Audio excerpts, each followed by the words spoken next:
without any warning. You will know when it comes. Comes.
These hustlers wanna fight. But I got a feeling that something's brewing.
Come on, let me see your hands in the air.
Lucius King has joined the round table.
Big man. No.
Hello and good evening, everybody. Welcome back. I do have to say, oh my god, yes, I missed it. Can you imagine? Vadim, thank you so much for telling me that. It looks like I actually caught the wrong name of the team. Oh no, it is No Scared, not No Escape. Okay, well, I was actually quite, how to say, so happy to see a team having, escape settlers, and then another team is saying No Escape, and then going after them.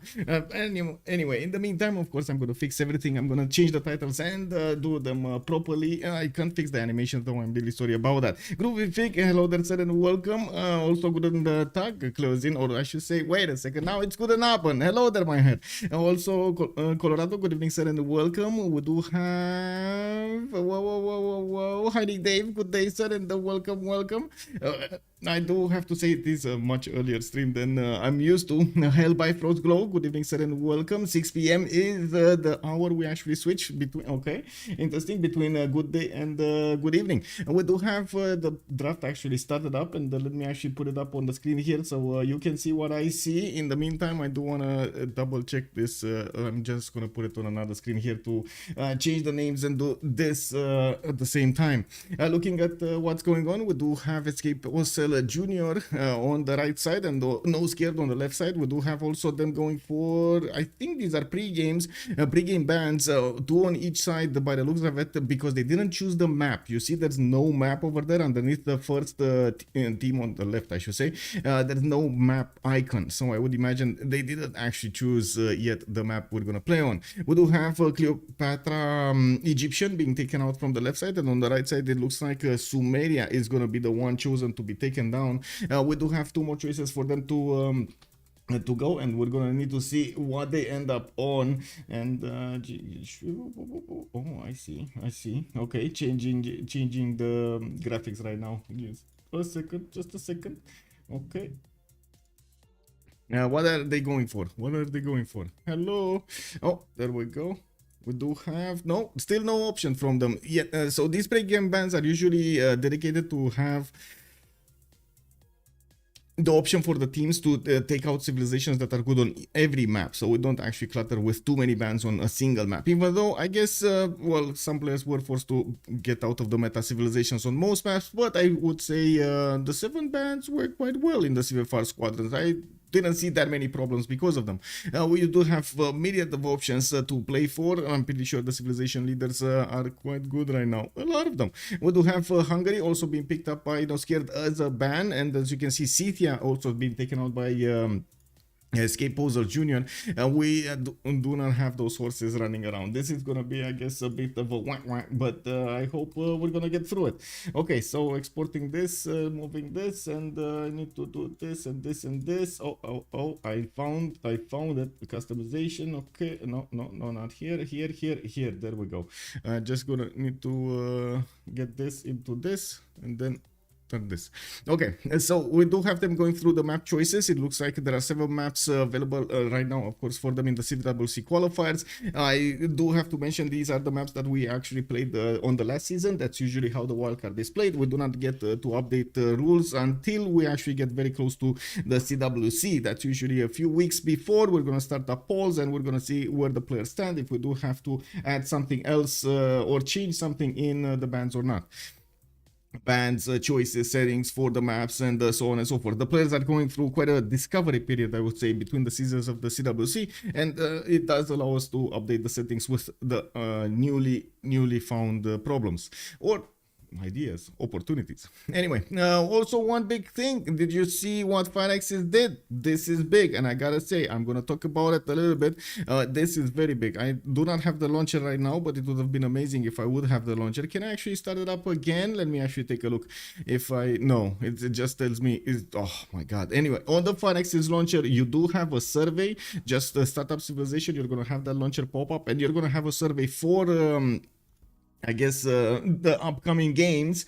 And hello, we need to vote over there some multiplayer. We do also need to give them an idea of what we are doing during the hours of the day, okay, how we are spending our time, and so on and so forth, and what our likes. This is pretty good and very valuable, and I think this is one of the moments that, of course, the multiplayer community could actually say what they want. very nice, very nice. Let's actually take a look also back in the Civ GG, and I do want to put my chats on the left screen. Colorado 24 700 hours. Yes, yes. Wait, really? As in, I have too little time or too much time on 27 hours. This drafting website is really amazing. Yes, it is. Again, great job over here with the drafting site. It's starting to look much better and better. It looks like they also did manage to get the templates going for multiple possible tournaments, which was quite amazing. We do have them updating them much easier than it would be MPH and so on and so forth. So yes, all in all, it seems like also the players are starting to agree that this is going to be the way. It looks like also, I mean, of course, if it's getting more and more adopted, I would feel naturally to adopt it in the CWC as well, because that's how to say, that's going to be in the next season. Yes, indeed. Also, third naturalist. Good evening, sir. Hello. Привет. Would certainly give you a blunder on that one. Yeah, I did it. I did a blunder. Yeah, it links it. How curious. Wait, what? No, it doesn't. As far as I know, links are disabled, so you shouldn't have links. Anyway, I did disable links because I was kind of forced to by bots and so on and so forth. It was the easiest way to actually deny them the opportunity to link. Anyway, now we do have more bands here. It looks like they're gonna go for Pangea Standard Ridges as a map, while we do have Spain over here being picked up by Escape Posel JR with Theodora on the left side on No Scared. We do have also Gorgo Greece being picked up by them as a band. So these are we're still in the band phase. We still have them going for these bands and slowly narrowing the civilization options that their opponents and themselves were actually going to get to pick throughout the game. Pangea Standard Ridges will have the mountains spawning around those continent splits, so we're going to need to see what kind of natural borders we're going to have, if we're going to have. Maybe they're going to be linked with water bodies, lakes and so on and so forth, or oceans, inland seas. We do also need to see if this is going to be a bit more of an aggressive play. Even if on Pangea Standard Ridges you can actually get the opportunity to go against your opponents. Yes, a little bit less than on Pangea Classic, but still there is that opportunity. So land civilizations with major bonuses towards damage might actually appear. We do need to see how they're going to end up with the balance on the gold, if they're going to manage to get a civilization that could get that GPD going for them. And we've seen quite a few of them running away with gold at some point. They were like, woo! Have you seen that? Like, wow, 400 gold per turn. Ooh. Like the relative early beginning of the game, unbelievable. Or I should say throughout the mid game, actually, throughout the mid game. We do have them also taking out Zulu on the escape puzzle, and I do see, whoa, I see this is, wait a second, okay, there we go. Pericles is going to be taken down. I was interested, why are they taking that one down? Oh, they can't make up their mind, and at the end they actually selected Gandhi, India. Okay, it is what it is.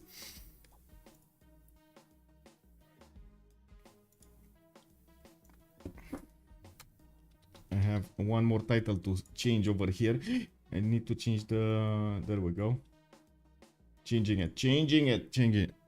the title of the team, because it's Escape Posel JR versus No Scared, not No Escape, as I wrote first. But anyway, I do want to also take a look at the teams over here. If we are switching to CivCIS, or I should say Sue's channel, because this is Sue's Discord, let's actually take a look at the team rosters. We do have actually, I was looking at the team rosters, and we do have actually quite a few interesting teams over here. Hashes Zeros, for example, Sabuga, Belial, Hashtep, Slayer, Buriz, Sophie, Mr. Toes, Manuji, Regnier, and Propagandi showing up on them. Wow. I think that's actually quite a strong team over here. We got also Lethal Company with Cassandra, Destroyer. I'm not sure exactly how everybody here is pronouncing. Oh, Ozymandias. Okay, there we go. This is Ozymandias. We do know him. We do not know him. Do we know him? Let's see. Kazakh. There we go. And Kazakh on Lethal Company. We do need to check these teams out when we're going to get the opportunity to cast them. Definitely, I want to take a look at them. We do have also Easy Katka. here that we've seen last season in the CWC. No Scare, this one. Broccoli, Frostbite, Ozzy, not sure how to pronounce this. Oh, Majestic, and then it's QWERTY. And we do have Acelots, Civ6, Max, and Nizia 3. I do know Majestic. We do know Majestic, and do we know somebody else here? I don't think we know somebody else. Maybe, no, I don't think we know somebody else here. So it's gonna be a discovery stream. Nice. I do see some picks are being chosen here, and the last ban, I do want to mention it. It will be Scotland on the right side. Escape Posel is gonna choose it, and No Scared is gonna go immediately for Russia on Pangea standard ranges, while on the right side we do have Cleopatra, Ptolemaic, and Macedon being picked. These are civilizations being picked. Interesting. I mean, okay, we got a definitely big damage dealer over here with Macedon at the beginning of the game, and then we do need to see how Cleopatra, Ptolemaic is gonna end up over there. Let me actually close my phone here. Close my phone, put it on silent. It is what it is. While No Scared is gonna have their option here available for them, that will also mean they do have 4 more bans to go for. So let's see what they're gonna do. They definitely need to get some gold for Russia to take care of his coffers, and it looks like it's gonna be Rome being picked up next to Russia. Okay, I mean, that's not a bad combination. I would say definitely there are civilizations with a bit more gold, I would say, but at the same time they definitely want to make sure and they pick civilizations that can withstand Macedon if it comes too close to them.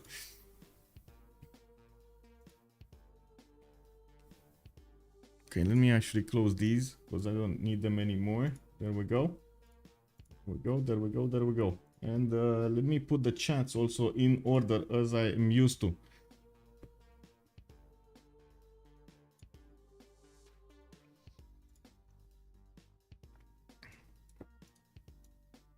Okay, there we go. Rome has been in all games recently. Yes, I think actually it's one of the biggest, I would say, most picked civilization. Let me finish up this with I should say also Escape Posel JR draft here with roster. We do have Vadia Queen. We do know Vadia Queen. Looks like Sewi. Okay, Damson we don't know. Dart we don't know. Doc we don't know. Stop it. We don't know. Shedinja we do know. Okay, he has been streaming a few games. And okay, very nice. I know that name. And it looks like yeah, again discovery on both sides. New teams coming around. Let's see how they're gonna do it, how they're gonna try to get this victory, and of course what will be the development throughout this qualifier. There are quite a few weeks remaining until the next CWC, and this will mean quite a few games. Let's see, not complaining, better than a billion Englands, for example. Yeah, true, yeah, not wrong, but we do see a trend, right? There are civilizations that are getting in the meta, out of the meta. The players are trying to figure out how to play them and so on, and they also sometimes get bored of doing the same thing over and over again, right? They feel the need for a little bit of a wavy gameplay here, especially throughout the weeks. Yeah, you need it, you need to keep that spark alive.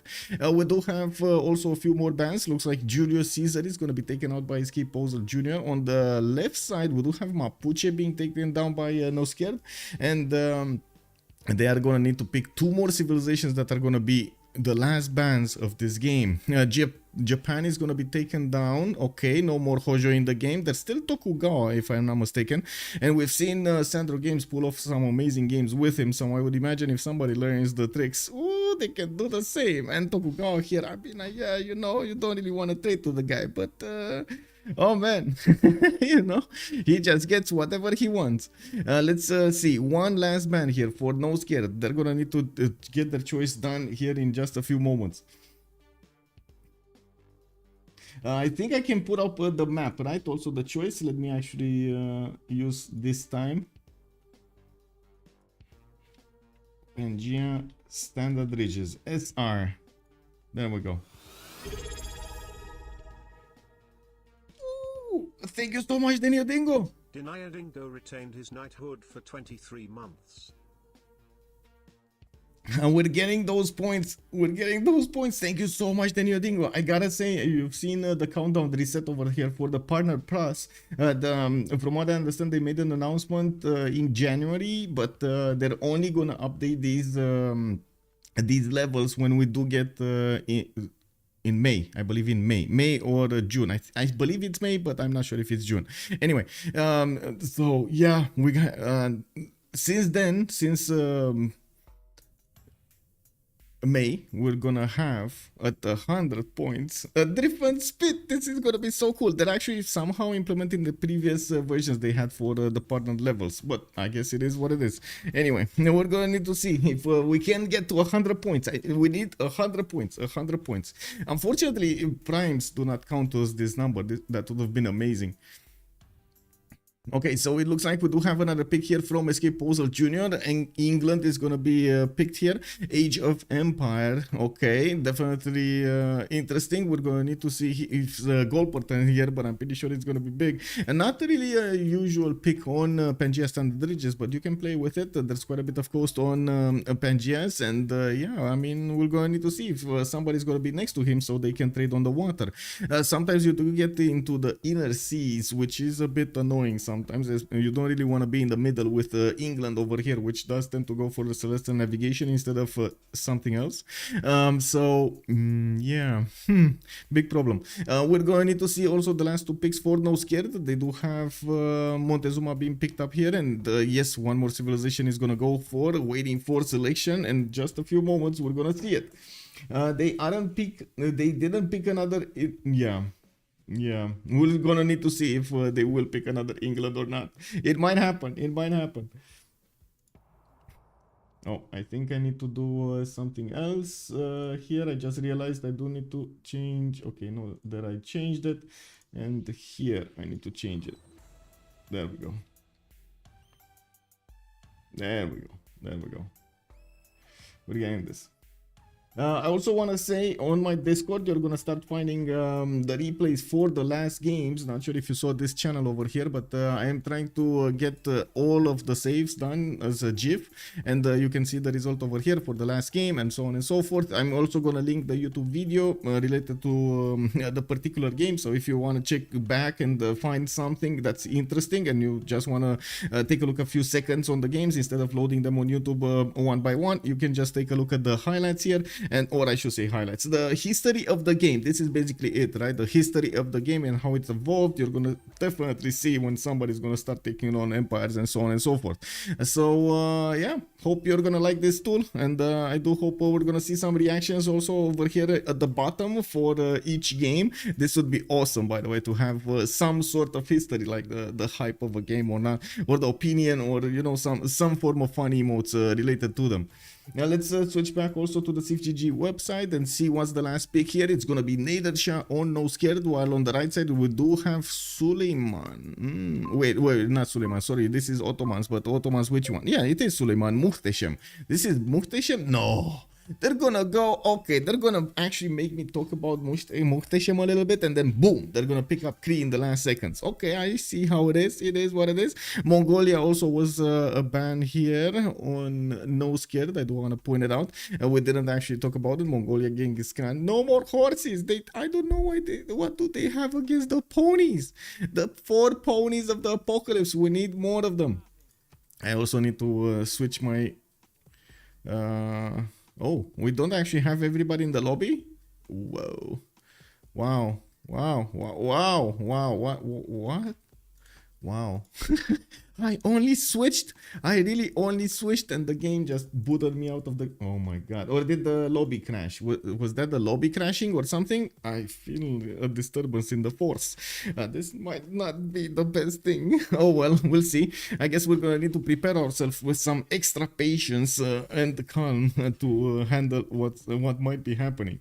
Anyway, we're gonna need to see also them switch into teams. It will take me some time to actually learn the players, and I don't really want to start on the seeing out the roster they're gonna play in right here, because I'm not exactly sure about you know, who's playing on which team yet.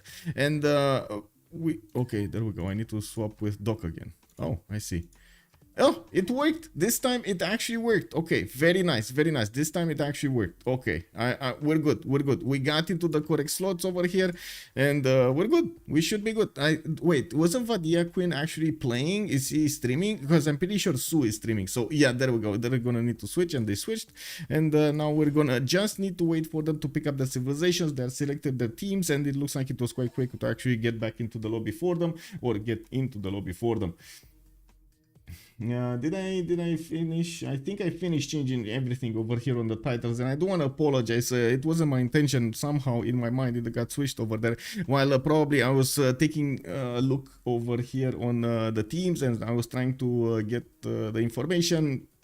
It ended up as probably a easy mistake, how to say, an aiming mistake, and then it just multiplied over in everything I did afterwards, after I got that name. I'm so sorry about this. I'm gonna pay more attention. That's the only thing I can say. Anyway, now let's take a look at the chats over here. Let me actually put them up on the screens. Oh, we can put up the prediction also for how many remaps as right now. How many remaps? 0, 1, 2, 10 minutes. There we go. Got it. Team names, Sue is calling, so they put the team names. This is pretty good. Yes, yes, yes. I do hope they're actually going to put a team name so we do know which city we are looking at. So right now in the chat on Twitch, you do have the opportunity to use your channel points to win more channel points. And we do need to see also on YouTube. Hello there. Good afternoon, Liam Jones. Good evening, sir. And also, good day, sir. And also, Senome. Good evening, sir, and welcome. Why so early? This good evening, good evening. And this is basically from another community, which is the CivCIS community. It's basically the Russian-speaking community. So they do live on a different time zone. That also means they will actually have different choices when it comes to starting their games. Since their qualifiers is going to go on for the next 2 months, I would imagine we're going to bounce through quite a few streams. Sometimes we're going to start at their time, sometimes we're going to start at the normal time, depending on which kind of qualifier we're going to follow. I was actually I was asking questions also about the China community, if they do have some sort of tournament going around, if they're interested to use their slot as a team as they did before, get one basically team made out of the blessed players that they do have over there in the community, or something else. I'm still waiting for that feedback though. One of the reasons I did put into the announcement that I'm still waiting for feedback. I don't know exactly what to do with in some cases, but I guess we're gonna find out pretty soon. We will see also the wildcard started off next week. We are starting to adapt the default times. If the players cannot actually arrange their own schedule, we're gonna have a default time as usual in the CWC, but this time around we're starting to take a much closer look at the time zones of the teams and trying to figure out where is the mix between them, or the ideal time that would be between them. Of course, we would like to not have them play at 3 in the morning or 5 in the morning or something like that, because that is probably very, very hard to do for most. There were some cases in which players, for example, did have the night shift, so it was kind of the opposite for them. But anyway, probably niche cases. Frisbee 3 Monk, hello there, sir, and welcome. That's the thing I love from Alpha Centauri, and that also said hasn't been in Civ6 time-lapse territory map. Yes, exactly. I don't know why they don't do it, but this was amazing, and I gotta say, big shout out to Keride. I believe he did it. This is an incredible amount of work over here. The amount of information that this program Civ Replay is actually gathering from those saves, and then redoing everything that has been done during the game. It's amazing. It's insane. Like, look how every one of the moves, every one of the build queues, every one of your build charges, everything is counted over here in the save, and you do get this blurred out result. And of course, with Civ Replay, you can actually go back and forward really easy to see what happened during the game, what were the choices of the players, and so on and so forth. This might actually be quite an interesting tool for Civ, for the next Civ. maybe for the next Civ. Wink, wink. Maybe. Let's see. What do we have here? We do have Macedon on the left side, and I do want to point out now we actually can take a look of to who is playing who. We got Doc on Escape Posel. We got Palworld. Oh, best game. Palworld best game. I don't know. Anyway, we got Sewi 27. We do have also Vadia Queen also playing Kree, while Sewi is gonna play Cleopatra Ptolemy. We do have Palworld on Macedon here. We do have also Mac, I think it's Mac, right? Mac on Nadersha, No Scared is gonna play him. Shvabs, so he's gonna play on No Scared. Trajan is gonna be played by Shvabs. We got QWERTY on Montezuma. Broccoli is on Russia. Okay, now let's go through the map spawns a little bit here. Let's take a look at Victoria first, because I do want to try it out again. I do want to give it a good try to see if I can actually change my speech. As in how do I open, how do I try to get the introduction for the game and so on and so forth if I do have time. So I'm not going to spend more time to explain. I'm going to explain a little bit afterwards. London here with a 2-2 base. He does have his freshwater from his lake, and it looks like he's going to get a scout out in 3 turns, while we do have him also relatively close to Egypt. This is going to amount to a very good trade routes between them. If Egypt is going to manage to get no, probably he's not going to manage to do that, because in the north we do have Persia. So Persia is probably going to be quite annoying over here on the coast, but there is a disadvantage at the same time for Persia. He's gonna find himself in a 2 versus 1 fight against Egypt and England with different technology trees to go for, naval and of course land. We do need to take a look also on Macedon. On the other side, we do have him with the possibility to go for the T-tile, and that's probably what he's going for. He did move, he chose to move 1 turn to do this, and I gotta say this is a bit dangerous, mostly because of the lack of other to-dos that he's gonna have around that city.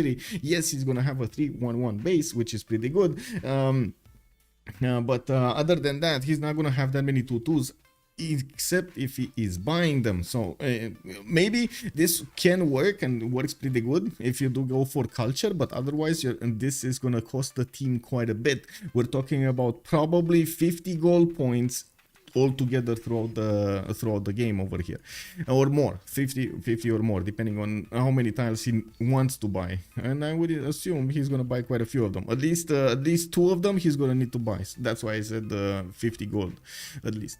Anyway, now we do have to take a look also on Cleopatra. Sewi here 27. Escape Posel is gonna get his cocotiles to the southwest. He does need the irrigation to get that extra production going whenever he's gonna upgrade it into a plantation. While I do see his scout in 3 turns is gonna need to figure out where he wants to go. I mean, definitely to the northeast, this is a pretty good settle, but at the same time, I'm pretty sure Egypt is gonna want to stay on his rivers with floodplains. He doesn't have resources in the capital that he could use for the extra culture, which is a bit annoying. Like no rice, no wheat, no nothing over here.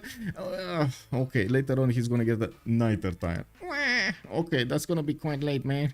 I need my bonus now. Anyway, we do have racketed here on the southeast with a possible settle next to those cocoa tiles, and I do notice he's gonna have some settles in the northeast.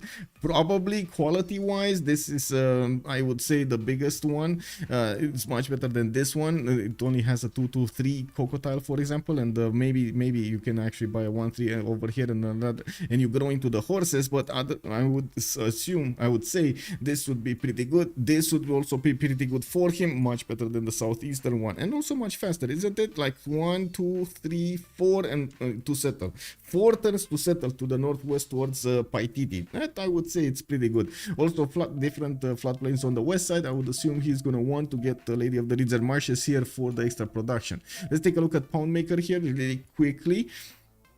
We got Vadiaquin with his Okchitao. I do notice he's gonna have to settle in the middle of the map. The good thing is they did choose to go for standard ridges, so you can see the mountain ridges are actually creating a circle of defense around him. He's just gonna need to close off all of these one-tile chokes with enough units, and I would assume he's gonna be safe. We do see him also benefiting from 1, 2 of these cattle tiles, 3, I should say potential pastures here. He has 3 of them, while I don't see any camp in the capital. Even if he does have honey on his continent, he doesn't have a cap with a camp in a in the camp. Anyway, it looks like Volcano is already giving us a sign that this will be war here. Next to him, we do have Montezuma to the northwest, and we do have Russia in the south. So I would say the computer is pretty on spot over here. The AI telling us that, you know, Volcano getting exploded here and getting excited here is definitely giving us a highlight, a potential highlight in the game. We do have also the Okchita starting to come out of the cities to move and scout their territory. Now, well, he's gonna actually be between 3 players. Oh, he's between 3 players. Oh my god, 3 opponents over here. Yeah, I would say this Volcano is spot on with this. Anyway, now on the other team, we do have Nader Shah to talk about. He's the one on the coast. We did say that he's gonna have a problem dealing with both nations here, both Egypt and England in the south. We do have to see how close he's gonna get with his units, and also how many coastals is he gonna want to get. Every coastal city that he exposes himself with will actually create a disadvantage at some point, but also in another sense an advantage. So disadvantage because it exposes another city to the possible takeover of England, and an advantage because he can actually get more boats out from those city centers. Now we're gonna need to see how he's gonna balance those out, and we're gonna need to see what kind of answer he's gonna get. If he thinks getting more boats out is actually going to save him out of the situation, or he can handle building encampments and harbors in the same city. I don't know about that, but you know what I mean, right? You're going to definitely need to get a general out for Cleopatra. There is quite a bit of a struggle here for the Nader Shah's empire in the next few turns. We got also Schwabs on Rome, and by the looks of it, in the middle of the land here, he's gonna have PyTD settle. He can actually go for the PyTD settle directly eastward. It's not gonna be that hard for him to actually get a city pretty close to PyTD, while I do notice his settler coming up in 3 turns. It's gonna need to make the decision. Is he going left or right or south? Now, well, we do have him with a bit of coast here, but no trade route capacity. I see a trader. I see potential trader. Oh my god, yes. Nader Shah getting a city on the northwest. This will definitely give him the opportunity to, first of all, trade with Rome, which is pretty pog, but also get to use that city center to get boats out on the east. I see Nader Shah's spawn is getting a little bit better here. Anyway, now we do have to take a look at the Rome, right? So what is Rome going? 133 Tuffle tiles for the extra gold, a lot of stone tiles. A lot of stones on this ones. I guess today the stones are with Rome. We do need to see Schwab's getting his multiple positions over here on the south, and I would imagine he's gonna creep closer to Cree. He will need to do something about the Cree nation. Yes, he does have to the southeast Cleopatra also, but yeah, not that big. Oh, I guess you know, you could go both ways. A lot terrible, like this land to the southeast is quite terrible to pass an army through, so we're gonna need to see him getting some roads here so he can actually pass an army through. Anyway, we're gonna need to see, is he choosing the left, is he choosing the right? He might actually choose the right because he wants to help out Nader Shah, relieve some pressure from Cleopatra putting pressure on him, and so on and so forth. Yeah, let's see. QWERTY. What do we have? Okay, we got Amazon here, rainforest. Okay. And anyway, Aztec. We got Aztec. We got him also with the setter coming out in 1 turn. I do notice he's gonna get quite a few chops here in the north and in the west side between the mountains. He has the forest. We do have him, unfortunately, with quite a trek and an advantage to go for the other continent. This is gonna be quite hard for him to get the extra points for amenities. I do wanna also quickly take a look at Russia's spawn here and see if it's good or not. Okay, it's a coastal spawn. He got a free builder, a 3-charge builder from Kabul, which might make it home. I might make it home. Really depends on what the Kabulian warrior is gonna do there. Anyway, he's not gonna benefit from that much Tundra, but I think it's enough Tundra to get the bonuses he wants and also get the other cities outside. This is pretty good freshwater for him on the east side. He can keep on going without that much fear of him being attacked by somebody. He can actually get into the southwest of England if he wants to. That is gonna allow him to do an attack maneuver on his opponent. That's pretty good. Of course, we do need to see who's gonna start generating those goal points, because as you can see, there are quite a few conflicts in the game. So you admire the satisfaction of meeting your inner imperial needs. In Civilization, I might add, the map is a fat American with a very fat Florida. I wouldn't really say that. Anyway, it looks like we're gonna have a new map. We got one team here that did choose to use the remap token, and we're gonna need to see what they're gonna do. What they're gonna get. Okay, one remap. What is oh, I didn't put it up. Oh my god, I didn't put up the poll for how many remaps on YouTube. I opened up the chat and then I got distracted by what was going on there because we started up the game. Totally didn't do this. I'm gonna put it up now, right now here. At least it's good. Yeah, you know, there's no pressure of prediction of points over there. It's just a poll. It's just a simple poll. We want to see the opinion, and I would really like to see how the opinion changes throughout the game. Like, it would be awesome if you could actually retract your vote and put it back in until the end of the prediction. This would actually help out so much to take a look at how the opinions change during the game, right? We do have like 3-4 hours, and I'm pretty sure during the game we're gonna have quite a few back and forths happening in the conflict zone. The players will try to get advantages, some players will create disadvantages for their opponents, and so on. And so yeah, it would have been amazing. Not there yet though. We're gonna need to see when we're gonna have a tool that would allow us to get that.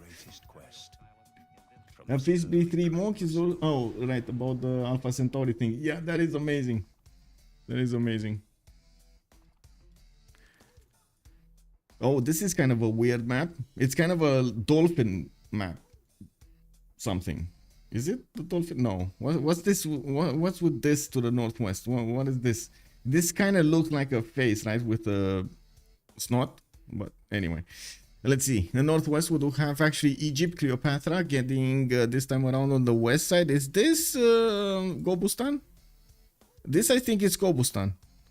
By the looks of it, it's Gobustan. Okay, and never mind. He's gonna get some floodplains here, and by the looks of it, he's also gonna get a decent amount of fresh water from the lakes and rivers. Southeast, he's gonna need to go through Lahore so he can get to Persia. That is gonna be his opponent. He's probably gonna try to sim up quite a bit in this territory before he's gonna do anything about going through the peninsula choke point here towards Persia. And we're gonna need to see if he's gonna actually choose it later on in the game, or if Persia is gonna come after him. We do need to take a look actually because we chose Cleopatra. We're gonna need to keep on taking a look at the Escape Posel Junior or wait a second, is it Escape Posel JR or is it Junior? Because you know they might get some coaching from JR over here and we don't know about it. I mean, you know, the name appears in the team, right? So is that some food for thought? Anyway, we do have to take a look also on England. Let's find out where England is. Probably on the coast somewhere, right? Yeah, there we go. It's on the coast, on the eastern side of the coast. And yes, he's going to have the opportunity at some point to probably trade with Cleopatra. I would say quite late. We do have him also with quite a bit of chops here in the capital city. A decent amount of 2-2s for him to benefit from. Some 1-3s. And I don't see very good coastal resources, but I do see a turtle here on the right side. He's going to get it in the third ring, or he's going to get it with the settle he's going to put on the honey tile. I'm actually quite curious if he's going to want to settle the honey or go one tile to the left for a faster settle, or another tile to the right side to get the fresh water. He could, if he does put a city over here. Unfortunately, it is quite expensive and he's going to need to buy out quite a few tiles, but he's going to get the opportunity to aqueduct it later and get the fresh water. Anyway, on the southwest, he's not going to get a gypsum settle. He does have a volcano and Mount Roraim. Oh, well.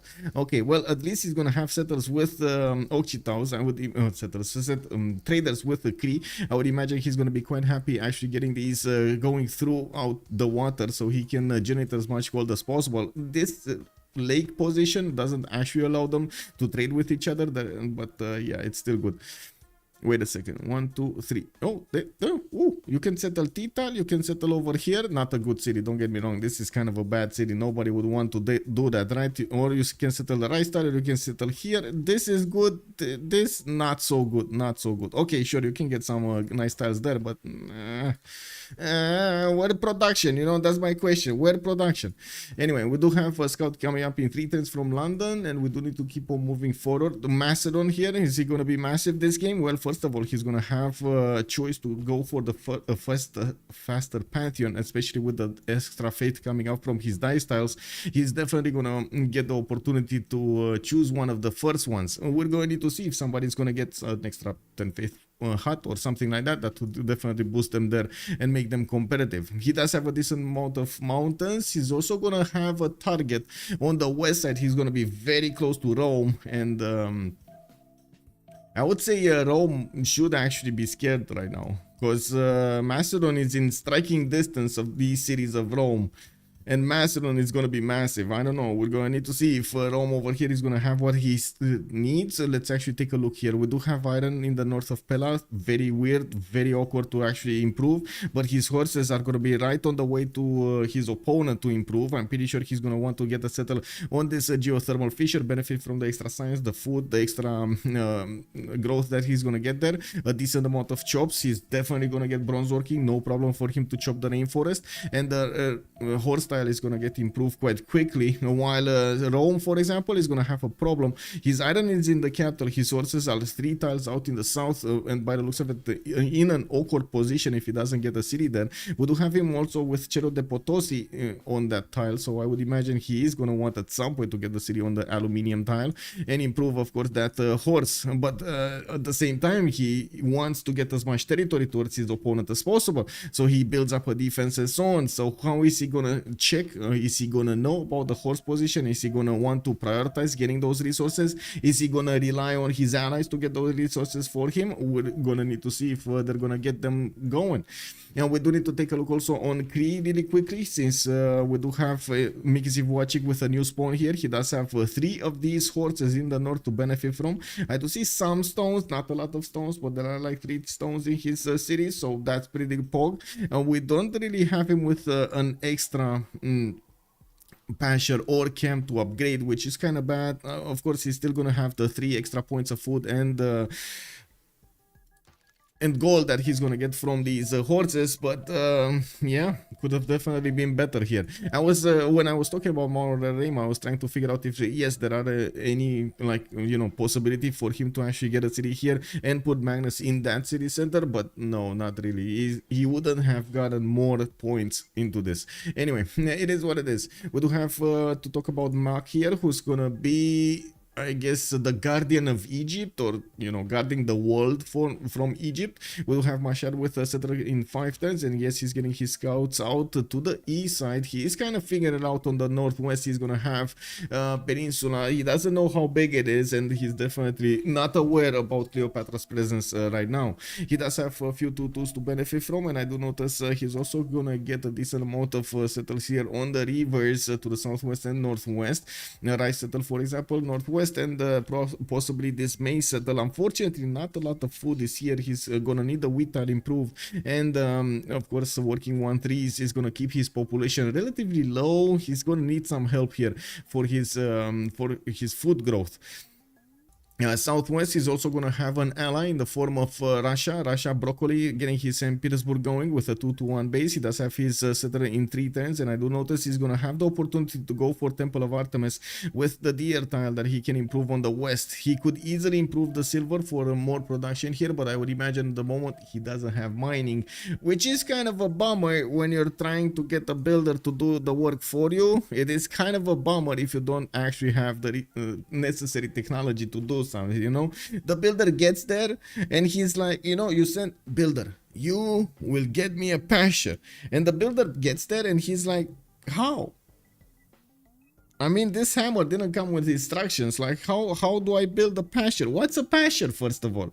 You know, like, there's no knowledge being given over there to the builders. It is what it is, you know. What they're imagining, it is what it is. Automnatic, good evening, sir, and welcome. A skydiver with his knees bent. Yeah, that could definitely be it. Yes. Also, bonsoir Rafifi. Hello there, sir. For standard regions, it's pretty small. The level of C isn't low. I don't think it matters, by the way. The level of C, I don't think it adds more tiles. But anyway, I think I had this talk quite a bit. Let me see. Sea level is standard. A map with the normal amount of water. Anyway, now we do have to take a look also on the last three civilizations here. We do have to take a look at Montezuma first of all. What is he gonna get? Okay, Montezuma gonna get his settler out, and looks like his Eagle warriors are going towards Yerevan. Might just take over the city if he doesn't get easy warriors to prey on. These Eagle warriors are quite strong, 28 melee strength. I'm pretty sure they can take on 18 garrisons defense strength city of Yerevan. We do have him also with a decent amount of scouts that he could use to escort his settlers, and at the moment I wouldn't really see him move with his settler towards the southwest, but if he does, he's gonna take a major chance going into the fog of war of the southwest. If you take a look at the vision over here, he does not know what is past these tiles, and yes, he's probably going to want to prioritize where he does know to go for, and that would probably mean northeast or northwest, getting next to the honey tile, getting the 1-3, also a position to attack Yerevan later on, or connect those cities if he does take Yerevan on, and so on. I think we are... Yeah, I think we actually got it. No, we missed one. We missed Rome. Oh, no, we did talk about Rome. We actually got everybody. We got everybody. Woo, I did it. Okay, I did it. Okay. So if we do focus, if we can get this, we can actually split the teams like this. But I do need to be a bit more focused on each civilization, which does also mean I'm not going to get to take a look at chat that much, because I need to be focused and create my phrases as I go through. Good afternoon, Dalun. Hello there, sir, and welcome. Because of CivFR on standard regions, the level of the sea is low. More tiles. You say more tiles, but I want to see the evidence of that. As far as I know, sea level low just adds more shallow water. This not like no more land tiles, but I would be quite glad to be wrong.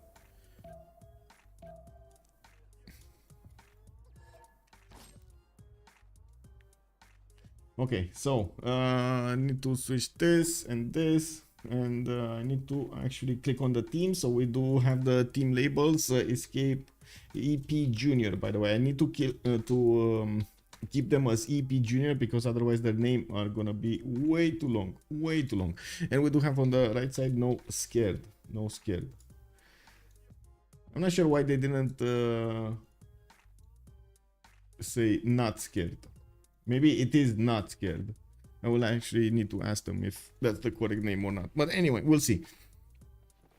So this is the map. This is going to be the map. We got the choice, and it was one remap at the beginning, and that's it. Looks like we won't have a second remap choice here. We can actually take a quick pick and to finish up the predictions really quickly for one remap. Complete prediction, and there we go. Bam. And let's see it on also YouTube. Give me just a second here. I thought it was a JR at first too. I know, right? I mean, it's in the name. It's in the name. Well, I guess if we're gonna have a post game chat, I'm definitely gonna ask them. That we need to ask them. Okay. And do we have something else? Oh, Daniel Naji, hello, that's and welcome. Why didn't I hear that notification? That is, oh, probably I have the sound turned on quite low. I'm sorry about this. Thank you so much for the follow, sir. Also, Ozzy Shadow, thank you so much for the follow. Pascal God, thank you so much for the follow. Liam Bob 22, thank you so much for the follow. Hello there, sir. Hello there. Okay, so now it is the time to actually put up on the screen the prediction for how has joined the round table. Who will win. And I do want to say the possible outcomes: escape, Posel JR, and then on the other side we do have no scared. And again with a big I'm sorry, I didn't actually get the name right in the animation. Jurgel, thank you so much for the follow, sir. Welcome.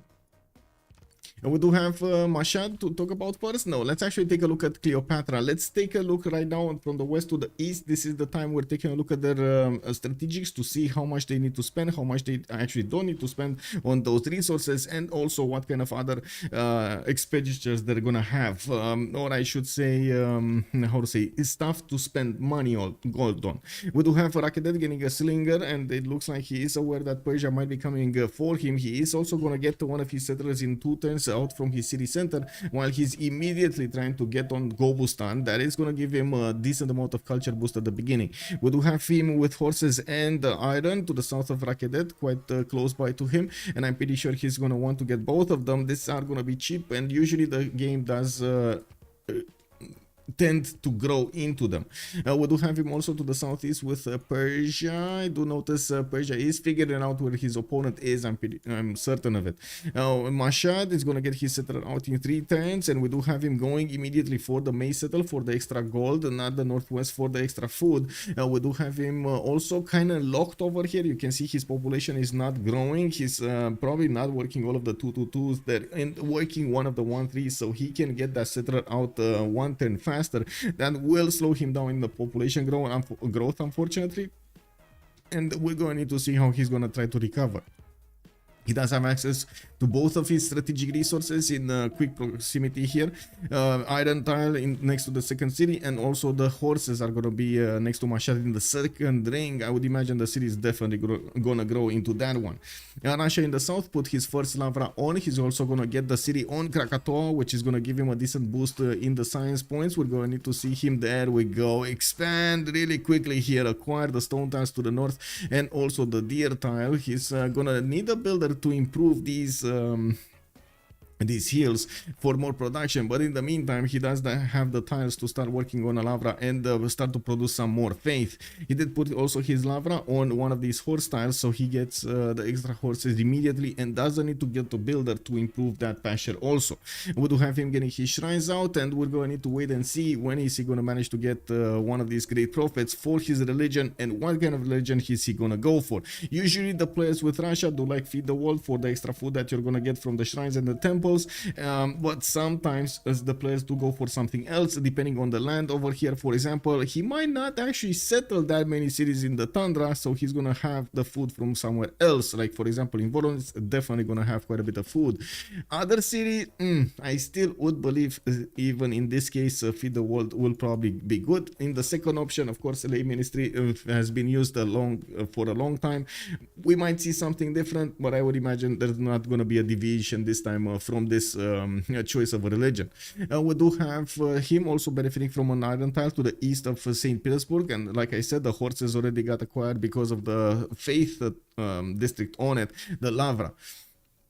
Looking at next on Rome, we do have him already being pressured by Macedon. You do see he actually got the city of Lugdunum to the southeast, where he is going to benefit from an iron tile. He needs immediately to go for bronze working. He doesn't know where his iron tile is.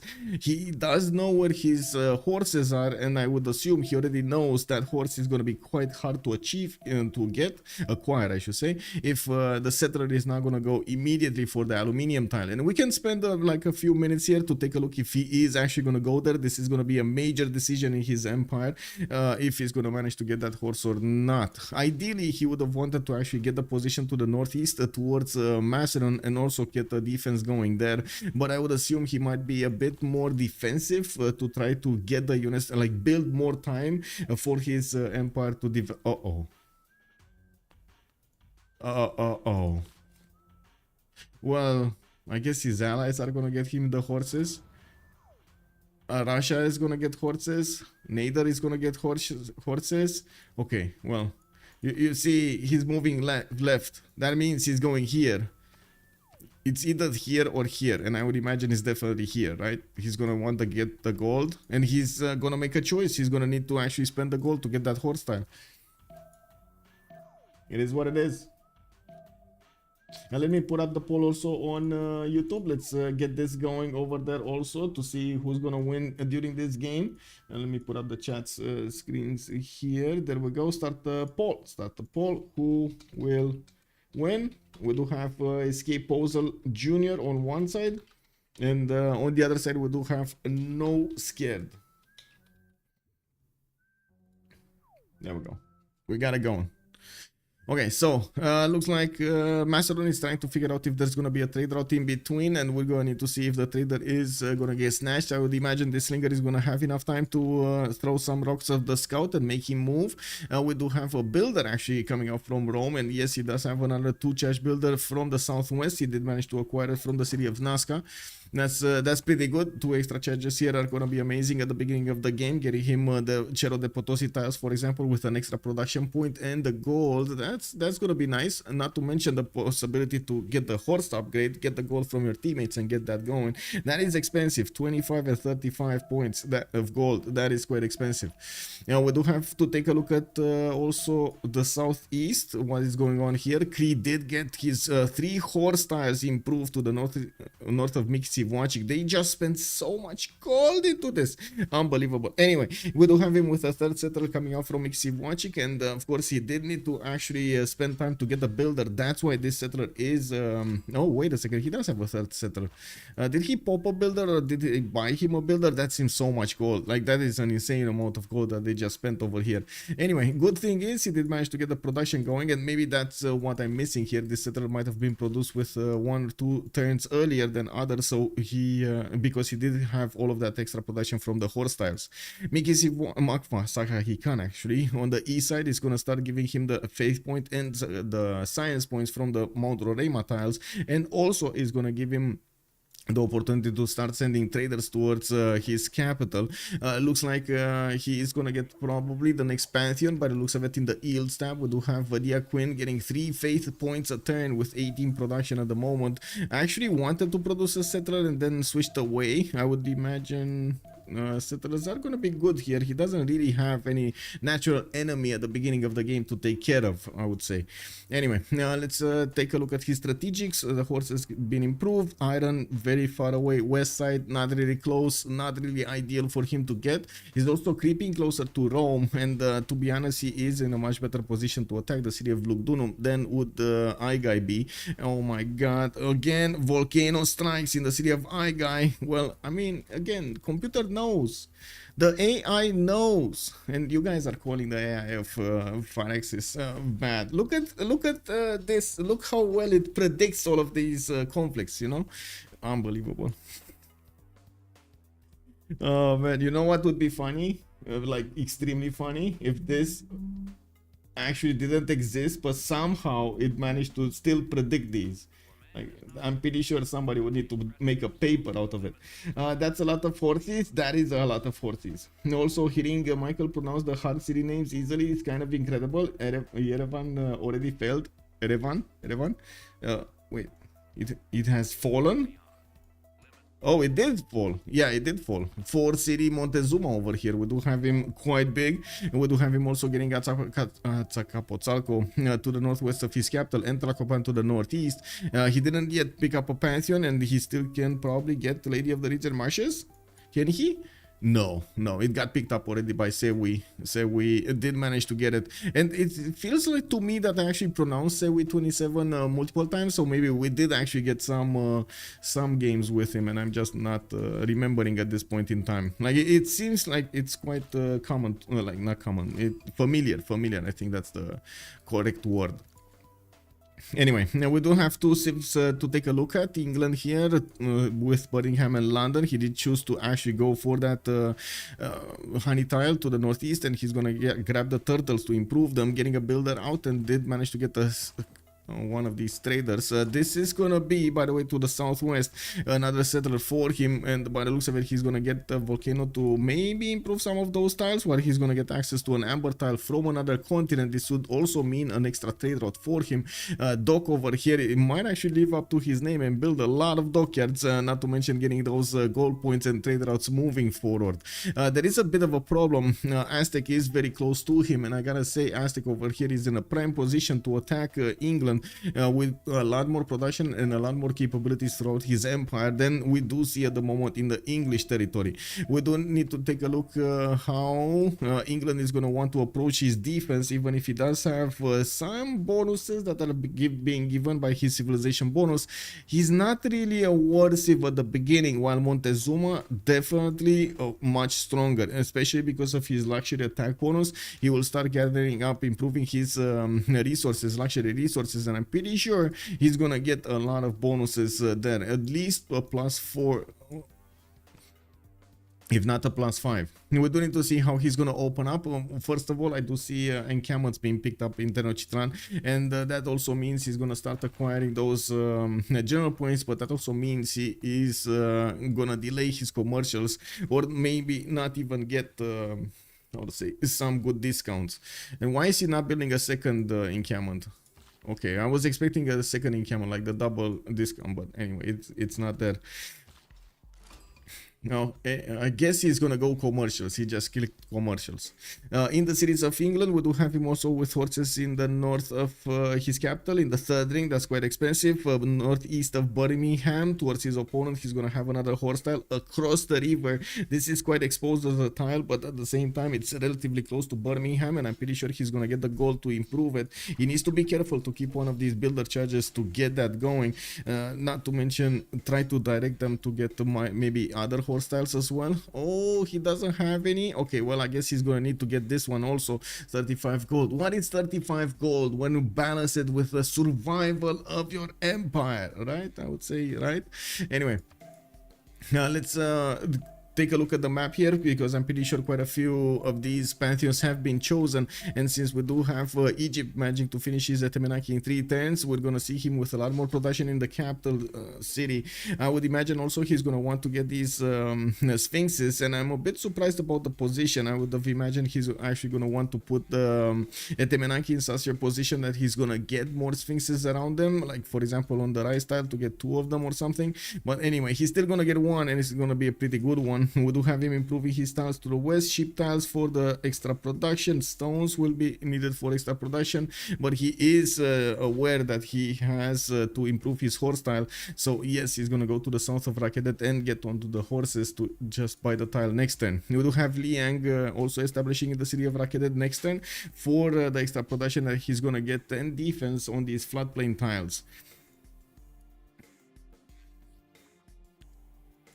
What do we have here? Persia did get 3rd city. Northwest, Tarsus did not put it on the right style. This is a bit unfortunate, and yeah, he's probably gonna get the right style to the north also. Well, we do have Rome opening up with the triple campus. Okay, Rome is bunkering down. This is what is going on. Rome is bunkering down. The position of the encampments though did open up Rome to the north though. Rome can definitely be attacked from the north. Like, it's gonna be like hell to pay to go through these, like the mountains and the lake, but it is gonna be okay to actually come all the way around through the north and then push Rome from the north. Anyway, we're gonna need to see how Palworld, the best game, is gonna choose it. But anyway, I don't agree with this. I don't want to say I don't agree with that name. I definitely don't think Palworld is I mean, it might be a good game, I just don't really think it's good procedure to actually get content or similar content as a totally other game.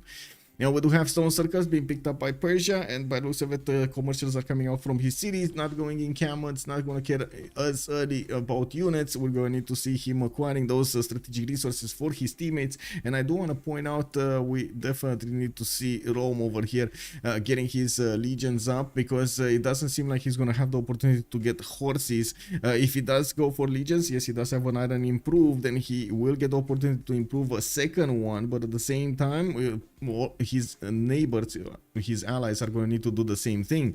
Persia does have Hamatana to the northwest with a need to buy that tile, the iron tile, and he does have a builder ready to improve it. Russia did manage to get a religion, feed the world with shrines and temples, provide him the 2 food and the 1 housing. Temples will provide him with the 4 food, and lay ministry, of course, go to religion over here, getting the extra faith for the holy sites and extra culture for his theater squares. We do have him also with a settler coming up in 1 turn, and I do see Bongsha is establishing therefore the extra faith and extra culture in those cities. Rome, God of War and Plunder, he's gonna get a significant amount of great general points with this. He's gonna get 1 more point over the normal encampment, 1 point that you're gonna get, and yes, I'm pretty sure he's gonna be happy with acquiring more generals. Macedon did put down an encampment of his own, and he is getting religious settlements as a pantheon. He will need to get his Hetaris out, and I do have to say that usually the best thing that you can do with Macedon is actually trying to get those Basilica Pades before you're gonna start to pump out an army. That also takes quite a bit of time and effort from your cities to actually get that, and as you can see, it takes him like 4 turns to build the Basilica Pades in Pella.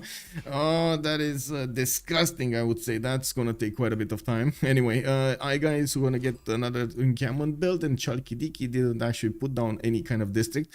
I was expecting the 3 encampment opening also from Macedon. That seems like it should have been the go-to procedure here. Well, I do have to say Chalkidiki doesn't really have that much production unless he improves the Mercury, so this was quite a slow city for him.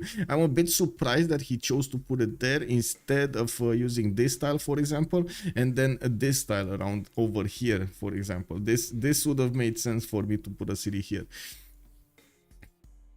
Anyway, we do need to take a look on Cree. What did he choose? CD Patriangares, 40% towards the first district. He's getting his commercials down, and yes, he does have quite a few cities running around. He's gonna need to get his markets up for the extra trade routes and putting in Magnus in the capital.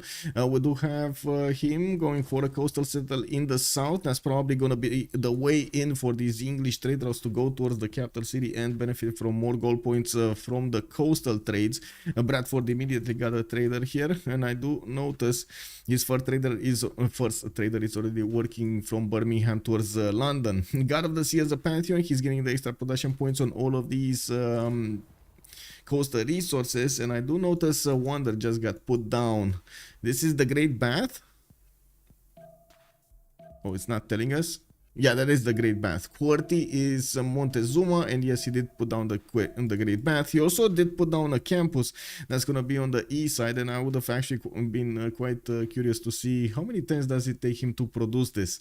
He does have a +4 campus also to the north of Yerevan, where he's trying to get a granary out. I would imagine, well, I think the campus is a bit more valuable than the granary right now, but it's fine, you know, it is what it is. Now, we do have him also with another settler from the Tenochtitlan, which he will need to give us the direction where he wants to go towards. I would imagine it's not going to be a choice for him to go on the coast, especially since his opponent is quite close to him. And looking at the tech side, we do have him going for currency and not for horsepower riding, so he's not really interested in pulling off a rushing attack against England. He might bully him a bit with the Eagle Warriors, but that's about the extent of what we're going to see in the conflict for a little while here. We do have him getting a few slingers, and that definitely means he's going to get some sort of an army, probably more defensive than offensive. Anyway, he still has quite a few Eagle Warriors already built, 1, 2, 3, possibly 4 over here. He could try to get them back into his territory and upgrade them later on. Okay, third encampment coming out from Chalkidiki. We do have Mercury's coming out also, improving his tiles for the extra amenities. He has some J tiles to improve, also, and I do see dyes. Well, I'm pretty sure Jade is going to be much easier to improve than a dye tile. Not all of the players that are going towards war are going to get irrigation, so yeah. It's kind of weird. Religious settlements for Alexander. Yes, he did go for religious settlements. A bit surprising. I would expected something like God of how to say, not God of War. Like God of Craftsman would have been. No, not. What's the one that gives you the production towards units? The Forge, God of the Forge. That's what I was expecting from him. God of the Forge. I don't think anybody picked it. God of War and Plunder here. He picked religious settlements. City Patron Goddess here, God of the Sea, and the fertility rights on QWERTY. He's getting that extra food on these wheat tiles, rice tiles, cattle tiles, and so on. That's going to help him out quite a bit with the food generation in his cities. Good morning, Toxic Brain. Hello there, sir, and welcome. God of the Forge. Yes, thank you, Frankie, for fingers. Also, good evening, sir. Mishui, good evening, sir. That's a lot of horses. Yes, definitely. Did I put the correct settings? I think I did. Okay. I really need to, sorry, really need to get the water going here. Because I ran out of coffee.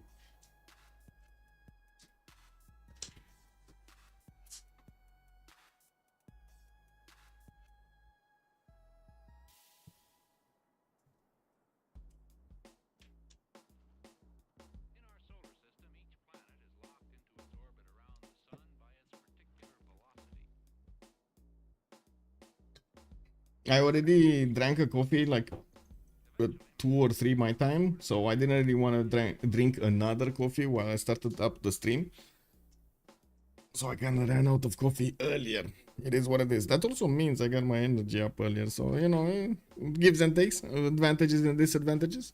We do have Russia with the Krakatoa starting to explode. He did get probably quite a bit of faith till now. Let's actually take a look at his yields and total tab. He's right now on 19 faith at 10, while he does have 11 science and 7 culture. I do see him with 179 faith in the bank. Temple of Artemis is coming out from St. Petersburg. That's going to help him out so much with the food and housing situation in St. Petersburg, while his third settler is moving somewhere to the southeast. I would have actually imagined he's going to go here rather than here. Anyway, it is what it is. We do need to see him also starting to improve more of his resources, since he did get oh, wait a second. I don't see his pantheon now. I didn't see his pantheon earlier. He did go for, how to say, religious idols, right? Is the one that gives you, yeah, religious idols, the 3 faith and the 3 gold from the binds and luxuries.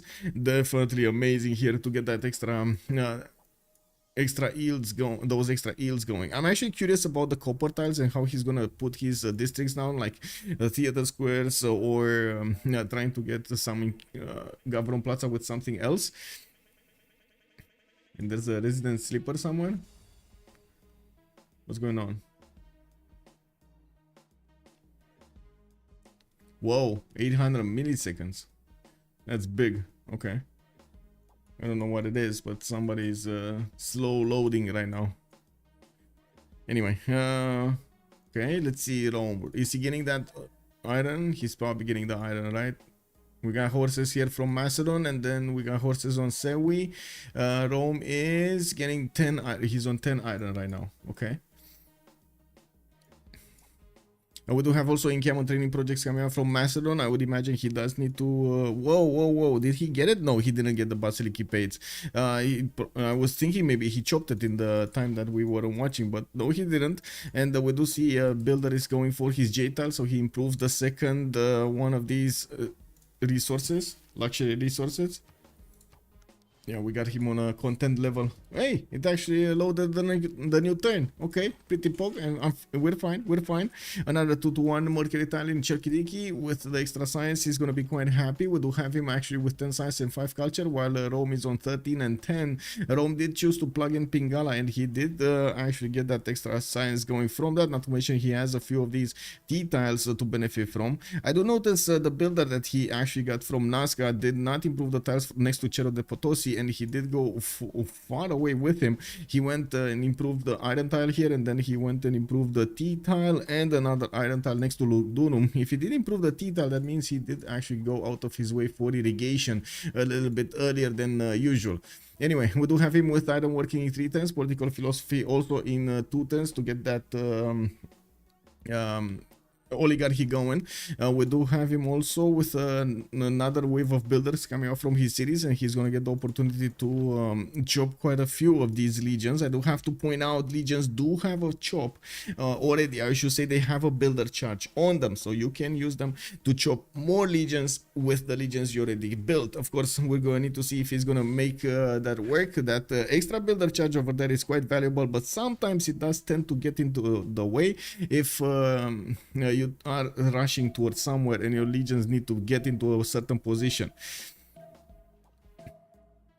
Okay, we got these commercials coming around here. I would imagine everybody did manage to get over the 19 points threshold for a golden age. Okay, Persia doesn't have the best game, but he is slowly getting there. 19 out of 19 points. He's fine. 29 productions though, and that's one big thing that I do want to point out at the beginning. You do see the tempo of nose cared is actually a little bit lower than the tempo on Escape Posel. I say a little bit lower, but to be honest, there's a massive difference right here in their production capabilities of the Empire with quite a few more points. Like we're talking 10%, 10% more points. We're talking like what, another 10% over here, and whoa, 200 and something percent, 250, well, not really 250, 240% more over here on Vadiaquin versus Russia. Well, if you do take into account the faith per turn, it would be what, a little bit less, but not significantly less. And we're gonna need to see if these numbers will change. And I think we're gonna have a relobby or somebody disconnected. Okay. Oh, was that the guy with the 8? Yeah, I think that's the guy with the 800 ping. Uh-oh. It is what it is. The player with the 800 ping. Rome is gonna get also a general project done. I do see Macedon did finish one. I'm pretty sure Rome is gonna get his general next turn, or at least one of them. I don't see anybody picking up a general at this point in time. I can't really take a look at the history, but I'm pretty sure if neither one of these picked up a general, nobody did. Temenaki has finished. We do have the first Sphinx also put out to the northeast of Rakedet, and I do notice he's going to get a 3-3 rise style that he's going to want to improve, get those points going. We do have Egypt over here also to the south with Neken, putting another one of these commercials and Sphinxes, and I do notice he's going for the improvements on the stone tiles so we can get more production into the city of Neken. That's a significant amount of culture boost from the city of Memphis, and if he keeps on working these extra food tiles, he can definitely afford to work those Gobustan tiles for the production and the culture. I would imagine he's going to be very happy actually expanding his territory into these marsh tiles on the east side. The 3-2-1s are pretty good. No extra, not that much extra food from the trader though. He doesn't have yet a Gavron Plaza in the city of Rakedet. It is what it is. Good morning. Oh.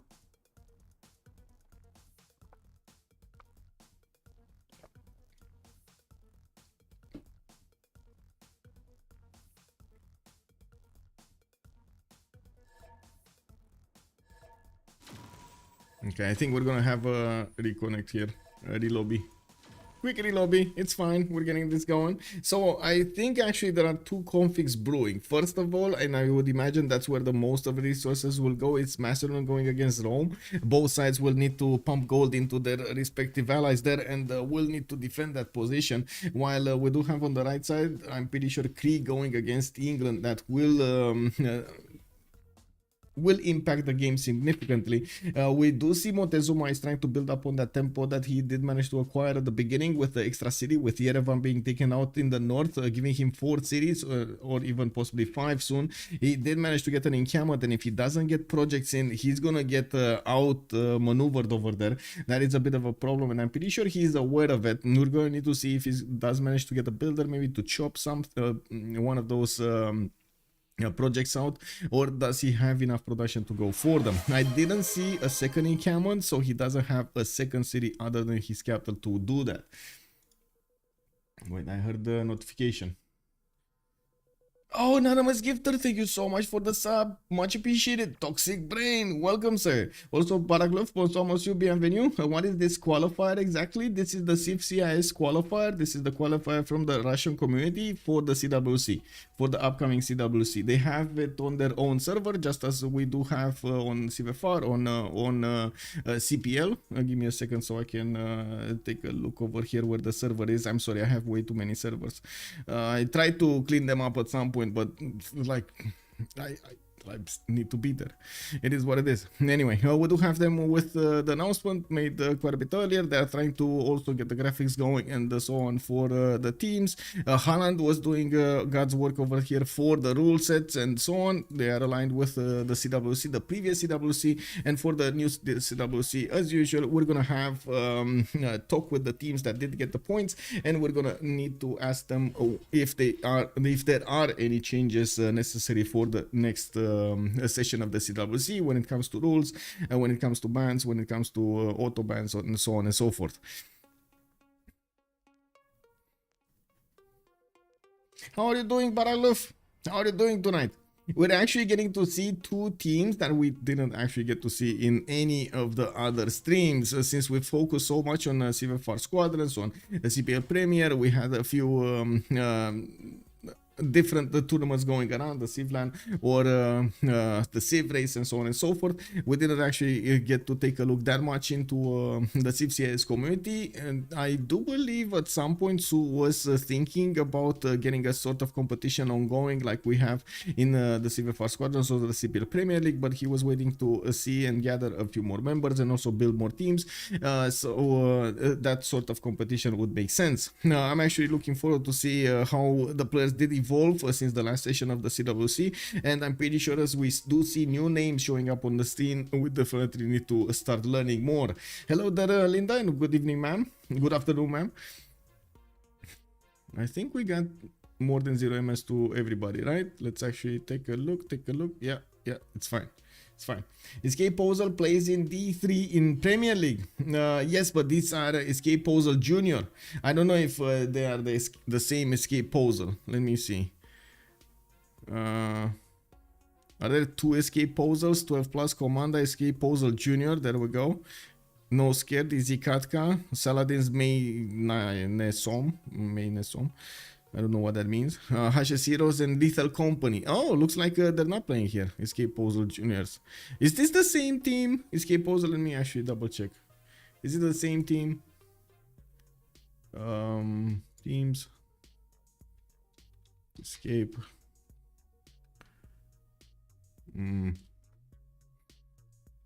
Escape Posel.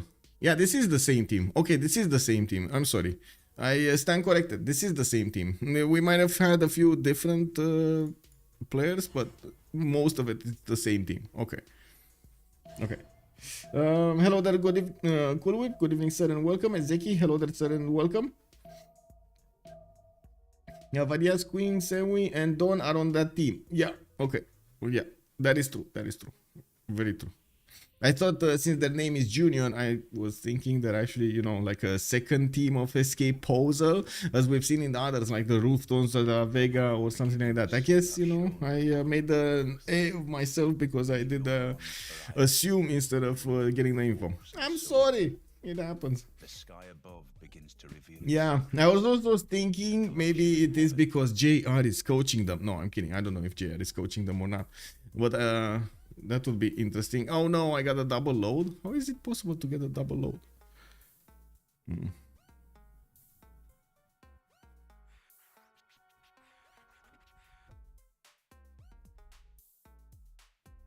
I think I may need to... What?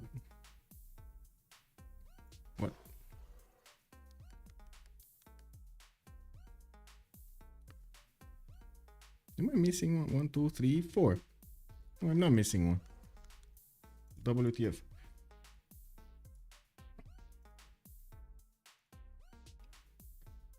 Well, this might be a bit awkward if we're getting and we do have a lot of... It is what it is.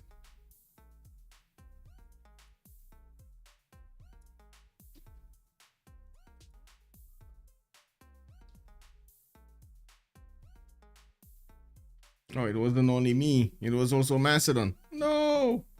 Okay, well, waiting for everything to happen here. Do I have more than 0 MS? Yes, should be fine. I don't see Alexander. But I would assume he's actually not in the game. Again, I'm assuming. Am I gonna make an A out of me? We got a Destroyer also joining us. That's what I was looking on my left side. Uh-oh. We don't know what she's gonna do today. How mad is she gonna be?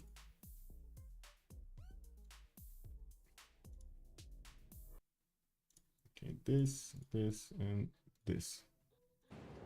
Okay, back in the game. Was really looking forward to see those projects started up over here and where are they ending up with the points. So we do make a mental image of what Aztec, Rome, and Macedon are doing here. They both actually picked up generals, or they didn't? Don't think so. I don't think. No, they didn't actually. Okay, they didn't. They didn't pick up generals, but they do have 1 and 4 points and 2 points. Okay, 1, 4, and 2. So that's 1 on. No, that's 2 on Macedon, 2 on Macedon, 1 on Montezuma, and 4 on Rome. 4 on Rome is definitely because he has God of War and Plunder, and that's gonna make it a little bit easier for him to get it. But there we go. We do have Aztec getting his encampment training project started, and since we don't have an encampment on England, you can imagine that extra damage point that he's gonna get from his amenities, coupled with the extra +5 and the movement speed from a general, it might be a bit too much than England can handle. We do have him also plugging in Magnus in the city of Tenochtitlan in 4 turns, and if he does manage to get a little bit of gold from his teammates, well, that might be a problem for England. If he does get a builder over here in Tenochtitlan and starts chopping out units, this is going to be an issue. Anyway, he does have a builder improving his farms in the northwest, and I do see he's taking care of the English scout on the east side. While we're turn 27 going into 28, we do have 4 more turns to wait until we get to talk about their golden ages. I would assume since everybody did get into a golden age, we might actually see quite a diverse option here, like some monumentality, some going for Pembrasian voice, some will definitely want to go for the 4th one for Exodus of the Evangelist or Drums of War. Actually, it's a bit it's a bit weird that we don't actually see that name here, Drums of War, but in the game you do actually see it. I might actually need to give some feedback to the devs of MPH about this. What's going on? Oh,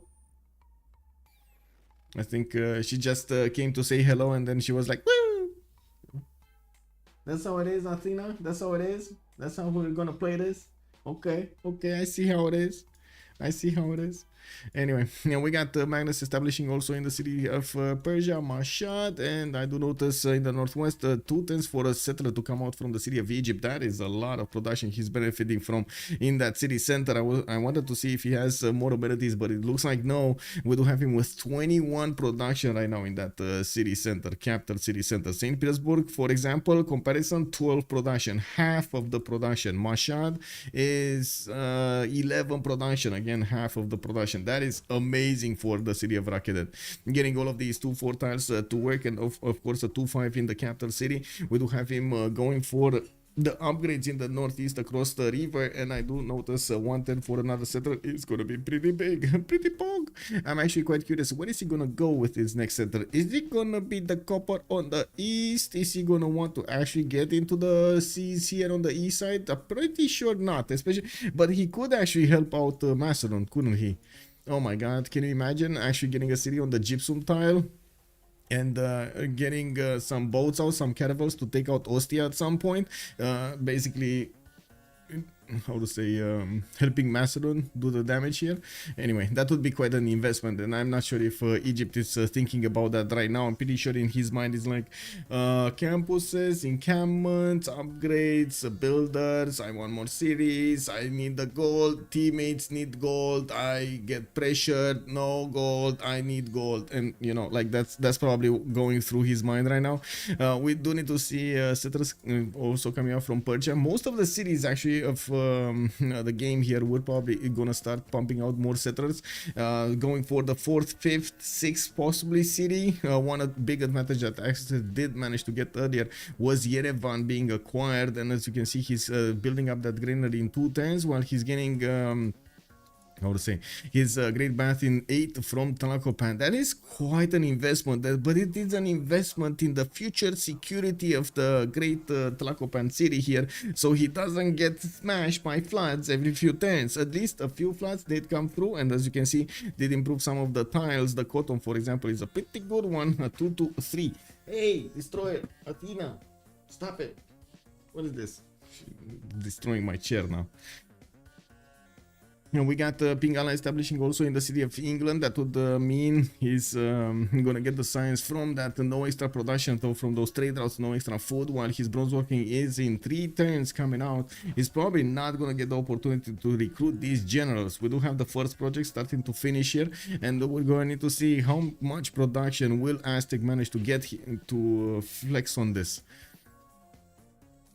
Arizona still moving. Yeah, okay. Athena may be angry that there isn't a Greece in the game. It might be like, you know, it might be quite a bit of disrespect over there. Oh my. Broccoli plays for Escape from Posel for Premier League, so it's this is not exactly the same team. Okay, so it is kind of there, but not there. Okay, got it. Okay, I mean that's good information. Okay, what do we have here? Egypt, Sewi, 5-3-1-1 tile on the right style. That's pretty pog. And we do have him to turning that commercial. That's also quite nice. We in the south. Let's take a look at Russia. Russia finishing up his Temple of Artemis in 4 turns. I didn't see anybody contesting it. I guess Kree might have had the opportunity, but I don't see. No, he does. Oh, he does. He does have a tier tile over here that he could have tried to get going, but I guess it was a bit too out of his way of developing to actually put that one down. He's going for the early markets. He's going to want as many trade routes as possible, and looking at his gold per turn at the moment, he is on 14 gold per turn, definitely doing very well here. And Sasu getting 1 gift from Anonymous Gifter. Thank you so much, Anonymous Gifter, much appreciated, sir. Looking at Athena, she's coming in. Oh no, head bump. Hello. Head bump? Athena.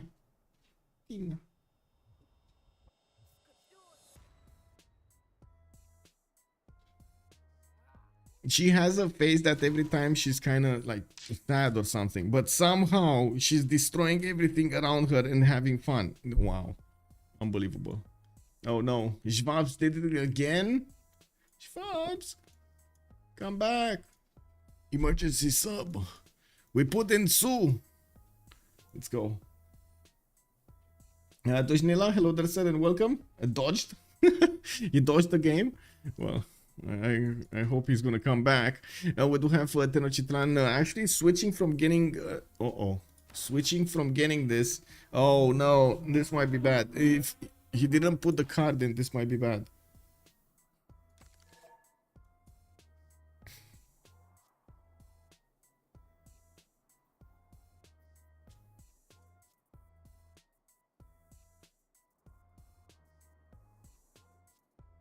What means pose?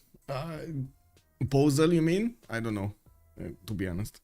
I think it's Escape Settler, if I'm not mistaken, or Escape City or something like that, if I'm not mistaken. But don't take my word on it. That's what I remember from the last time. Athena, what did that pen do to you? Athena. One sec.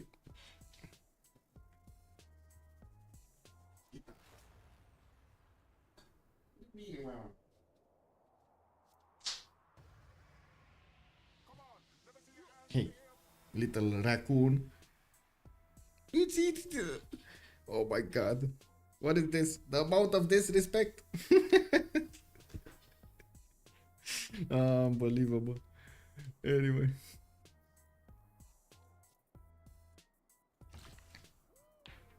She's going to the exact same place, guys. Unbelievable. Man. Hard-headed. Definitely. Anyway, in Gamma Training Projects, actually another 2 of them. Macedon did recruit a general. I'm pretty sure Rome is going to recruit one next turn. And they probably are thinking, or this turn actually, he has 30 points. They're probably thinking Aztec is going to have enough time to just passively get that one. But I would imagine if he doesn't actually put the card in for the extra 3 points, he's going to have a hard problem actually getting to those points in the allotted amount of time, because Rome is going to get so many more points. Rome is starting to build his barracks, and I do see them in 4 turns. I do also notice he's getting a galley out from Ostia. Okay, this is kind of weird. I'm pretty sure he's not going to get Nazca that easily, but he probably does want to scout the coast to see if Egypt is going to do that thing I told you about the east side here. Looks like Egypt is not. Egypt is going to try to play it safe and get another city to the southwest of his capital, and not actually get into a war position or in a position to war anybody, I would say. Not even settling towards the south, towards where Persia lives, and Lahore in between. The Kite. Yeah, exactly, the Kite. Oh, I don't see her anymore here. That means she went in the other room, and she's gonna want privacy while she wants to chew stuff or take care of stuff.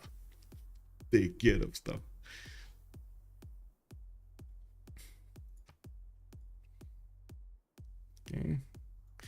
Another encampment importance here from the city of Chalkidiki. England's here, I gotta say, the most dangerous place is here. Rome is definitely bunkering down and is gonna take care of the attack from Macedon. We're gonna need to see if there's gonna be any movement here, but I would imagine it's gonna be a stalemate. But this might go through. Now, Aztec getting here. Oh my, wait a second. Does Aztec actually want to upgrade those Eagle Warriors right on the doorstep of England while England is still trying to get to his swordsman or horses? How much does he have? 2 luxury attack bonus. Okay, can he get a third one? An easy third one? Not really, right? He settled on a honey tile and he did improve a cotton. What does he have extra? Honey and cotton, already improved. This one doesn't have any extra luxury. This one, it's a 3-ring tile from Yerevan. That's very expensive. I wouldn't really go there. He does have some in the north, also some more marble tiles, but again, quite far away. And what's his fourth? Oh, the fourth is olives. Oh, that is so far away to the southwest. Well, I guess if he does manage to take on the English cities, he's definitely going to put more cities towards the mountains. So that is going to be on his way. And we got Magnus establishing that in 2 turns in the capital city, and he did start his government plaza. I think this is a mistake, actually, getting the government plaza. I definitely think this is a mistake. As in, not right now. I believe he needed another project for his general if he wanted to secure this.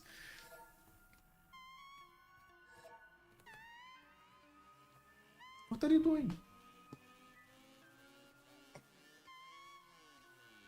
Ești tu cu minte? Ești tu cu minte? Un pic? Un pic așa? Ești cu minte?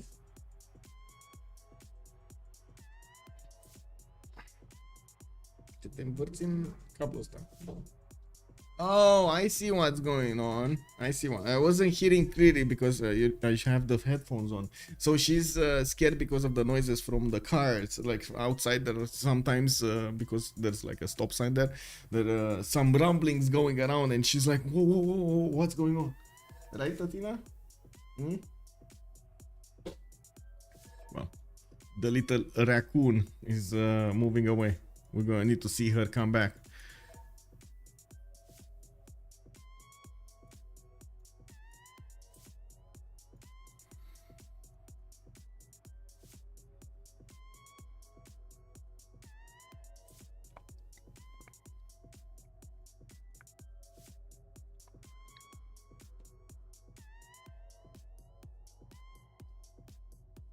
Are we like? Can somebody tell me what's going on here? I have no idea how to read Cyrillic. Oh, I guess. Wait, I can use my phone, but not right now. I don't know what they said there. I'm pretty sure we're gonna have a re-lobby. Another try on this.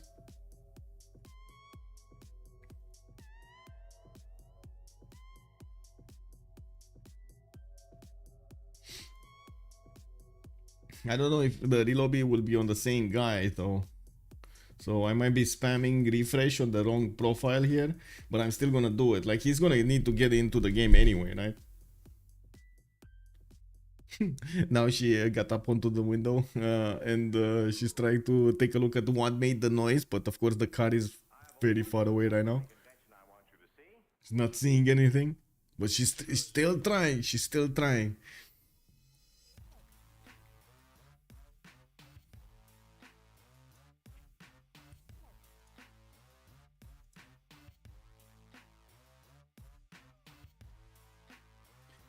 Show once again, please. Hello there, MS Doll.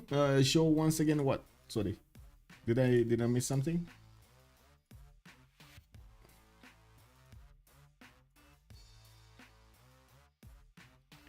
Oh, the message in Cyrillic. Oh, I'm sorry. I don't have it anymore because I left the game so I could get into the new lobby. I can't see it anymore. I'm sorry.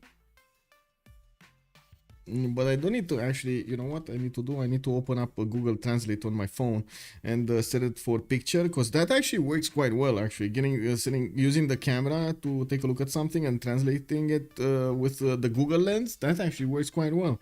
I can't wait for something like this to be implemented in like in a good way, because right now we don't really have good ways for glasses or something on the eyes and so on and so forth. But of course, in movies we did see quite a few possible technologies or paths that these technologies could go for. For example, lenses directly into the eyes. Ooh, that would be amazing. Can you imagine that? You take a look at somebody, you know, everything over there. Very nice, very nice. The glasses are kind of weird, I gotta say. I find the glasses quite disturbing. I mean, those glasses, the Google glasses, I find kind of disturbing. The same with VR. It's kind of weird, right? It does have like a weird feeling. Sure, it's fun. It's amazing. Like it's amazing what the technology is getting to, but it's kind of clunky and bad to hold that mask over your face, and so on. A lot of kilos, from what I understand. I don't know. It's just not at the level that it could go mainstream, from my perspective. Maybe you guys feel differently, but it feels like it will take some time for it to still develop. That needs to be still in development and mature enough so it can be adopted. But they're still trying, you know, they're still trying, and I'm pretty sure a lot of people are experimenting with what VR can do, how VR can help, and so on and so forth. Hey, Athena.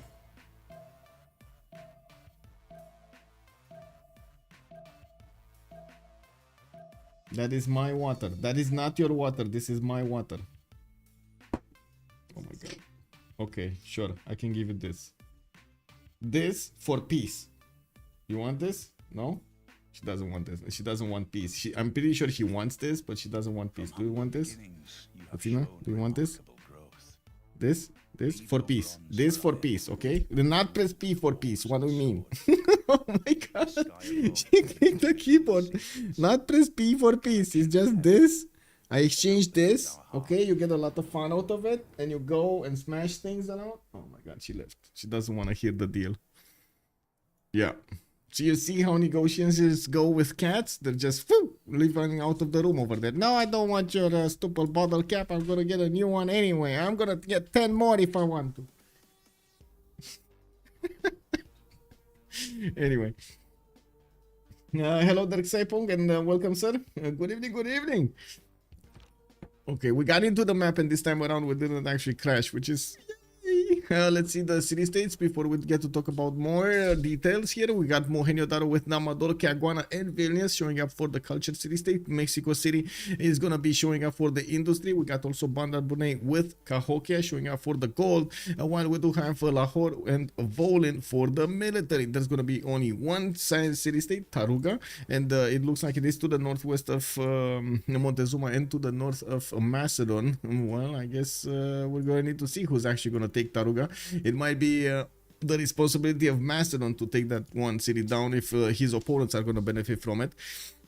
We also have one single phase city state that's going to be Nazca, and I don't really see that much amount of desert next to the civilizations that could benefit from it. So yeah, I'm pretty sure Nazca is not going to be that used. Of course, it's pretty good for Russia to have it, as at least 3 of those envoys in there to get all of the extra faith going, and that is going to be important for his abilities to get all of the builders and the settlers in the Monumentality Golden Age to convert that faith into production. We do need to see this. This is... Wait. Oh, he didn't move yet. Okay, he didn't move yet. QWERTY is getting his encampment training project finished next turn. We did actually need to reload the turn, right? So the players are going through the same moves they did last turn, and as you can see, the settler is still moving very, very close to the English cities. And I do have to point out these Eagle Warriors are going to need to spend a few turns here to get into the borders of a possible city. If he's gonna, well, he can't settle it on the 1-3. He needs to move forward, and I don't know where. Is he gonna move forward here here on the 2-2 base? Is he gonna move towards the Eagle Warrior on the west side? Both of these locations are aqueductable, I would say, because they're next to mountains, but at the same time they're gonna be non-freshwater at the beginning, not a lot of population, with loyalty pressure coming from his opponent. Well, in the Golden Age, he's gonna have the loyalty pumped up from his capital quite big, and we do have him actually smashing one of these English scouts to the northeast.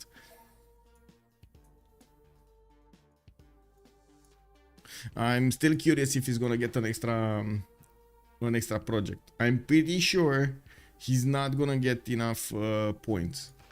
Maybe that's my take on it. I guess it does depend on Macedon and Rome if they do get another wave of projects going. I don't see Rome doing it, so he might be safe. Rome is still gonna have a lot of so wait, how many times? If he's working, is he working the God King card? Not this not the God King card. No.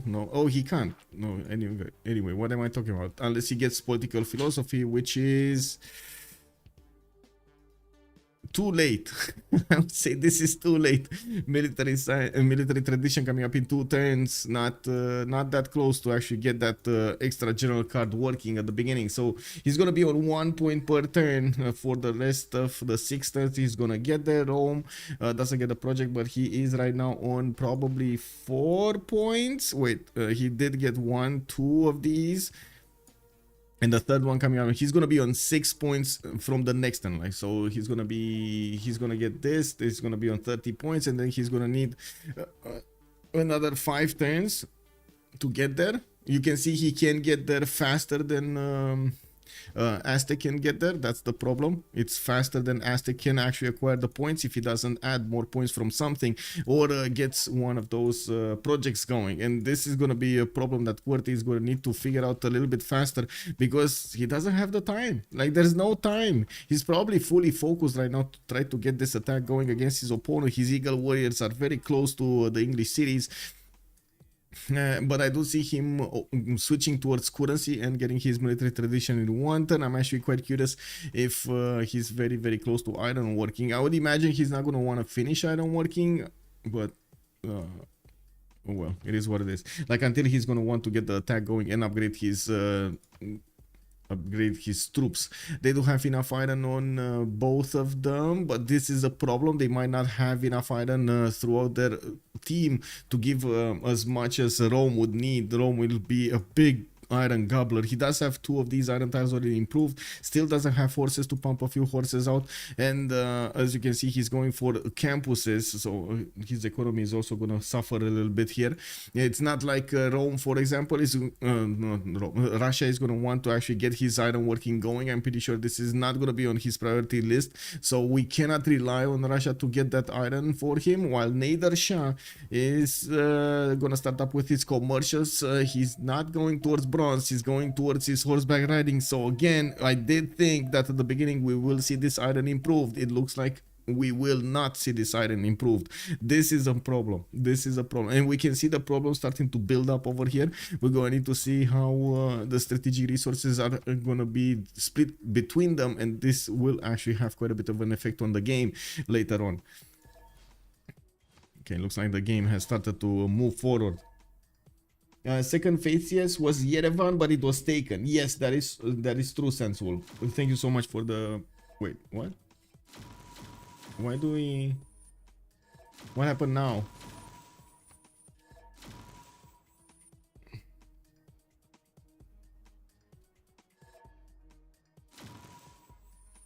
Oh, wait.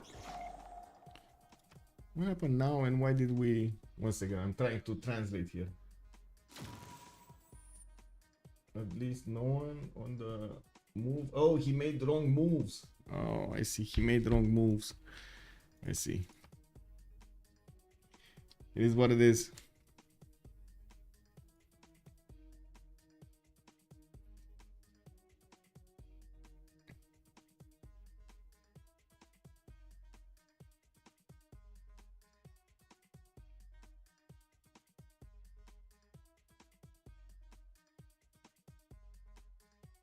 Okay, well, at least the relobbies are actually fast. You know, we don't spend that much time over here. It's good. It's good.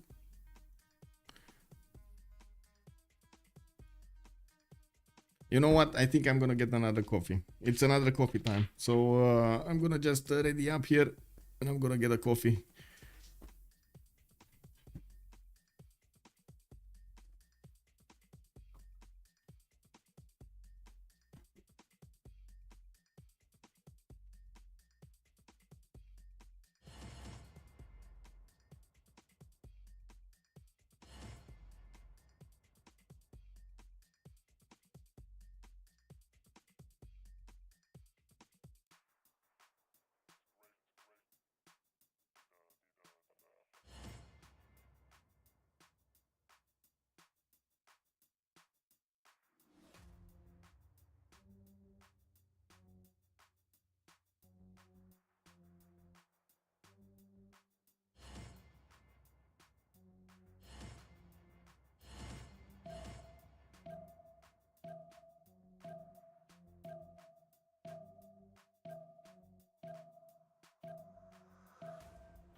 From humble beginnings. Okay, put some water and got to press the first button on the espresso and we're gonna need to wait to press the second one. And then get the coffee. Begins to reveal its secrets.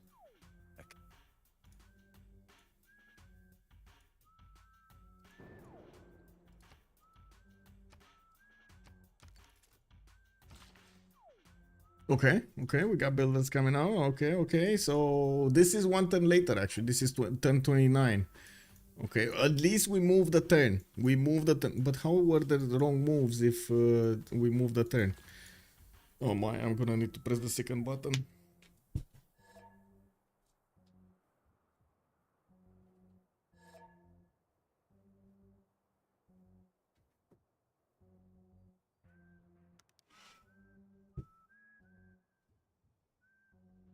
Okay.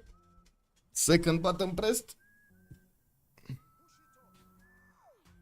So it looks like the government plaza keeps on getting built over here. Okay. Well, I am guessing he's trying to get those governor titles as quickly as possible instead of actually having the governor plaza, because at the moment it's not like he's gonna get other points from it or other advantages from it.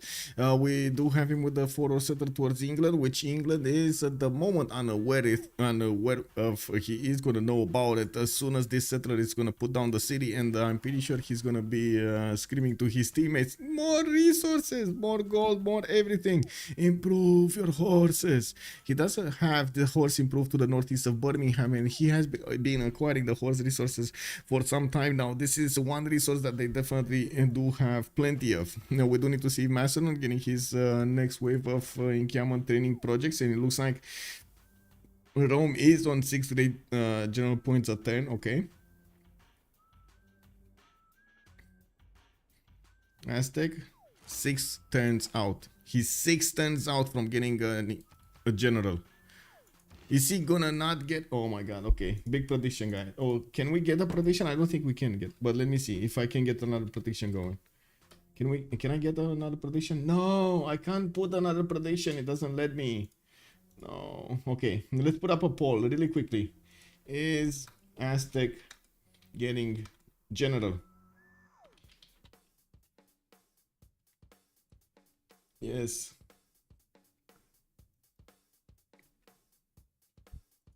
No. Yes or no. It's a quick yes or no answer.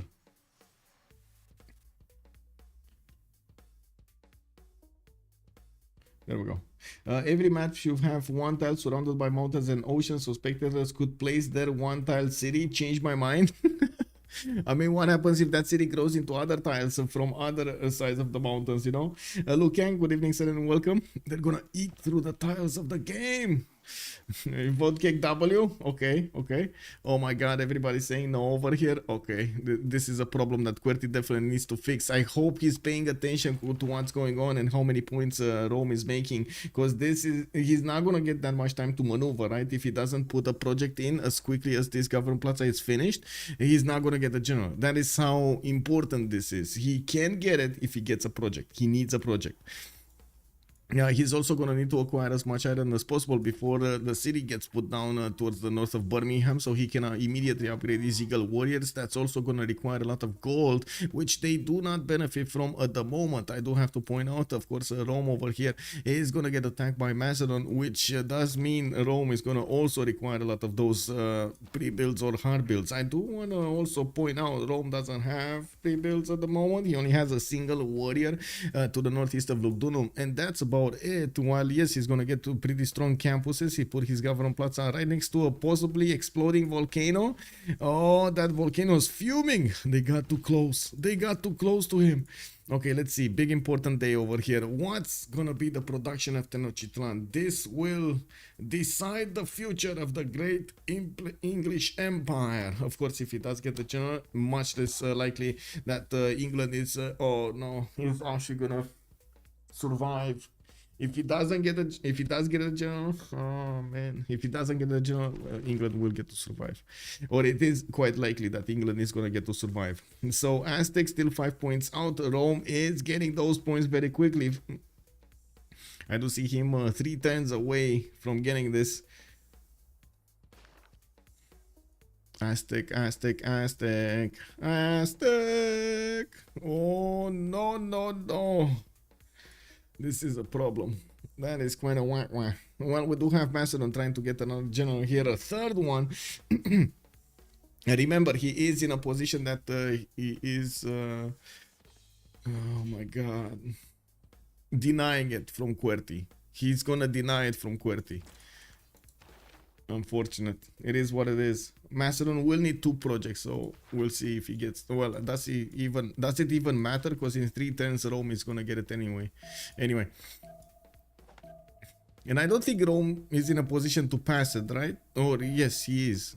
Wait, where is his general? Where did his general go? Oh, there we go. There we go. He does have a general. Maybe he's gonna pass it. Maybe Rome is gonna pass it, be the good guy here, and gonna give it to Aztec. Is this what's happening? Oh, there we go. Let's see. Aztec, put the general card in. That's fine, guys. That's fine. He got a card in. It's all good. He's gonna get a general. Woo, woo.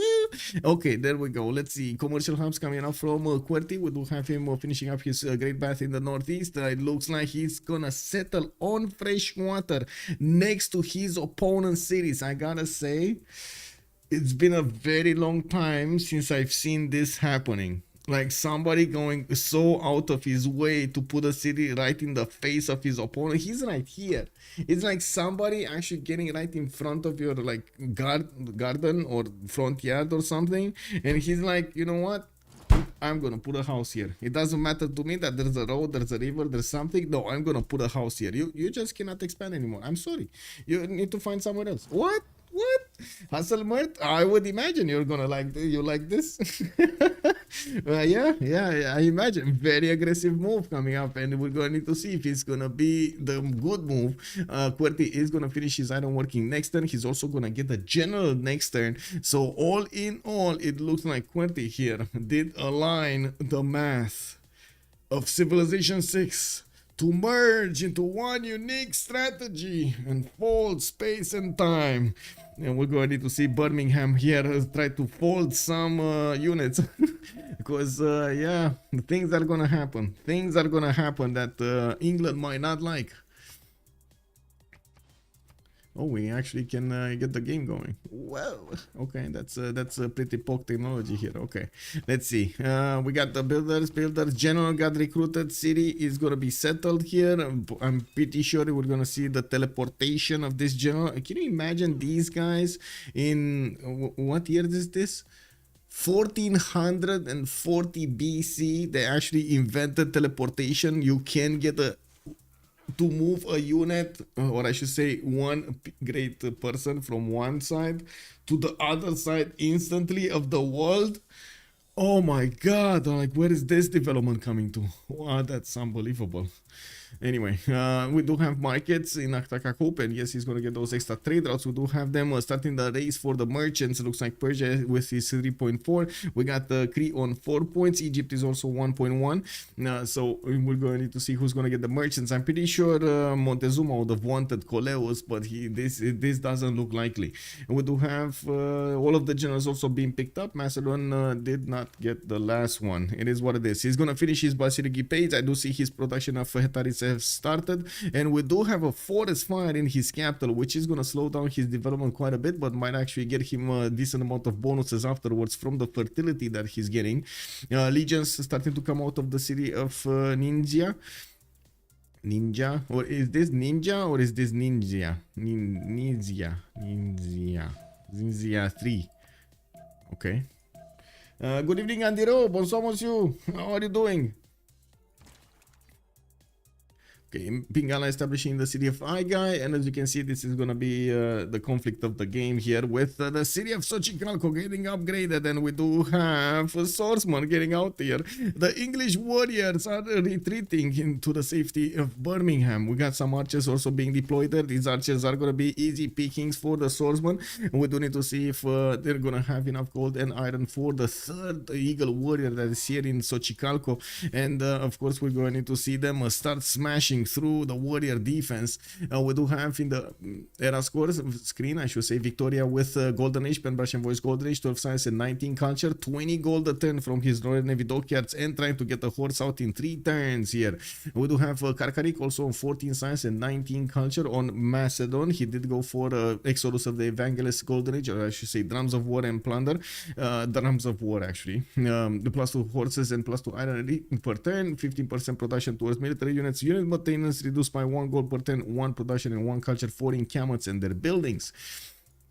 Now we do have to take a look at Cleopatra with a Pen Brush and Voice Golden Age. Cleopatra is gonna get his 4th series to build the pyramids, and I do see he's getting more of these commercials for the extra trade routes. I would have actually imagined a few more series here, but I guess his 5th one is getting out slowly. I definitely would have seen him on 7 series till now, but it is what it is. 15 science, 29 culture, definitely POG. 59 production also not. No, it is the biggest one. No, it's not actually. Vadia Queen has the most production in the game with 64 points of production. 19 science with 22 culture. Pen Brush and Voice Golden Age. Cree here is gonna get his army of builders, and I do see he did start up on his multiple markets, not to mention finishing up his commercials. We do have the first attack going through in Birmingham. There is a builder here able to chop a horse next turn in the city of London, and we do need to see if the city of Birmingham is gonna survive here. It does seem like England is gonna lose a few units before he gets to stabilize. Yeah, there we go. Horse gun in Birmingham, and that city is quite powerful. We do have new Eagle warriors coming up from Xochicalco. Would have been awesome if he could have managed to get more units on the road over here towards his front line. He definitely has the stronger units in his swordsman. These horses of his opponent are gonna have a hard time pushing through. Okay, so Cree here. Cree 20 science, 24 culture, 35 gold, 10, 64 production, and more coming. I'm pretty sure his Government Plaza is gonna give quite a few bonuses here, and I do want to see how he's gonna want to actually put down those aqueducts. I could definitely see one here and one here somewhere, but I guess we're gonna need to wait. Anyway, I do see a Nader Shah with 10 science and 17 culture on 4th series. Nader Shah, we still don't have him upgrading his iron tile, and we do have him putting a city to the northeast and possibly trading with Rome. We do have him also getting a few builders out and more settlers for his expansion. Still modic, I would say, performance here with 54 production and 26 gold per turn. It does seem like he's gonna focus the economy at the beginning rather than anything else. A 5th city and a 6th city actually coming out from his empire, so okay, he might get bigger. We got Rome with Drums of War, and yes, he did get his first legion out, 5 turns away from getting a warlord's throne in his capital's in Gavron Plaza. While he is getting a few builders, he can start chopping. He still did not go for the horses to upgrade that tile, while I do see he's getting another legion from Lugdunum. We do need to see how quickly Ninja can use these legions builder charge to actually chop and get more production going from that. And we do have also QWERTY, 15 science and 28 culture. I do see him in a Pembrokeshire Voice Golden Age. He's pushing his opponent here quite hard in the city of Birmingham. And as you can see, unfortunately, got stuff from actually wrapping around the city center. We do have England getting a few archers to move on the front line and help deal the damage against this swordsman, while we do have also England putting a few galleys as quick as and as close as possible to these units. This is gonna be quite hard to push through. +8 support bonus on the horse of England. Fortunately, we don't have that much production in the city of Xochicalco, but good thing is he does have full loyalty over there. It's they're both in a golden age, and those are the second cities, both of them. We do need to see if there will be an army coming out from Aztec bigger than what he has on the front line. By the looks of it, in his production queues, I don't actually see this happening. I would imagine an army would be much more valuable than a monument at this point, since he will need to keep up the pressure on England. Maybe he thinks that's enough. That should be enough for some time here to deal the damage against England and keep him from actually doing something else. And when I say this, I do see QWERTY did just buy a builder in Xochicalco, which will definitely give him the opportunity to chop more tiles and get more units right in the face of his opponent. This I like. I definitely like. Now we do have Broccoli, 19 science with 27 culture, getting his monumentality golden age. Only one in the game with a monumentality golden age. Starting up on his culture placements, you do see the theater squares are coming out from St. Petersburg and Voronezh, while he did get quite a bit of faith going on 41 per turn. He does have 46 production and only 4 cities at the moment. Definitely gonna need a lot more.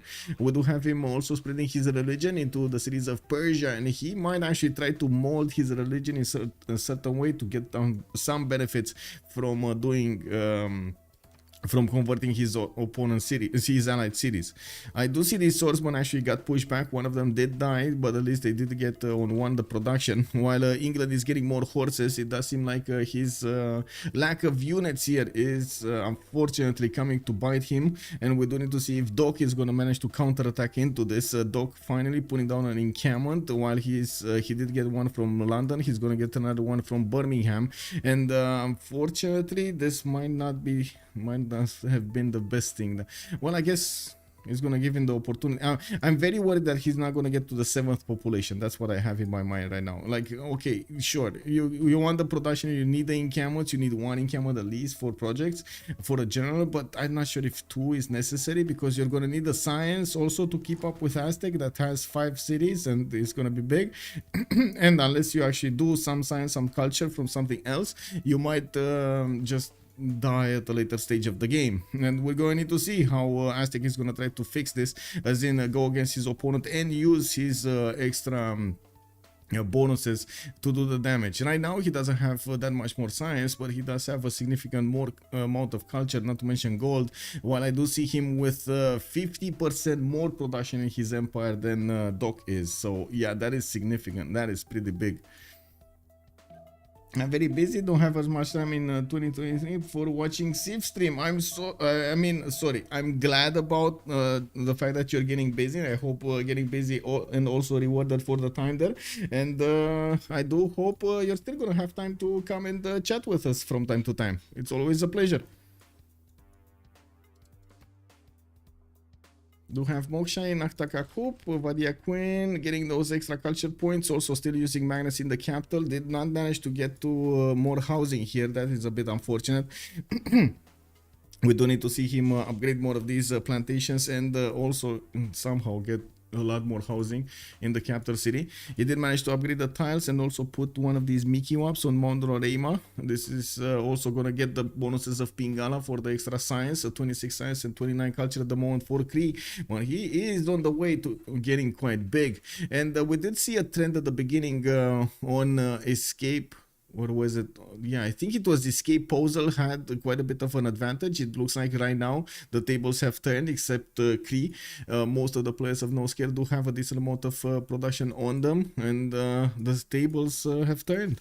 We got Aztec getting another 2 swordsmen from Xochicalco, managed to chop one and get one hard build with we do need to wait and see if he's gonna manage to keep on pushing or try to push England here. I would imagine he definitely needs a stronger unit to punch through.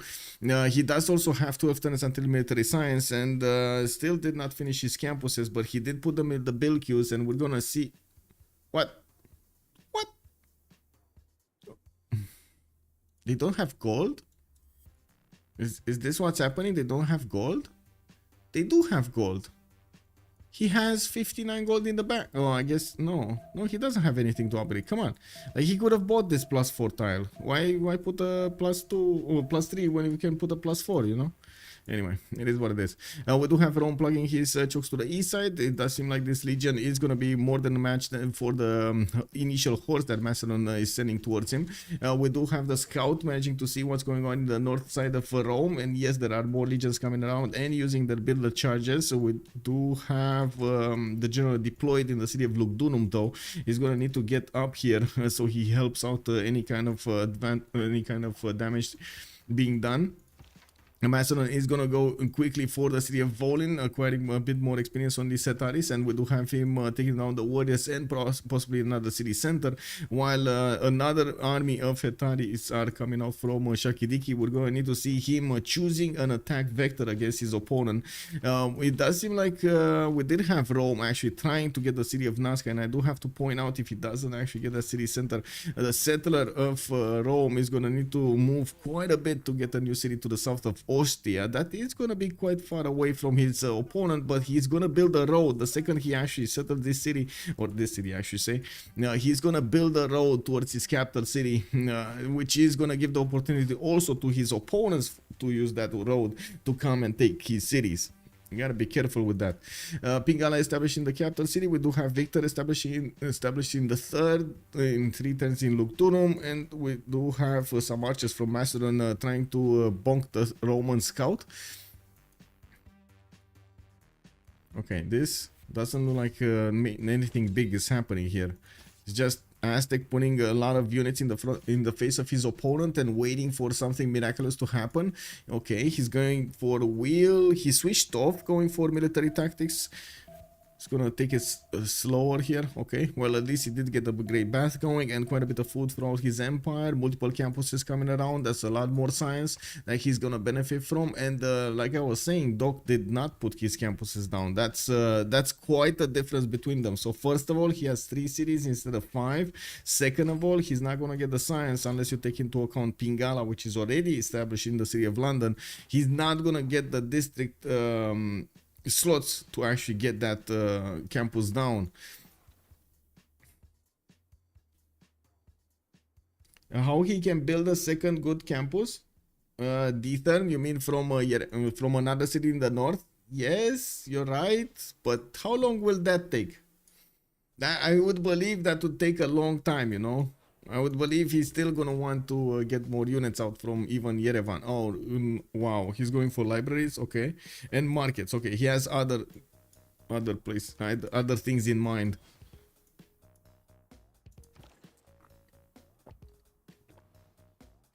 One of the disadvantages of actually getting Xochicalco so far into your opponent's empire is he's not gonna get a road, and the resupply rate will be very slow if he's trying to get units from Tenochtitlan, Azcapotzalco, or Yerevan. He's gonna need to pass through all of these forests with hills to get to Xochicalco, since there is no pathway, no road yet in between those cities. Yes, he could actually try to get his trader, which I'm not sure if it got reset right here, so he has the opportunity to get from Xochicalco to his capital city with a road or not, but this would be extremely valuable. Getting this highway of, oh, he has another one. Okay, he just started up a trade. This is extremely valuable to get the route to your main city, so you can reinforce the front line without always trying to pass through the hills and the mountains and so on to slow down your resupply rate.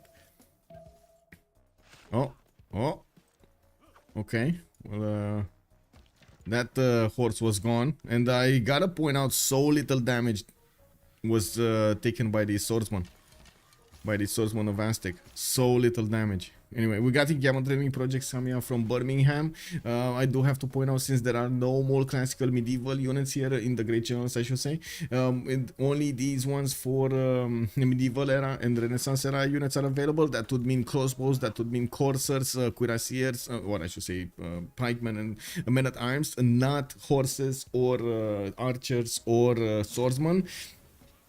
This might be a problem for England. I'd also want to say Doc over here is keeping his units, instead of keeping them in a line, he's exposing them to 3-shot attacks. As you've seen, Aztec can definitely have enough power on his swordsman to attack into one of these horses and triple attack it and get the bonuses going.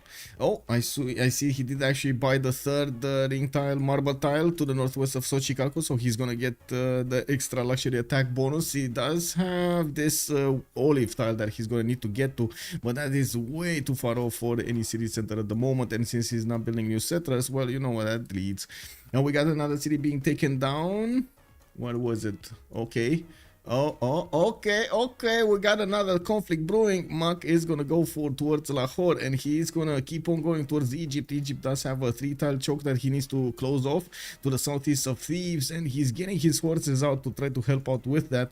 Now we did see a city being taken over, so this is Volin being taken over by Macedon. Macedon getting the first Setaris on the front line. These Setaris can keep doing damage against the legions even with the fortified defense, so I can imagine definitely Macedon just throwing units at his opponent, as many as he can, and going through the legion line one by one.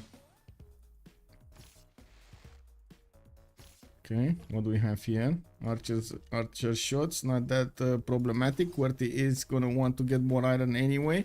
We got Victor establishing in Xochicalco, and I do notice the builder is gonna get that extra point of damage on his units soon. That's gonna put him a bit over the horses defense. Wait, is this +7? Yes, this is with a battle cry. This is without. No, except Cav. Well, I guess the +7 kick W, except Cav, you know, doesn't work. He's gonna get it on the archers though, right? Yeah, he's gonna get on the archers. 49 strength against the archers, 23. He's also getting a new luxury. Yes, Furialis. Good evening, sir. Yes, that is so true. And I do notice he started getting a few swordsmen out. If he does get them ready in Tenochtitlan, he can definitely use the road and the resupply here. It's gonna be important for him to get as many units out against Birmingham as possible. Also might actually help him to make the front a little bit bigger. We'll see. We'll see. I do like that Mashad did manage to get more cities out with 246 at the moment, and multiple campuses coming around. He's gonna get his points. We do have him with 18 and 20, 18 science and 20 culture. Not that big, but with his trade routes and of course with new trade routes coming around, he did manage to get to 87 production per turn, and a lot more science is gonna come out whenever he's gonna get Pingala established in Hamatana and finish that +3 campus he has on the right side.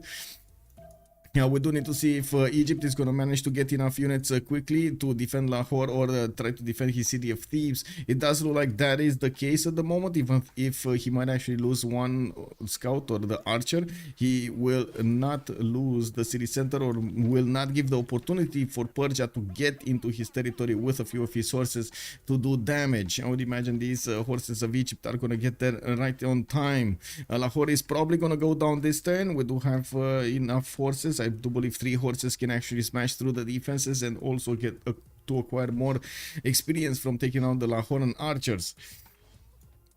Okay, I do see Aztec did manage to take that one horse down that was sitting in an unfortunate position over there. Unusual position. Okay, we got campuses coming from Tlacopan. It looks like entertainment complex in 4 turns. Okay, we got the swordsman getting 1 turn from Tenochtitlan, and I gotta point out that trader is going to the capital. Okay, there we go. So he's gonna manage to get this going. He just needs to pass through this rainforest, and boom, Xochicalco's roads are gonna be connected. We do need to see how fast he can actually get all of the bonuses for the next unit, for the next upgrade. 4 turns for military military tactics. What I do notice at the moment, Doc is getting currency. And civil service in 2. Well, I guess Victoria is gonna get his civil service also, right? He's gonna get his extra damage from the military alliance. We do have at least Sewi 27 with the military alliance. It's fine. It's fine. They should have it. They should have more than enough. Now, I do notice also Russia is a little bit late on the culture. Sewi did jump ahead with 52 culture at 10 with 32 science as well. And I do notice the moves from Aztec are starting to get out. I'm very surprised actually he's choosing to move at this point in time instead of waiting for the next 410. So he gets more units here and he gets to also upgrade them into many times. Maybe there is a problem with the gold that I'm not seeing, but no, I don't see a problem with the gold. Oh, disaster strikes. One of his swordsmen got taken out by a flood. We do have Aztec needing to retreat his units in a safe position over here to heal them. He will have the opportunity at least to pillage the horse tile before he's gonna need to retreat that swordsman. And I do see one of his archers did get taken down. It looks like the gods of Civ did say, well, we need to give more chances to England to win the fight. Aztec has been a bit too rough on him. Let's settle the score. Well, we do have new swordsmen coming around from Tenochtitlan. That city is going to get quite big. And yes, there is an archer also coming out from that city center next. And we do need to see if the Aztec swordsmen are going to get to fend off attacks from their opponents. And while these horses take a lot of damage taking out the swordsmen, they do not manage to do 1 damage and take them down. Governor Victor is giving an extra +3 to these units, and as you can see, they're pretty powerful, I would say. Rest in peace, England. Let's see, because you see him actually lashing out. Oh yeah, he's not gonna go down without a fight, and definitely that's one good thing to see here. God of River helping him. Exactly, Zimons. Good evening, sir. He saw that the great English nation is in trouble, and he sent his nature's whisperers to bring down the great waters of the river of Severn. Okay, there we go. Yeah. Okay, Lahore has been taken down. We do have Persia here getting in. Okay, I mean, there aren't that many horses getting to defend Thebes. We're going to need to see if Persia is going to manage to punch through with his own horses. I'm pretty sure a bit of experience will help here, so we do need to wait and see what's going to happen. But I'm more interested in what's going on here. And yes, I did notice the conflict between Rome and Macedon is starting to get heated up, but there's nothing to talk yet about there. He's pushing slowly, getting his positioning, and so on and so forth. Okay, one more horse got taken down. Timur is not giving bonuses to any of these units, by the way. Timur is just there to enjoy the fights and try to pop some popcorn. We do have him, we do have Aztec getting those units as quickly as possible to the front line. And yes, he doesn't have any more archers, but he's one archer in the city center does so much damage. And we do have him with 3 swordsmen in a line coming from his capital. Look how beautiful this is. This is basically the marching bands coming out over here. Can you imagine, like in the movies, everybody's like stomping their feet and clamping their shields, swords and shields, and you hear those woo woo, like every time they move. Oh my god, that must have been scary. Can you imagine like seeing like, I don't know, tens of thousands of people moving through hills like that, like doom, doom, doom, doom, woo, woo. And you see clank clank also from time to time. Oh my god, it's just scary, bro. What is this scary tactics coming around? But I would imagine that would have definitely been used at that point in time, just as sometimes it's used right now, right? We do have some technologies that definitely want to use sound as a weapon. It is what it is, What's going on with Russia and why is he not getting on the same level as Cleopatra? 46 culture, 25 science. We do have him with 69 faith at 10. Okay, that's not that big. Audience chamber, he did finish his hanging gardens.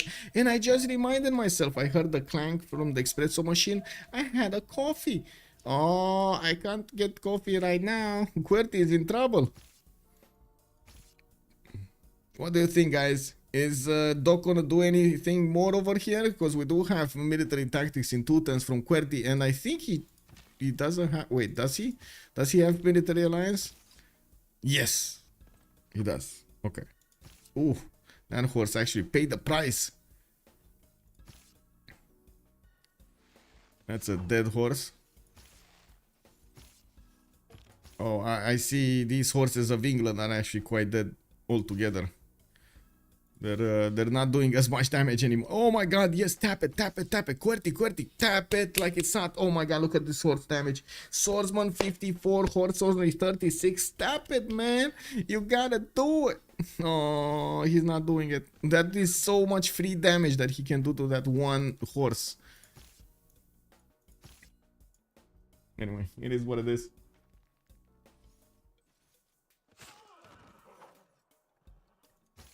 He even got a promotion. Perfect. Well, he died before he got a promotion. It is what it is. Anyway, we got 2, 4, 6, 8 possible men-at-arms that could go against the English units. And taking a look at the possibilities of technology here for Victoria, he's only going for apprenticeship in 2 turns, 28 science with 35 culture, while we do have Montezuma with 32 and 45. It does seem like we're gonna have also more units coming up on the front line with entertainment complex in 1 turn. I do see traders coming around from Aztec.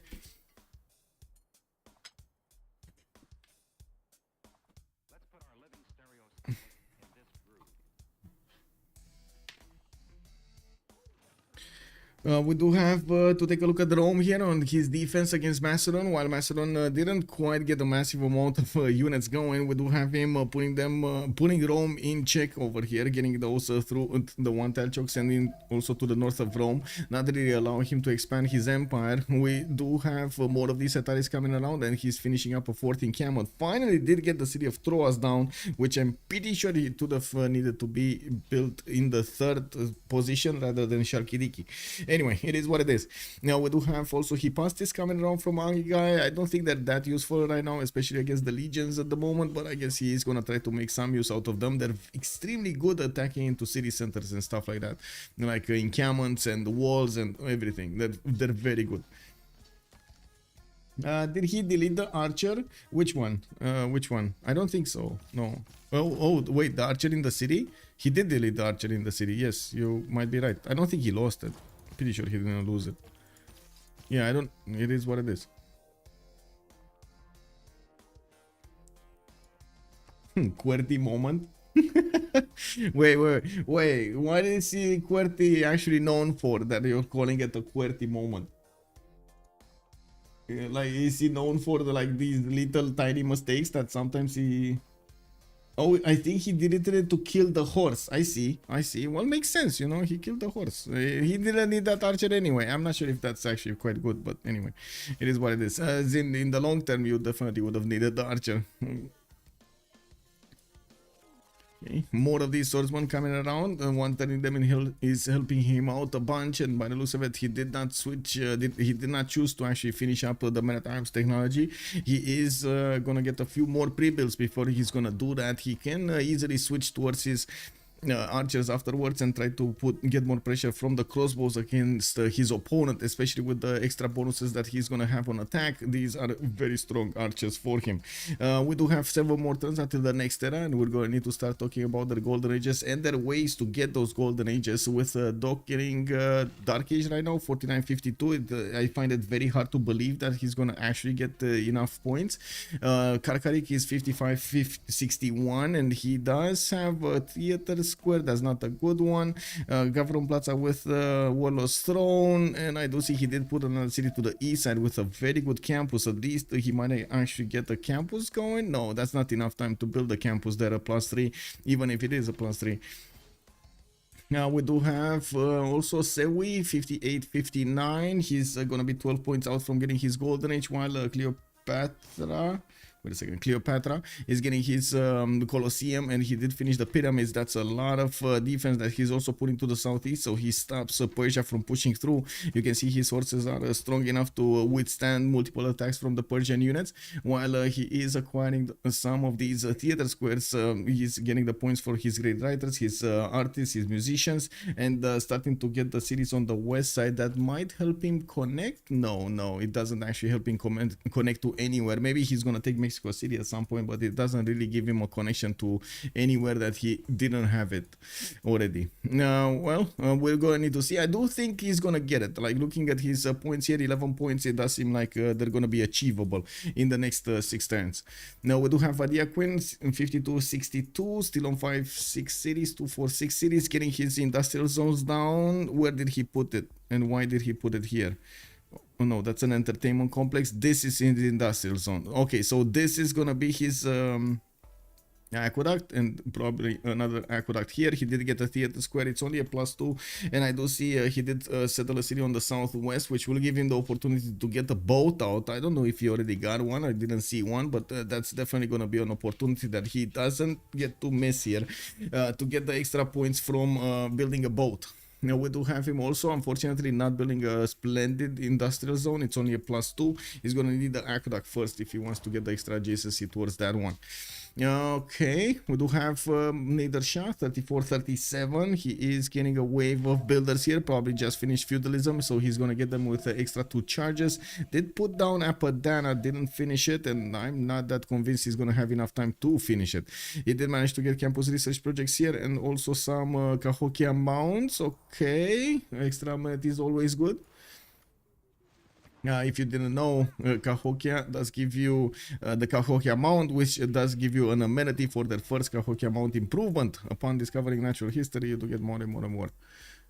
Then, by the way, cities receive +1 amenity for their first Cahokia, so you need to build one in each city.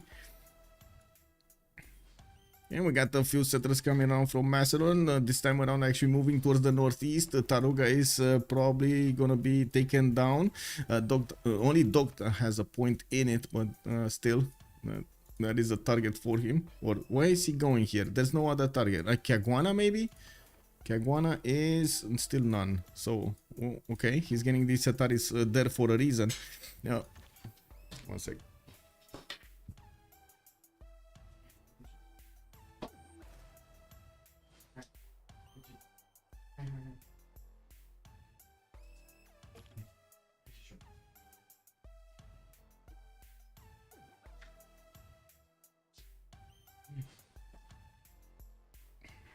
Sorry about that. Needed to get the cat out. It's opposite side of the river of the city center. Wait. Yes, I was also thinking about that. He cannot put that, but I didn't want to mention it back then. Too much time to explain what was going on. That is so true. He will have a problem to put it there. That's why initially I thought here it's gonna put it and not here, but yeah, it is what it is. Wait, you should be able to put it. It can wrap around, no? Anyway, it is what it is. Sometimes it does wrap around. Anyway, let's see. Aztec. Machinery in 2, mercenaries in 1. He does have the upgrade button, and he doesn't need to wait for mercenaries to actually get everything upgraded. 2, 4, 6, 8, 10, 11 swordsmen, 12 swordsmen will be upgraded soon. And I do see him also trying out Colosseum.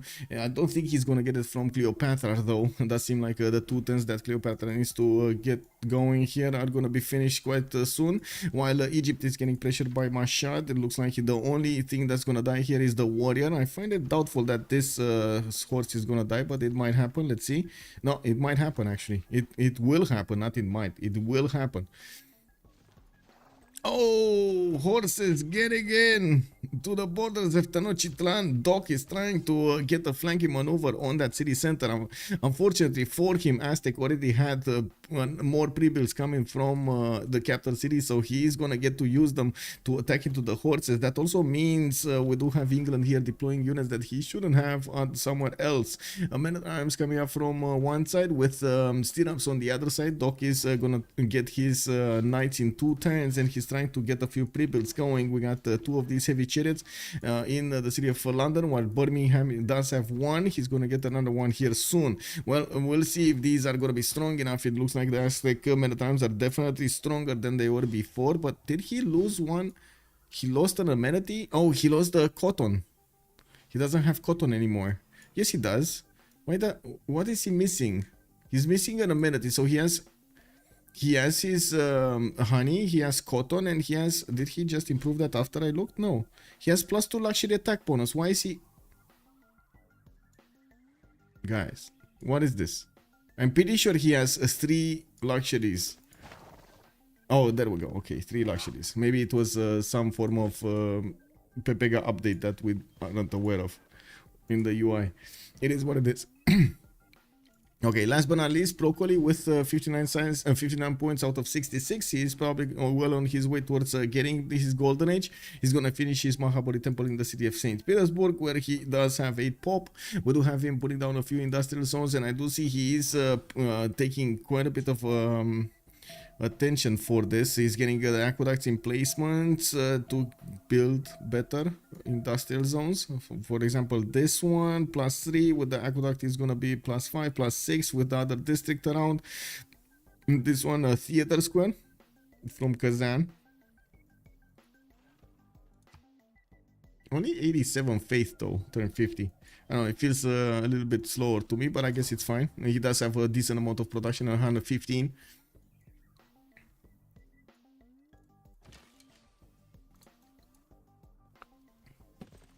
An aqueduct cannot start and end on the same edge of the tile. Yes, on the same edge of the tile, definitely no. So it needs to be on 2 tiles, huh? What were we watching? Not here, not here, not here. Increase territory, right? So this one. So because the tile is like this, right? The aqueduct cannot start on this and wrap around. It needs to be like this. It starts here and it ends here, right? That's what you're saying. Ifadlan has been picked off. That's gonna be one extra trade route over here for Kree. We do have him with Marco Polo also. I do see he did manage to get Hypatia, and I do see Montezuma did manage to get more envoys. Yeah, there we go. So 2 extra trade routes from Kree. I'm actually curious if somebody picked up the first one. There's another one, right? There's the third one. Oh, he got all of them. He got 3 extra traders. Zankian, Marco Polo, and Ifadlan have been recruited by Kree. 3 extra trade routes for Kree, already 137 production, 49 science, and 54 culture. He's getting quite big with quite a few cities, while his allies are trying to fend off their attackers here. It looks like he is going to manage to sim right behind them. We do need to see if he's going to come and clean this up, because it does seem like England is getting pushed quite hard by Aztec, but I find it hard to believe he's going to break England by the end of this. There's definitely gonna be quite a few victims done, don't get me wrong, but breaking England, that is a little bit different. We do have him with knights soon, so that's gonna change the dynamic of the damage points. Anyway, aqueducts coming off here in Yerevan to connect and get the housing done for that city center. More builders. He didn't get the Colosseum because it was built in Egyptian territory, while Egypt did manage to retreat some of his units, not all of them, and I'm a bit surprised we didn't have this Persian horse double tap that horse of Egypt, like tap it last second of the turn and then tap it again in the next turn, so he kills it. You want to create the pathways for doom and gloom. Theater Square festivals in Memphis. We got harbors here. Okay, commercials. It is what it is. Oh, quite a bit of damage done, but not enough to kill the horse. It looks like the Aztec units will need more. We do have them moving towards the southwest as well, doing the damage against the units that England did have to put there, trying to get as many of those tiles covered as possible. While England is still debating to get the stirrups. No, I think he did get stirrups. He's going to need the iron from his teammates. He has 45 iron. It's fine. I was curious why this heavy chariot did not turn into a knight, but then I saw London did actually turn into a knight. Okay, so he's getting the upgrades going. He's probably upgrading. I hope he's upgrading with the half cost card. He's not upgrading with the half cost card. Ooh, Mercer is in one turn. Well, that's kind of bad. That is kind of expensive, not gonna lie. But it looks like the knights are definitely strong enough to punch through the men-at-arms. And I'm very curious, why is this men-at-arms so weak over here? Oh, +8 flanking might have something to do about this. Okay. Okay.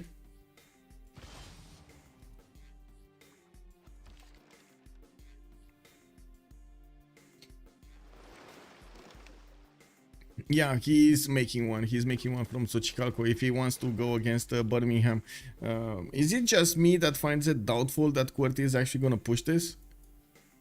Like, it looked very strong at the beginning, but then, you know, some mistakes happened, some moves were done, and he couldn't get to push anymore. England did manage to get enough science that he could keep up with the necessary technological level, and the turns that he actually had the window of opportunity were too small or non-existent, actually.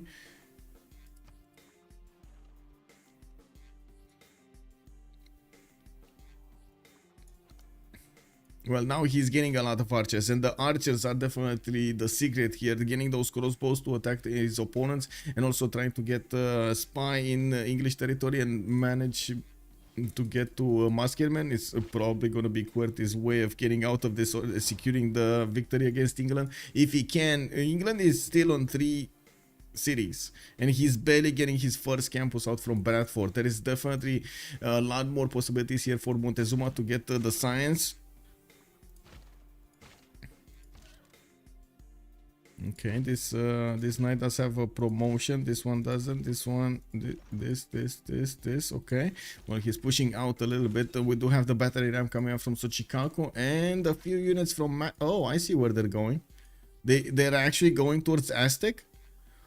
Ooh, this is gonna be a bit of a problem. Karkarik over here is gonna get a few Hetaris to do a flanking maneuver against Aztec, and they're gonna only find a single Eagle warrior trying to fend off attacks in Yerevan cities. We do have England also with a scout trying to get a city, get a settler if it ever comes close through that forest. He knows he needs to get up on the 1-3 tile or cross the river, so he's just standing right behind the forest to see that happening.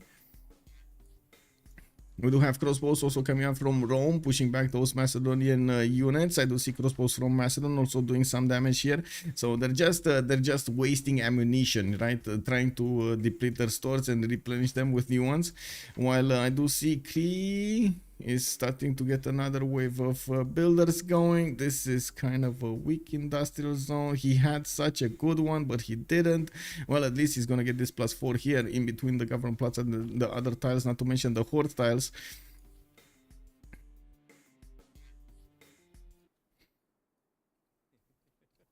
He did also manage to put Reina in the city of Mistavasis, which does give them a serious amount of gold per turn here. 76 for Vadia Queen. We got Sewi on 35, also Doc on 59. Karkarik is only on 2 turns, but it's not like he actually needs that much gold anymore. We do have Broccoli also managing to get to 76 culture, 39 science, still very much slower than Sewi. Sewi 27 looks like he has this in the bag.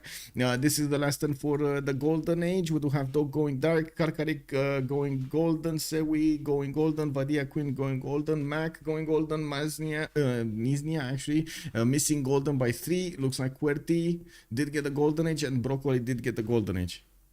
And we're gonna also have a pause after this turn because there's gonna be the World Congress, and we're gonna need to give time to the players around 2 minutes, 2 minutes and a half to go through the decisions of the World Congress. And then we're gonna come back to talk about their choices. Marcusio Flaspius, hello there, sir. Thank you for the pointer. Also, Frisbee 3 Monk, Aztec needs Ram Tower. I did not. Knights stop the push dead. Yes, well, not really dead. It's not dead. Some of the knights can actually be pushed, but it's only with the help of the crossbows that he's gonna get to attack. And that's what he's doing. He's getting a lot of crossbows, archers, pre-builds for the crossbows.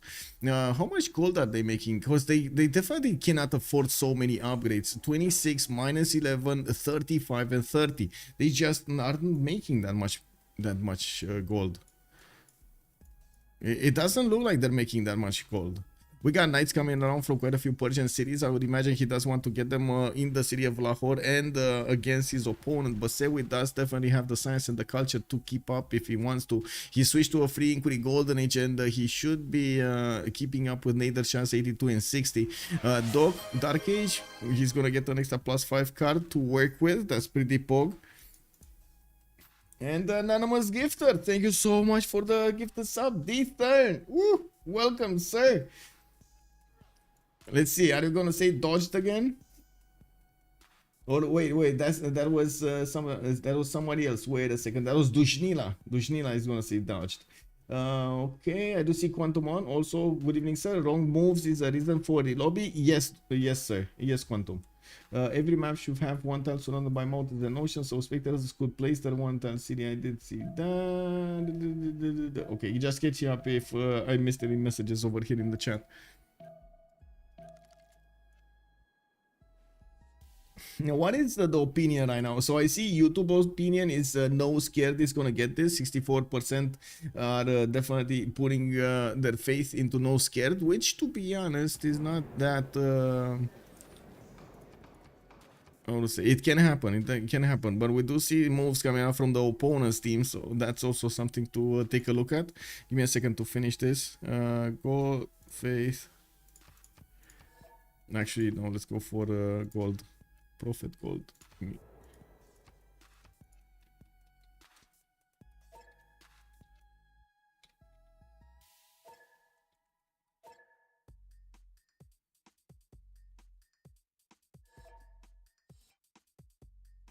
Okay, so 2 minutes and we're coming back.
And I managed to get my coffee. Woohoo!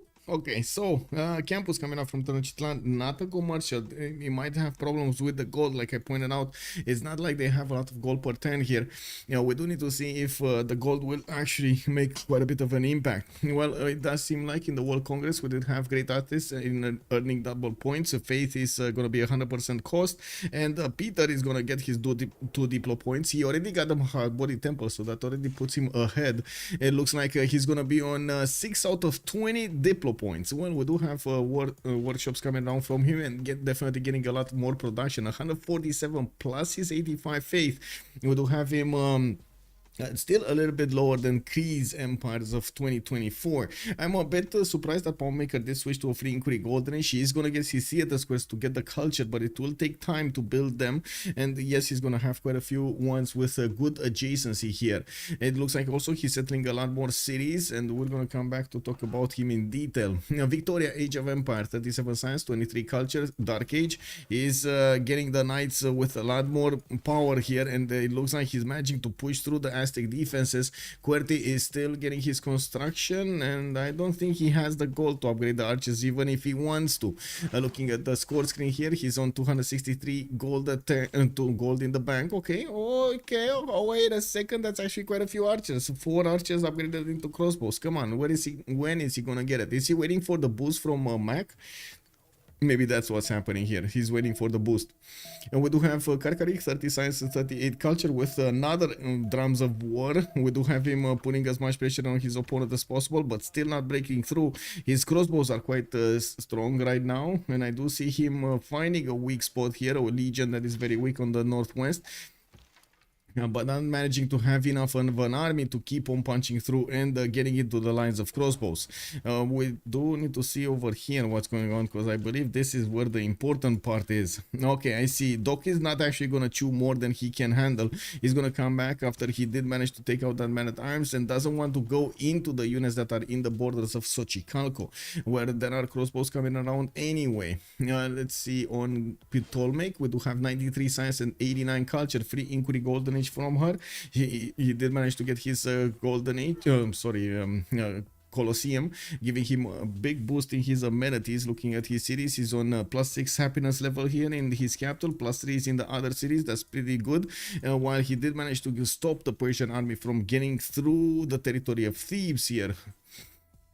We do have him with cartography next turn, and I do have to point out that there was a possibility for him to actually do some damage against Rome if he ever put a city on the east side and got some boats out.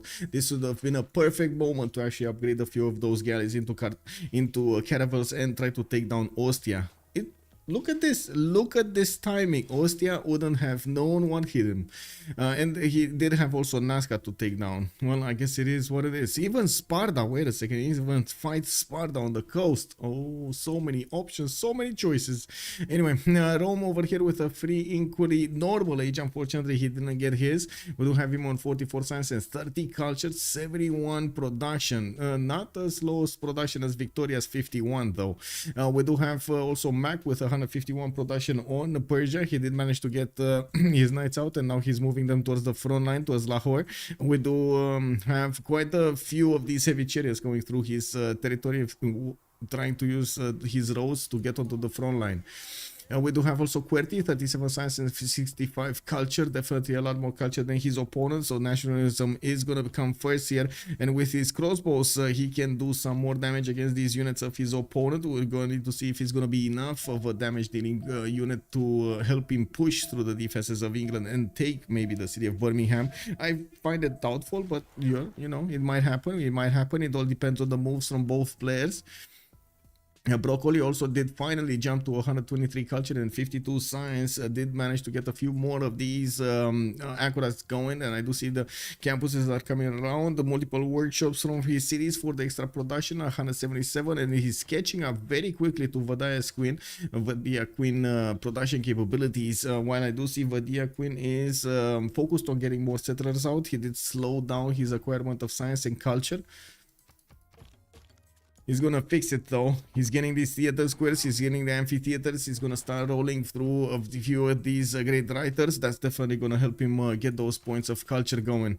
Okay, multiple Aztec crossbows upgraded here. They will start chewing through the defenses of their opponents as soon as they can start moving, and I would imagine he's gonna want to move these men at times in a line here, at least 3 of them in a line, 1, 2, 3, and then move the crossbows right behind them, so he starts attacking the knights from multiple sides. This one, for example, the one with the general, is the most exposed one at the moment that we can see. Now we do have to see if he's gonna manage to get new units, maybe some faster units, so he can do some damage here to the northwest of London, even though I do see Doc is well prepared for a counterattack there. The Macedonian Hetaris are getting into the north, 3 of them to speak of. I do see Karkarik did not send the general with them, and I do see QWERTY is not prepared for this. He does have 1 single slinger and 1 single eagle warrior, while next time these Hetaris are gonna cross the river, they might actually expose themselves. He needs to be careful to talk to with Doc to give him the opportunity to actually move these to the east side, because otherwise he doesn't want to give up his hand to Aztec that he's coming from the north. I do have also Macedon managing to get to his own knights, and he's gonna get the upgrade button on the Hetaris to do that, to upgrade them. We do need to see his gold, if he's gonna get the gold per turn to do it. At the moment, it's a much better gold per turn on Escape Posel than it is on No Scared, but at the same time, it does seem like we do have 2 players that are in kind of an irrel position here from Escape Posel. Like both Doc and Karkarik are kind of low. Like sure, they can do a lot of damage, and this is the job of Macedon here to do damage. He's keeping Aztec as slow as possible, and as interested in his series as possible. And yeah, there we go, we got the moves going on, and Aztec is trying to bring some lance moves here, moving the crossbows in the position that he can take out the crossbows of England. That's a level 1 crossbow that might die this turn. Is he gonna die? Do we have QWERTY with moves? No, it's actually Doc with the first moves.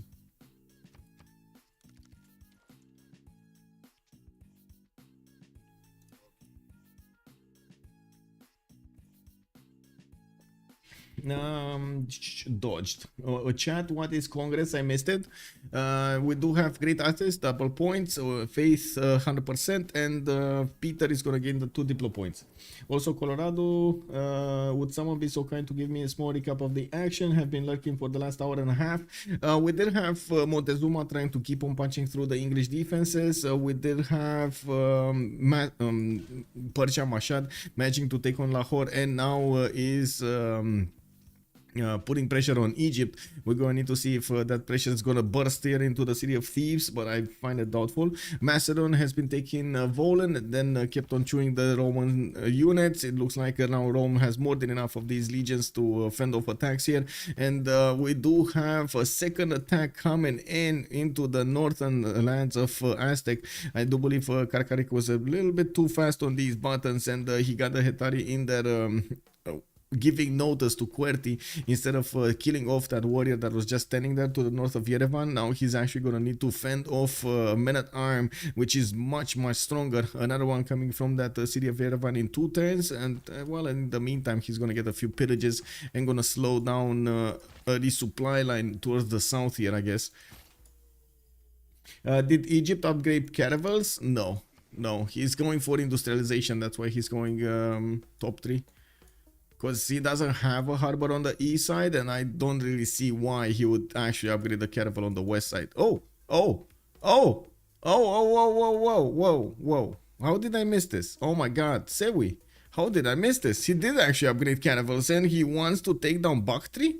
Wait a second, is that Bakhtri? Oh, and he has some Russian cities also to chew on. Okay, I mean, this is pretty pog. This is pretty good. I was definitely thinking he would get them on the east side. It looked much easier to actually go against Ostia, but yeah, sure. I mean, if you can get to Bakhtri, why not? I don't think he's actually going to punch through the ancient wall defense, especially without frigates to take them down. So I would imagine it will take some time for any kind of meaningful thing to happen here. The thing is, he's still going to slow down Persia a little bit, forcing him to build walls, chopping walls or stuff like that, get a defense going, not to mention try to protect his traders. We're not in a reformed the coinage golden age yet, and these traders are definitely exposed to the nature effects. Okay, what's going on in the north?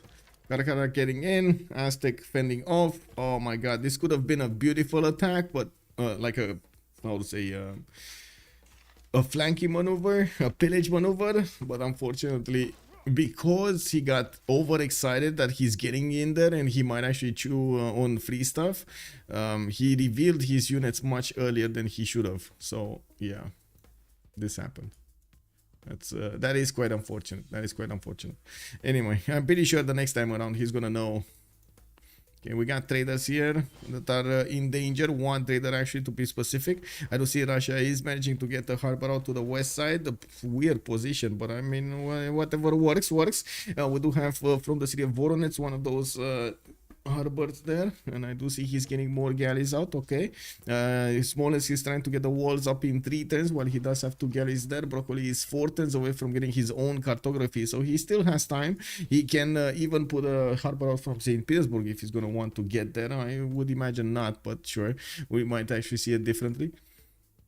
It really depends on how much importance is he gonna want to put on actually fighting his opponent with units and not with culture. It is Sewi right now that's keeping up as much culture as possible, right? He's putting up the defense against his culture victory, so they will get to fight 1 versus 1. But yeah, Queen jumped up to 130 science and 53 culture. He's getting multiple theater squares, and I do see he did improve this mine over here next to the city of Mikisivochik, getting that aqueduct from the city of Akhtakhakoup. While I don't see new aqueducts coming up from his other cities, he might not prioritize the industrial zones as much. Since he did get new cities, he's actually a lot of cities here. How many cities does this guy have?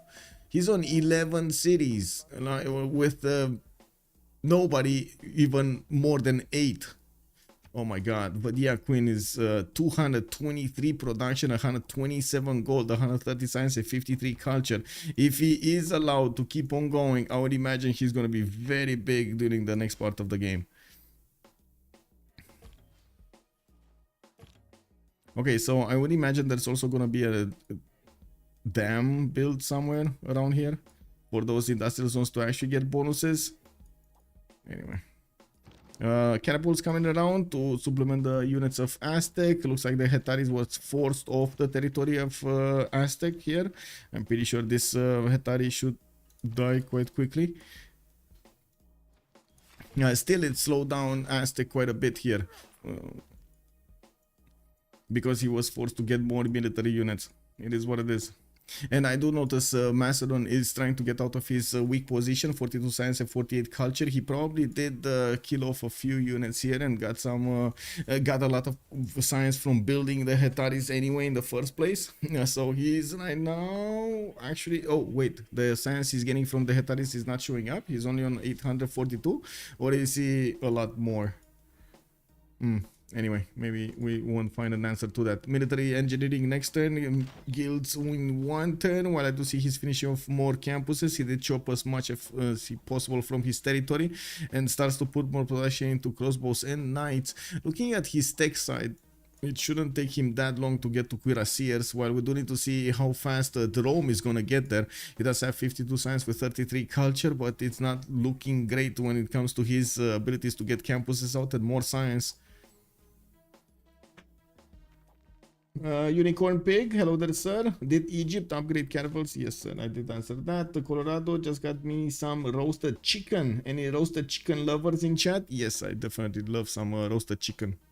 Yes, you're reminding me again of shawarma, Colorado. Oh my god, man. Oh my god. Yeah, that's a lot of Metatrons coming out from Aztec cities, and he's gonna get his printing up next turn. We do need to see if he's going to want to follow up the attack he's doing right now on England with some musketmen. I would imagine so. We do have him also with a bit of a problem here. His crossbows are taking massive damage. He wasn't expecting so many units on the west side. Well, now he is going to need to do something about it. He might get the opportunity to take out 1 crossbow and 1 knight in one fell swoop without taking any... he might actually lose the men at time. He's not really doing the good trades here, unfortunately. I mean, he's trying, don't get me wrong, and it's good that he's trying, but overall, it does seem like Doc is managing to fend off attacks quite nicely, getting to do a lot of damage against the Aztec defenses. Ooh, another crossbow has been taken down. It got traded off, and we do need to see if this knight is also going to be punished for taking down his own crossbow. It looks like no, and the men at arms went down also. Not enough damage. And since he doesn't have the first moves, this is actually eating at him quite a bit against Doc. Okay, he's not only not having the first moves, but he's also not preparing for not having the first move, if that makes sense. You need to position your units in such a way that even if they get counterattacked, you won't suffer as much. Okay. Cahokia mounts. Where are his other Cahokia mounts? Oh, he didn't build that many. Okay, he only built 2 and forgot about it, or maybe he lost Cahokia. Yeah, he lost Cahokia. That's what happened. Potomac over here got Cahokia. He's put his Cahokia mounts everywhere for that extra amenity. So important. I do also notice Egypt did manage to secure that trade route pillage, and now he's moving towards the south. Procol is still 2 turns out from getting his own cartography, and I think actually Egypt might get a taste of his own medicine. We do have a lot of galleys gathering here to the western borders of Russia, and I do see his Grandmaster Chapel is going to finish in 1 turn, while we do have multiple amphitheaters finishing up for the culture. 152 culture with 60 science. Well, I guess Sewi is going to have the science advantage, but will that actually help him? He will need the quadrims, and it doesn't look like he has the production to do those very quickly here. I also do notice he has only 2 cities that he can pump out units from, just like Russia has 2 cities here, so yeah, it doesn't look like he's going to have that much of an advantage on Russia. On the contrary, we might actually see Russia getting so many of these galleys upgraded into their correct units. Again, gold being a bit of an issue here. We do have 46, 41, and 61 gold per 10 from No Scared, which is unfortunately going to give a big advantage to Escape Posel. When they do get to the units they need, they will get the opportunity to actually upgrade them, while their opponents might actually need to rely on pillages or chopping their tiles with gold and mazes, or their crabs, which is not something you always want to do, but if you're forced to do it, you gotta do it, right? Okay, we still have 6 of these galleys that will need upgrades next turn, and I do see he just chopped another one here from Voronezh, moving it to the south as quickly as possible to get out of the caravel range. These caravels cannot one-tap his galleys, but they can definitely two-tap them. We got Doc here 2 turns away from castles, while I do see QWERTY did move back into his territory. We do need to see how quickly he is going to manage to get to his musketmen. I do see he's going for education right now, and the alignment in 2 turns. He has quite a bit of a men-at-arms army to the north, which is going to help him resupply the units that he lost in Xochicalco. He did need to retreat from the western borders as well. Couldn't get fast enough into the borders of England, into the defenders of England without that many units, and it looks like England again is coming out on top of this. We do have libraries from Tenochtitlan. I do notice QWERTY is seeing these horses on the east side, trying to get into his borders. He would have the opportunity to upgrade the turtle tile, but the English galley is just sitting on it, and that brings me up to another point. He could actually upgrade his get a city here in the north and get a fur tile with an amber tile also, but that is so far away from his territory to or say secure it, right? Especially next to Macedon. Especially next to Macedon, that put a city right in his face. Anything happening here? Persia. Oh, Persia getting in.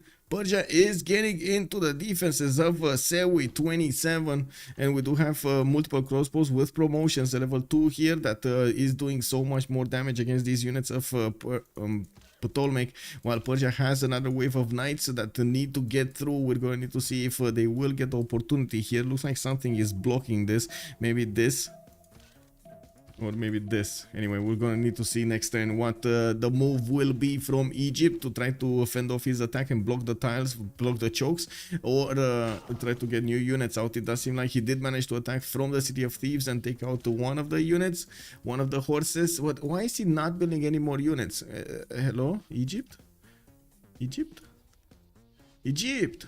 Say we, you are getting under attack. You need to do something. Ah, it's fine. Ah, what's he gonna do against me? Ah, I have my units. It's all good. Well, that's a dead crossbow, and I gotta say, it doesn't seem like Mac over here does have his first move, so we definitely has an advantage on that. We do have caravels from Russia, which did also get the support of Great Admiral. This is also going to be important here. Lee Ferguson is a bit too far behind these caravels of Egypt to give them bonuses.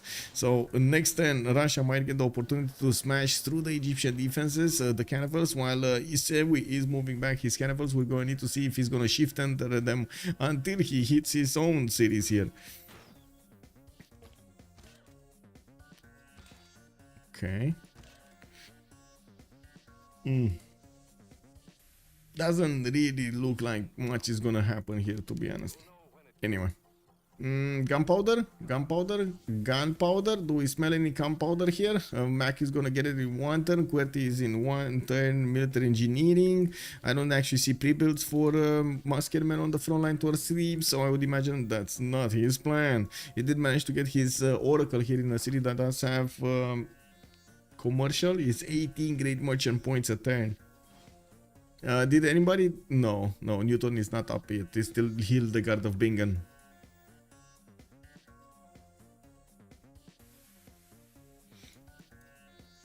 Okay, Knights getting onto the front line between Rome and Macedon, not really managing to push through the Legion defense. You do see these legions are more than strong enough, especially since they did manage to get one of these forts on every tile. A Roman fort. Intelligence agency coming up in 410s, while I do notice Macedon did manage to finish it. He's getting that spy into the territory of Rome and will need to get the points in. There we go. The extra Diplo points. Listening post in Antium activated. Hello there, Easy Matrix. Good evening, sir. I can also participate in this tournament. I think it's already started, but we do have other tournaments that you might participate in. For example, the next CCC, which is right now getting into the registration phase. We do have quite a few. Let me actually take a quick peek over here. Where was it? Not here, sorry. This is the CPL Premier League, this registration.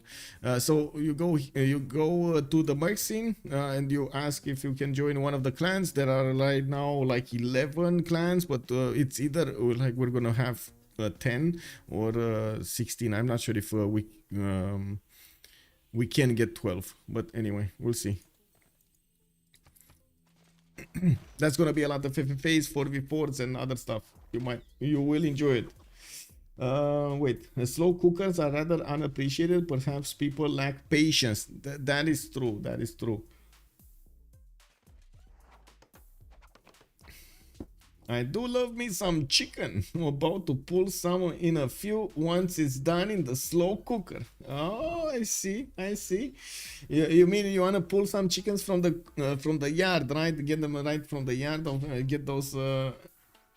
Oh my god, can you imagine? You need to spend like what, half a day to actually get those cooked? Whoa. I watch your Civ6 tournament more or less regularly. Nice, thank you. I mean, I hope you enjoy the show. Nice. Okay. We do have universities here in 3 turns from Aztec, and I do notice he's not moving. He's not moving anywhere, and still not actually. Oh, I guess. I see. He doesn't even have stirrups. He's in 2 turn stirrups.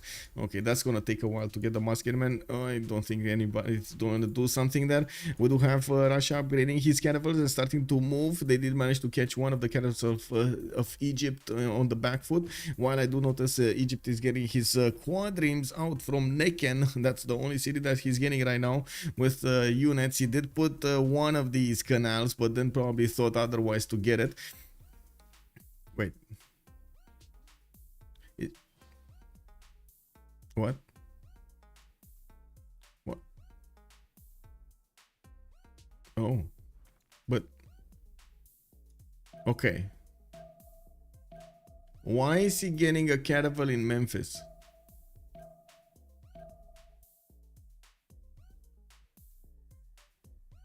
Is there a harbor I don't see? Pretty sure this is not a harbor. Like initially I thought maybe this is the harbor from Memphis and I totally thought it's from Apu. But it's from Apu. How are they gonna get the caravel to the coast? Are they gonna just carry it on their backs? That sounds terrible. Ooh. Yeah, I don't know. Maybe, I mean, City Fortuna Belly. I think he already has a caravel, right? Or was it like so? I don't think it's so specific, right? As a quest. But anyway. It is what it is. Do we have anything movement here? I do see Forbidden City coming up from Civ6, getting more of these theater squares, industrial zone placed out, and I do see that he still doesn't actually put that much importance on the quality of his industrial zones. Only one is really good quality. The other ones are kind of meh. And I gotta say, this is one thing where his opponents are gonna shine because of it. Like, where was it? We did see some amazing setups going, right? Not here. Wait, we didn't? Oh, I'm pretty sure I did somewhere. Come on. Who did get those oh, I see. Okay, there we go. Aqueduct of one single aqueduct with the industrial zones plus 12, both of them. No, plus 14 and plus 12. Russia is gonna get a lot of production. Okay, there we go. That's where I saw it. Another one here. This is the +6 with, of course, Namadol bonuses. Ooh, that is so good that Russia did manage to get Namadol. Namadol and Broccoli is with 1 out of 40 for the tourists. He did get the first one. He is also gonna get an advantage when it comes to the Diplo, right? He's on 6 out of 20, and he still can build the Statue of Liberty, but he needs to secure the seas. He can still build the Potala Palace for another point. That's 4 points in total that he can still acquire through the wonders, with one coming up from the Great People Noble. He might actually even get enough culture to get the last one from the culture.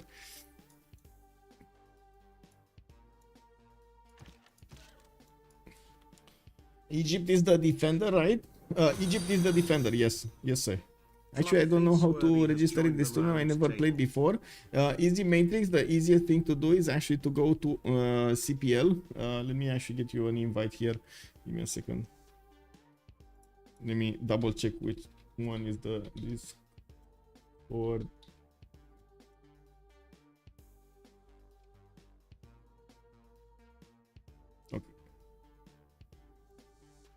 okay, there we go. So you need to join Discord. If you don't have a Discord account, it's quite easy to get, and that's where we do coordinate. We do have this server going around with different channels for different parts of information, different tournaments, and of course most of them are actually easy to read. You're also gonna need to go through the registration phase, which is this.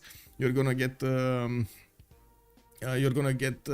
to say, a bot to check if you do have Civ6 on your computer and so on, and also if you have played before in the tournament. So we do give you back your correct roles, and you do have your points. There's an ongoing ranking system that is going on all of the time. We do have a seasonal ranking system right now actually taking into effect. First season just finished, second season just started, and you're gonna see the leaderboards down here with all of the players and also their stats and so on and so forth, and of course ongoing tournaments like CPL Premier League, CCCs, and so on and so forth.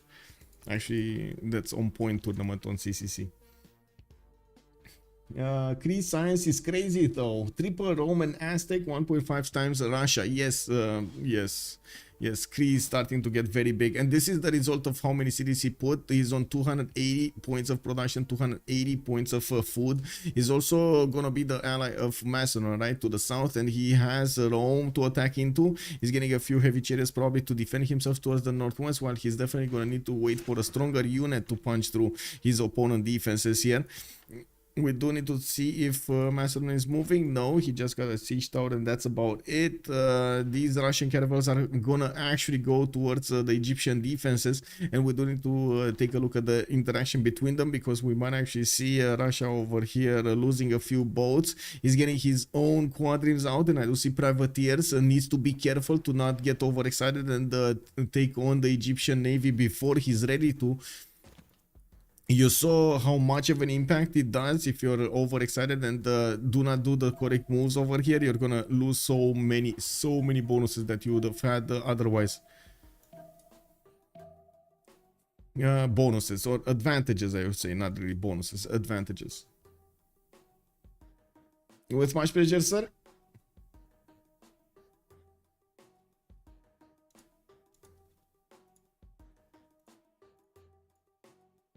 I need to wait.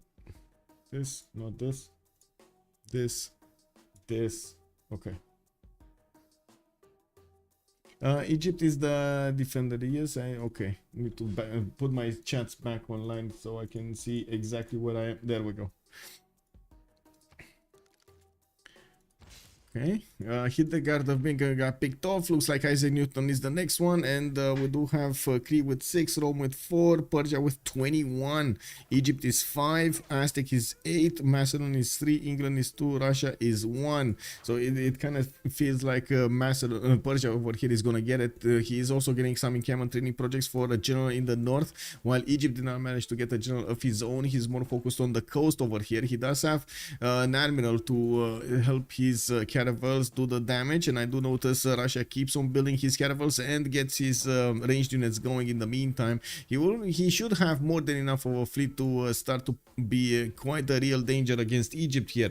And if they do manage to secure the coast, nothing's gonna stop them from actually going on the other side, for example, and taking on Victoria directly. That's a massive amount of fleet that he's also gonna need to get, and you do see Doc is working on getting it. Cartography next turn, exploration in 5. He only has 3 cities, but he did manage to pump out 1, 2, 3, 4, 5, 6, 7, 8, 9 of these galleys, while he does have a few quadrims as well.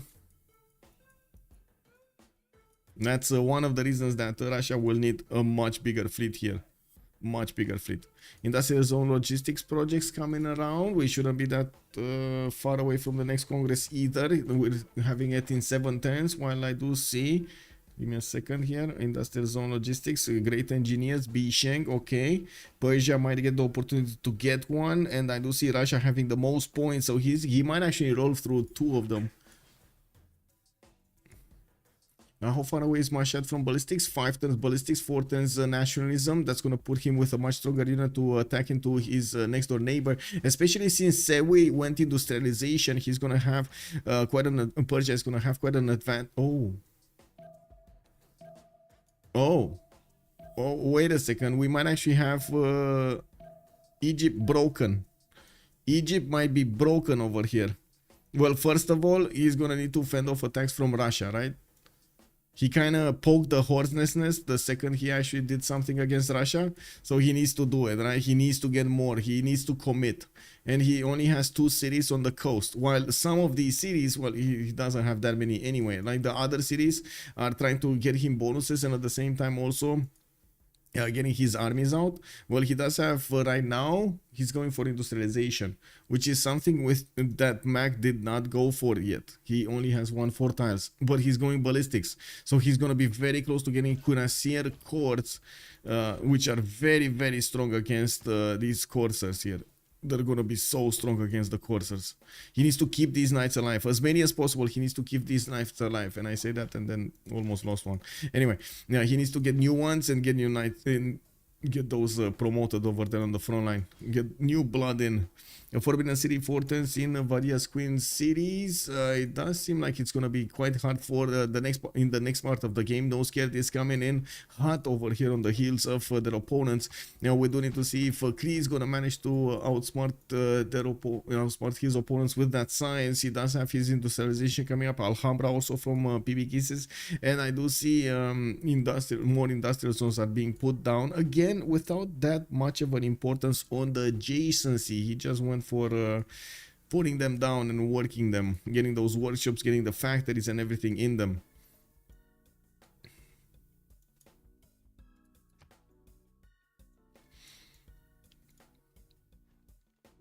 Hello there, Natro. Good evening, sir, and welcome.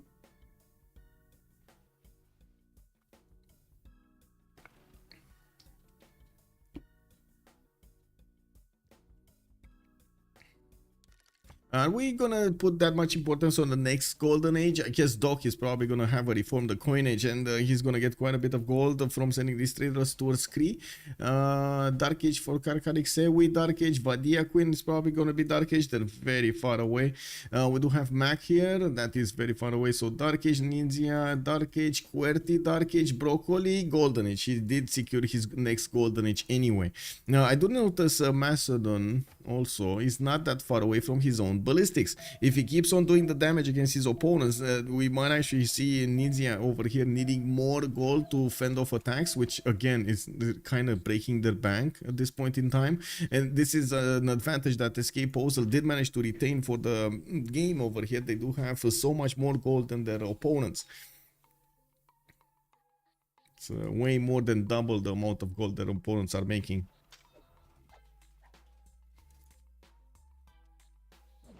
Musketman when Musketman? He's not even upgrading Musketman.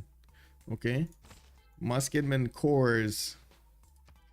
Well, we do have Caravel strength cities over here from England, and he's putting his caravels to the east side. Send a few of them to try to help out Egypt, and this is something that Russia will need to take into account if he's ever gonna try to move. He did manage to get 2 and 3 engineers, Isodor of Miletus and Imhotep. These are gonna help him get some more of these wonders built. He's actually finishing off Mausoleum of Halicarnassus here next turn, and he's gonna get those extra yields in these. That's pretty, or I should say the extra charges in these. That's pretty good.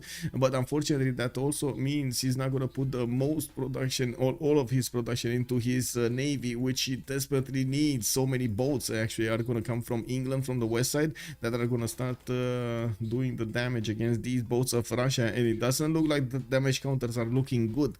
We do have Russia with the ability to fleet up though, and that is going to be a big advantage here. As you can see, it will stabilize, but that also requires you to have a lot more boats. That's the problem. It needs a lot more boats. A lot more boats. We might actually see Rome at some point succumb to the damage of Kree. I would imagine it will take some time here for Macedon to keep on chewing through the defenses of Rome, even though he's trying to get every advantage that he could get his hoofs on, but still not managing to get to the cities, to the core cities of Rome, or at least not yet. There's so many more units coming in. He's gonna have that ballistics quite soon, especially with the amount of units he's putting in production right now, and did manage to get 56 times with 56 culture. Definitely much better than Rome, not even taking into account the amount of science he's getting out of building these units in the cities that he did manage to build the Basilica Pades in the encampment. Even got armories in some of them. In all of them actually. Whoa. Yeah, no, not in the capital though. In the other ones, not in the capital. Okay, well, still good.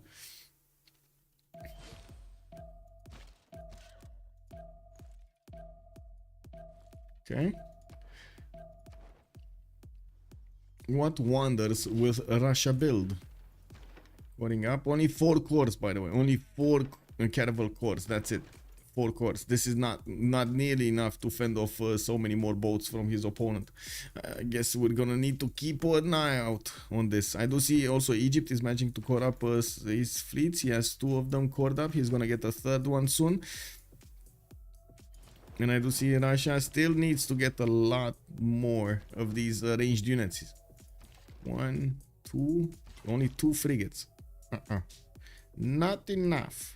We didn't actually check how he finished his religion. Cathedral and Defender of the Faith is for the extra great work type in the Cathedral. Okay, I see how it is. Do we have any movement here? Macedon upgraded his unit. I do see the Legion is making the mistake of getting fortified there. That is a problem. Especially when you want to fend off attacks from knights with the +10 charge promotion on them. Still no units from Cree, don't get me wrong. Even if he's building the terracotta army, it's not like he's actually gonna manage to do damage against anybody here if he doesn't have units. We do have him also finishing up his Forbidden City and Alhambra pretty soon, 2 turns and 4 turns for each of these, and we do have him with so much production, gold and science at the same time. He's still in a free inquiry golden age, so that science is gonna fizzle down because it is coming from his commercials and harbors that he did manage to get throughout his empire, or quite a bit of it is coming from that. We're going to need to see what his what the final tally up is going to be.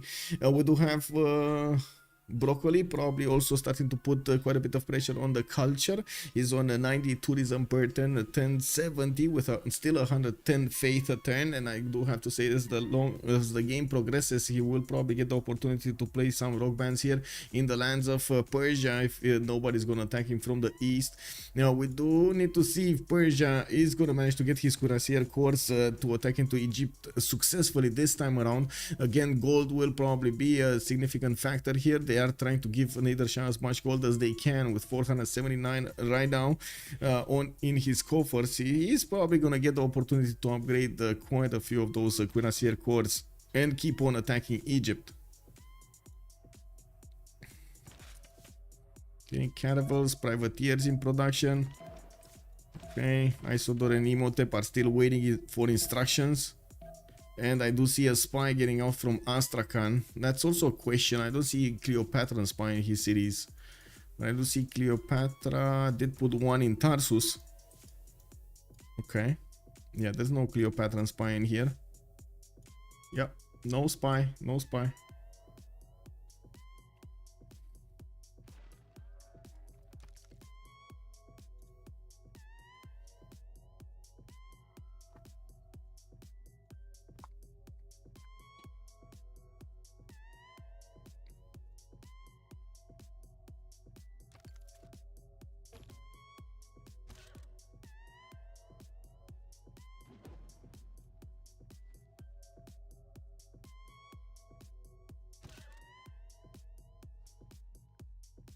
Well, Mac is not going to want to let his opponent Egypt actually getting a hoof on that campus, and unfortunately that also means he's going to take damage every turn from these Egyptian crossbows, giving them a lot of promotions, which is a bit bad here. Crossbowman corps are starting to hit quite hard against the knight corps.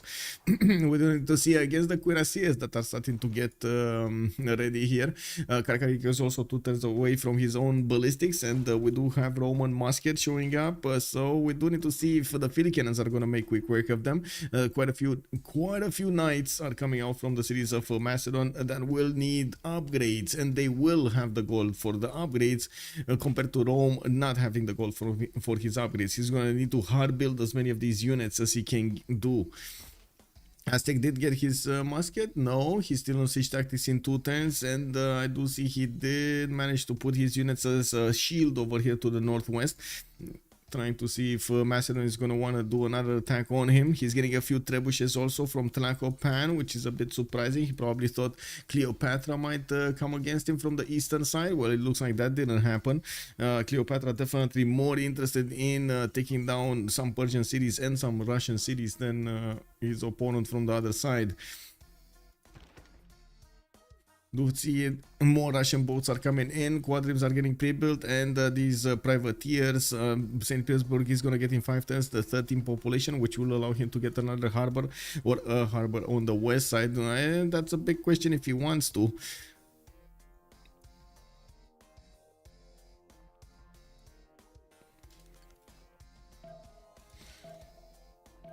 Definitely at the moment the Macedonian Knights cannot punch through Rome's defenses. There's no way. I do also notice the English fleet is still moving to the east side, and the Bactri is taken down. Sewi with the last move, dealing the damage against Mac. Mac over here left defenseless. Russia move his fleet to defend Smolensk and Voronezh and totally let his city of his ally being taken down here. And I gotta say, these frigates will have the opportunity to attack into Tarsus also, but that's much closer to the Russian defenses. We do need to see when England is gonna get to engage the Russian fleet here from the west side. He's coming in with quite a few caravels, and of course he's gonna have the support of the ranged units of Egypt.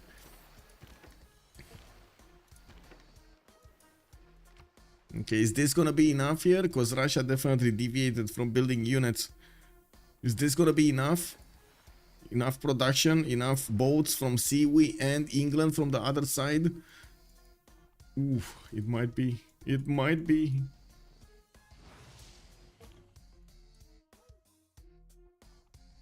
Kilvaki-Sivani, okay, we do have more industrial zones from Krieg getting flight in 3, and of course that's going to pose a major challenge for Rome to defend against. Rome is barely getting siege tactics in 6 with diplomatic service in 2. Macedon did get the upgrade button for his crossbows to upgrade them into field cannons, and these will make quite a bit of a splash against any unit that Rome is defending with. He does need the gold though, and now at the moment he's not having it in his coffers. I'm actually quite curious if he is gonna get the gold from his teammates. We do have 271 on Vadia Queen, and Doc is 236. Neither of them do have things to upgrade though at this point in time. Military engineering from Doc, it looks like his knights are gonna still need to wait a little while longer to get to ballistics to get their cuirassier upgrades going.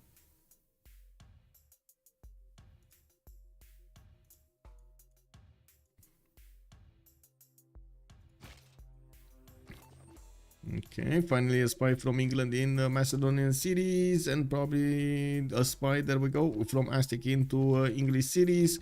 Easy to see. +3 luxury attack bonus. Still no major advantage here for from the Aztec amenities. Unfortunately, he just didn't manage to get all of those upgrades. He still has the turtle on the east for a 4th one, and of course these olives to the west side, but he cannot get there successfully with city center and defender at the same time. We do have also a major engagement starting to happen here. Russia is going to need to first win the war against Egypt and then win the fight against England. If this fight against Egypt takes more than two turns, I'm pretty sure the English caravels are going to get into striking position against these Russian caravels, and this will turn out to be a bit too much for Broccoli. Now we do have the caravels starting getting built as quickly as possible, but the question is it gonna be fast enough? We don't have that many boats from Egypt, don't get me wrong, but they are considerably strong. Oh, is he actually going for the... okay, there we go. I say considerably strong, and then I see this, you know, like this Russian unit is so powerful because of the Defender of the Faith he has.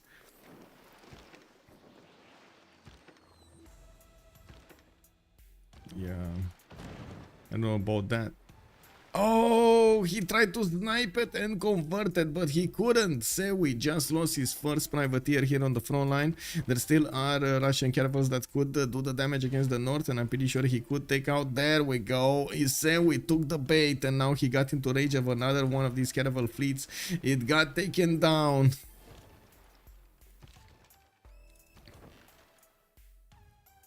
Ooh. Yeah, these caravels are one tile. Look at this. They're one tile too short.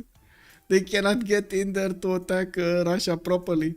They're one tile too short, and they also do take so much more damage when they do the attack. What is this? A 69 strength caravel? Oh, he doesn't have what is his admiral? He doesn't have Himerios, but that still doesn't put him on the same power level of Russia. It's just a matter of units here.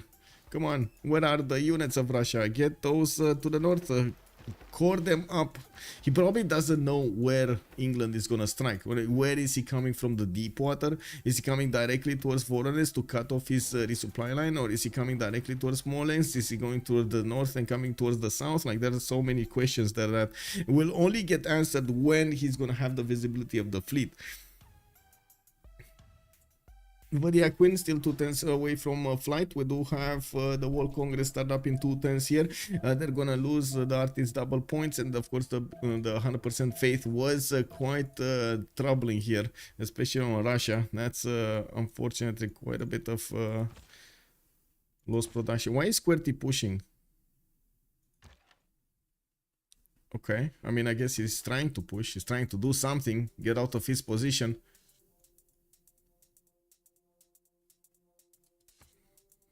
I'm asking why is QWERTY pushing, because I don't see strong enough advantage for these men-at-arms corps to be able to push through the night defense.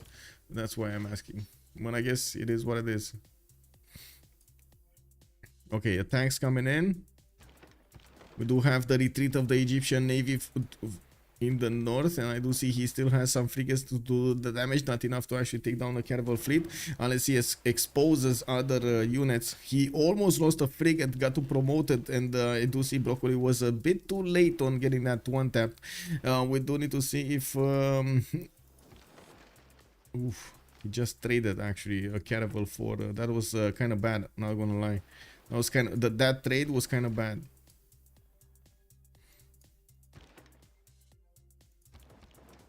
You should be able to take down this caravel though. Why do I say it's a caravel? Oh, kick. So weird. Okay. So Russia has vision over what's going on here. He sent his great admiral on the seas to see what's going on the west side. He just met the caravels of England head on. He knows where they're coming from. Now he will have the opportunity to reposition his fleet to the north, clump them up as quickly as possible, and get the frigates defended by the caravels, with of course the privateers over there in the backline also. We do have new caravels from Voronezh, new frigates from Smolensk, and I do see Egypt and England are bringing more units over here from the northwest. Still not enough production from Apu. I do see Edfu worked on a canal, but and finished it. So that means Edfu is also going to have the opportunity to get some boats out. But he's going coursers because he's getting invaded. Persia's getting in with the cuirassier corps, smashing through the defenses of Sewi and putting them on the back foot right now. Sewi over here, losing the battle on the seas and losing the battle on the land, is in trouble. It looks like that city of Bakhtri is gonna flip back anyway. Mac might just ignore it for the time being. While of course he does want to do as much damage to Sewi as possible before he gets his ballistics. Unfortunately, Sewi next turn is gonna get his ballistics. Since we are just a few seconds away, we're gonna stop here, and I do wanna point out, we do need to wait through the World Congress to see what the players are going to have as advantages or disadvantages in the next part of the game, in the next era.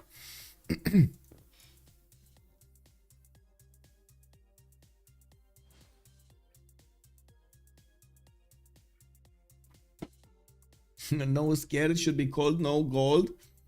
Yeah, but I gotta say, even if we did see this, they still managed to get the gold. Somehow they got the gold for what they needed. Probably worked a lot better, but if they did something else, but it's fine.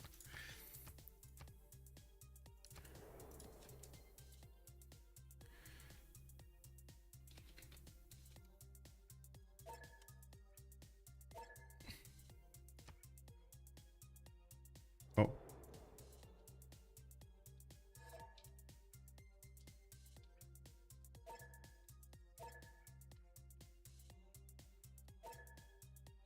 Okay. So, be back. 2 minutes.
Hush has joined the round table.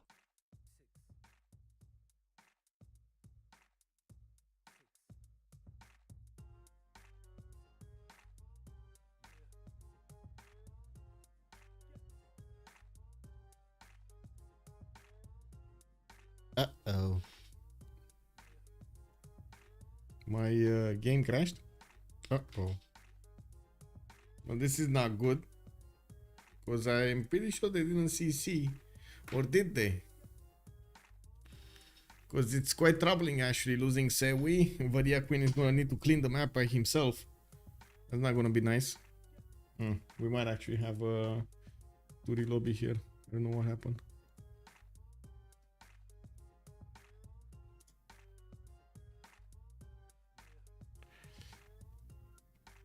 Give me a sec. Let's get this back. Yeah. Uh-oh.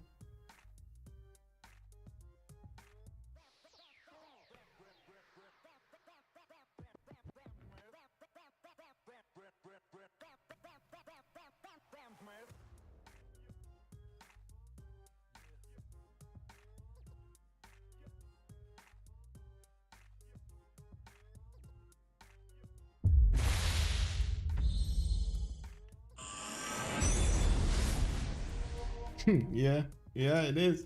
It is a problem. Oh.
Are we getting in? Or wait, is this a relobby or is this, because this kind of looks like a relobby?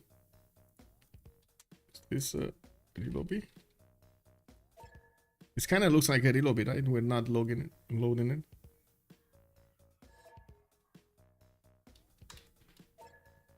Yeah, it's. Hey, how did you get in here? Weren't you sleeping? Little monster. How did you get in here?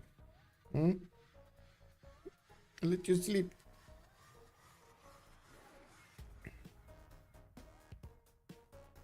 No, that's coffee. You're not allowed coffee. Yeah, no. No. Look at her being so curious. No, that is coffee. You're not allowed coffee. Smell it? That is the smell of you not being allowed. Come on, go somewhere else.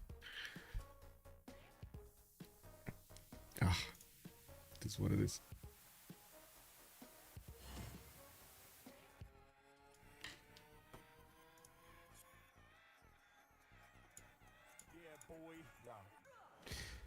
Hello there, Jacob. Hello there, sir, and welcome. Good evening. Also the gaming, yeah, she's so cute. Kebor, good evening, sir.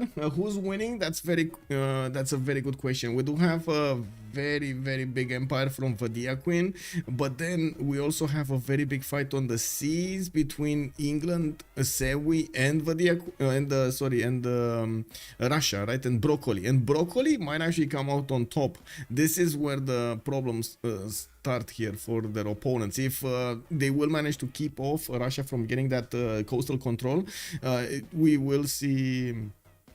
Yeah, we might actually see them get this back around in a balanced position. Cleopatra at the same time is getting pressured by Mashhad, by Nader Shah, and he might start losing cities, but it all depends on the next 10 or I should say actually the next 2 turns to see what kind of Congress option they're gonna have, first of all, and second of all, to see if he can actually upgrade enough units to fend off that attack. There will be a lot of gold required in the next few turns. Ferno, good evening, sir. Hello there, sir. He should try French, that may help. Yeah, you think she understands when you speak to her in English? I'm pretty sure she doesn't understand everything, and I'm pretty sure it mostly understands how to say volume and accent. Like she can, I'm pretty sure she can understand what somebody is being like annoyed with something, but she doesn't understand, or happy with something, or like that. But she doesn't understand if you talk in a neutral pace. If you're talking, like if you always talk neutrally, whatever you're gonna say, she's not gonna understand. And I'm pretty sure it holds true to most animals, like dogs and stuff like that. Wait, I heard the notification. What is this? Chrono Blue, thank you so much for the follow, sir, and also Pihosh, much appreciated for the follow. We do have also Fluffy's Worthy. Thank you so much for the follows. Woo! She's a cat. She doesn't have to understand you. It only matters that you understand her. Yeah, that's another way of putting it. Pretty sure she doesn't know the word no. Yeah, exactly.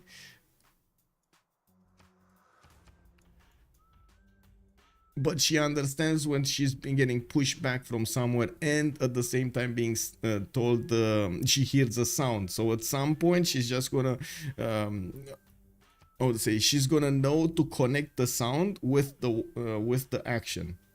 You see, that's why it's the slow pushback. And yes, Colorado, it made me think exactly about that phrase from How High. Yes, I thought exactly about that one. Yes. But it's the other way around. Anyway, it is what it is. Okay, so what do we have here? We do have great artists, double points, faith. Wait, this is the last turn before the Congress, right? We didn't actually have the Congress, so I guess we're gonna need to wait for the Congress, or we're gonna have another pause of 2 minutes for the Congress. It might be give me enough time. Da? Te las în pace? Okay. You see, she's even talking back to me. So not only she knew I'm watching her, she actually understood that I'm talking about her. Very smart kid. Yes. She hasn't made the connection regarding your wires. Yes, she did. Do you see her playing with the wires? What do you mean? It's just, you gotta take into account she's kind of rebellious at the beginning, right? She's like a 12-year-old probably right now, or even like 10-year-old. So she's gonna be a little bit, I would say, trying out stuff and not knowing exactly the limits and so on and so forth. Like she sees, okay, 20 wires, where she's gonna find one that I didn't say no to. You know? Hello? Ce faci acolo? Parcă ți-am dat cablul celălalt. Că tocmai vorbeam de tine. Hai.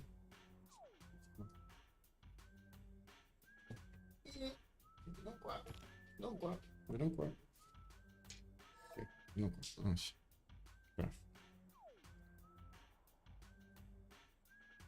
Okay, so big armies over here. We do have them going through the choices. No, this is an infinite turn, so it's not really happening here. We were needing to watch this, what's going to happen with the last moves. England did manage to build a line of units on the west side, and yes, we do have Cleopatra in the north with quite a few Russian cities. Hey. Okay. Any parcel tongue speakers? I don't have to, no. Okay, well, we do have Klee actually, Vadia Queen managing to recruit a few units from Vilnius. That was probably his attempt to get more of those points. Did he manage to get the golden age? He did manage to get the golden age, so it was worth it that he got the golden age. He's also on 300 gold a turn with Doc on 144. They're trading to each other over here, and okay, I need to make space for you. Okay, you can sit next to me. Now we got Sea Dogs coming from Bradford. Quite a few more quadrims are also ready to go here from English territory. The Sea Dogs are going to help him not only fend off attacks from Aztec, but also get more firepower on the east side. The resupply line is extremely long over here. They're like 7-8 turns to actually move units from his coast to the Russian coast. This is going to help out Russia immensely, and we're going to need to see if the English boats will manage to do a few victims here. They definitely can attack into the privateer fleets and take them down, but the caravel fleets are a bit too strong for them. Unfortunately, it might not be that easy for him to break Russia here, especially with the new frigates coming around from Broccoli and his ability to build the boats relatively quickly here. We might actually see him win the day against his opponent. Or Hatis? No. But I can speak, what was it, Una's tongue, right? The one from Stargate, because it's not that hard. Hello? Why are you climbing on the chair like that? Okay, get here. Still a baby making so much noise. I'm gonna need to get her some drums or something. It's probably gonna like those. Anyway, at the moment she's eating my left arm, by the way. And I'm not kidding, she's actually eating my left arm. Hello? Look at this. Oh man, can you stop that? I have my own patience. No. That was like a no. It felt like a challenge to her that I said that, you know. Wow. Anyway, since I do have a few moments for them to actually get through this, let's see. Oh yeah, we do have a few moments, so let's actually get you out of here. Come on, let's get you into the other room. Go and sit quietly.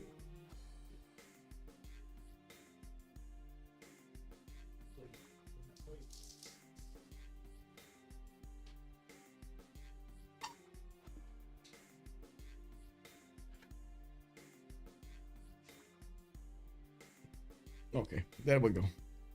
Bargain not Jedi. I warn you, I am not to be trifled with. There will be no bargain, young Jedi. Yes, basically. Okay, we got coursers here from Sewi getting into the southeast, trying to plug the chokes because Persia is getting in with multiple cuirassiers that are much stronger than his units. He is unfortunately actually going for... Wait, didn't he go for... Where is he going? He's going for ballistics, so he's not gonna get his calves. Uh-oh. Okay, well, I guess we're gonna need to see how that is gonna go. Let's see. Eastern... Religious...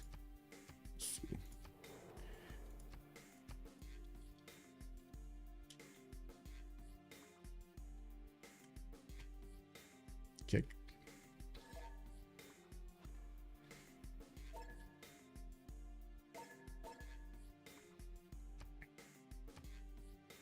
That doesn't seem like it's gonna matter that much, but I guess we're gonna need to see the bonuses. Namadol is actually quite important to take out, but they're contesting it at the moment. Doc and Broccoli are contesting at 17-17, very close to each other. Okay, so Doc is fighting Russia. We do have also Kree on the eastern borders of Russia. He's not that close, and it's not going to be that easy to pass an army through Cahokia, but he could do it. I'm actually quite curious if this is going to happen. Broccoli does have some cities over there exposed to the east side, while Kree is not yet having a military or a standing military. He's still focused on getting his sim and trying to get as much gold, as many advantages as possible for his teammates. He also got a lot of advantages for himself with more cards here to use in the military kind and in the wildcard policy kind. You can see he is trying to put them as much as possible to work to give him the bonuses that he would need to keep his advantage against his opponent in the next part of the game. We got the first Cuirassiers also coming around from Macedon, starting to smash through the defenses of Rome, but still the Musketman did get out in time, and he did get enough gold to actually upgrade these. Didn't even need to chop the maze. Well, now he's probably gonna chop that maze. Wait, no calves. I suppose there won't be any Tour of France participation anytime soon. Sorry. Also, I'm surprised Kree is peacefully doing nothing. He can kill England now. England is his ally. Kree. Yeah.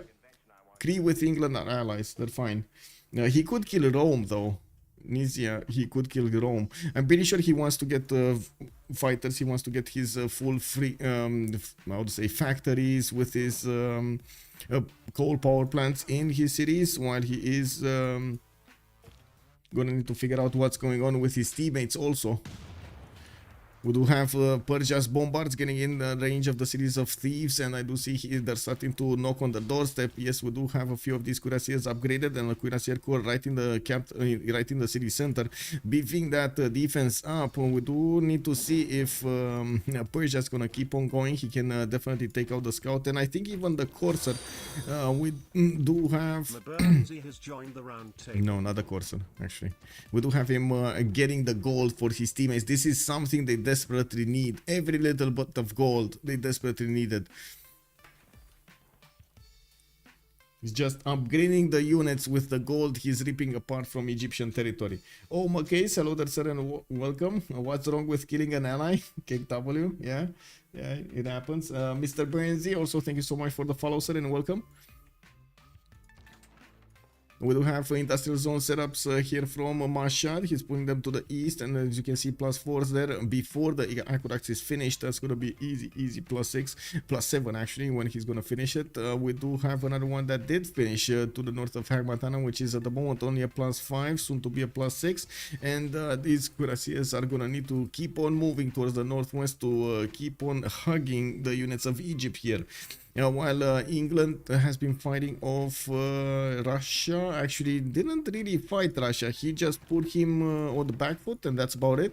Russia is bunkering down, trying to get a few more units to fend off attacks and maybe get even stronger ones. We do have him with mass production next turn, and I do notice he's only at 78 science, starting to lose the gold. If he is not going to manage to successfully deflect these fleets of his opponents, he will start slowing down his allies rather than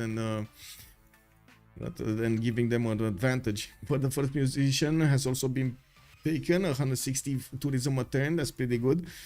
He got like 60 tourism in 6 turns, 5 turns.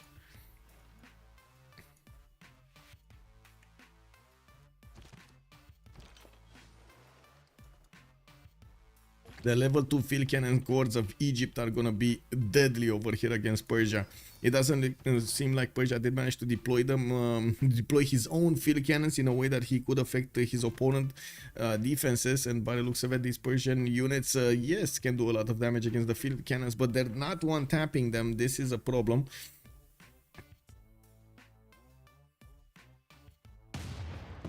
Okay, bombard shot. This Cuirassier Corps might actually get enough experience point to get his promotion. He does need just, what, 2 more points of experience? 1 more point of experience on this Cuirassier. Whatever happens, he's gonna get it. Okay, more of these coming in. Heavy Chariot Corps will need the upgrade. Quite expensive though. Is Karkarev pushing in? Okay, he's getting his field cannons, and these are gonna be quite hard to defend, but Rome has this in the back by the looks of it.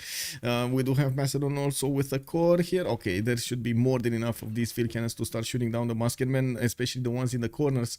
While in the southeast, we do have Cree still keeping going for his factories and getting the production numbers up. He's on 352 production and 205 science with 117 culture. 307 gold a turn is helping them out fend off attacks from so many sides. We do need to see if they can keep on going. Now we do have the retreat of the Aztec offense from Xochicalco against the cities of England, and to be honest, I'm very surprised that Aztec is just staying like this at this point in time. He had the upper hand on England. All that he needed to do is keep England over here, focused on his units, and keep on settling, trying to get advantages from having more cities, and even secure the coast. Well, I guess secure the coast would have also meant deal with England. It is what it is. Now we do have, okay, the positioning of the Egyptian fleets. It looks like they're getting closer to the borders of Russia, while Russia is going to need to do something about this or keep on waiting. Oh no, Venetian Arsenal. Oh wait, he's going to actually finish this with Filippo Brunelleschi and Isidore of Miletus. Big brain exploding over here. Okay, I see how this works. And that is going to be massive though. Imhotep and Isidore of Miletus shaking hands over here for the Venetian arsenal.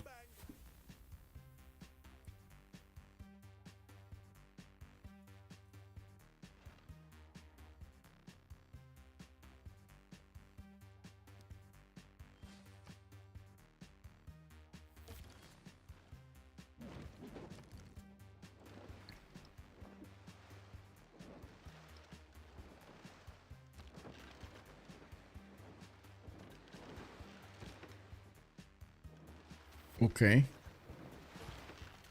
Well, that caravel fleet withstood so many points, and I'm pretty sure at least one caravel is gonna die here from England, if not two of them. It does look like Broccoli is thinking about his moves and repositioning his boats accordingly.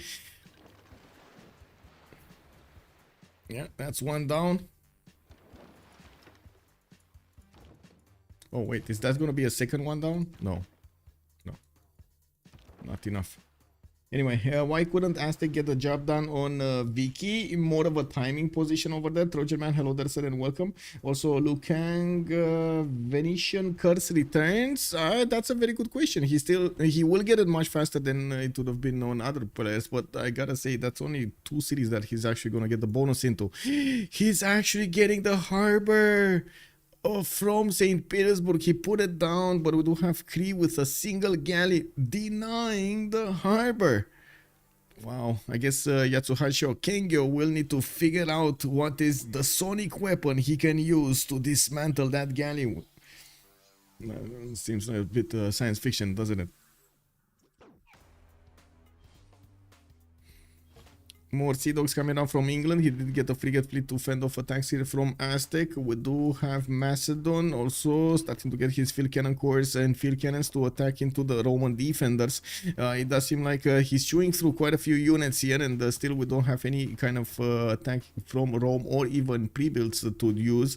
He's getting from Cree, and we do have Cree getting his steam power in 2 turns and colonialism in 2. I do notice he's getting more universities for the extra science, and will probably need to click on research labs here. But also he will need his advanced flight if he actually wants to do something with the planes. He didn't get a single aerodrome down, even though he did get flight quite a bit earlier.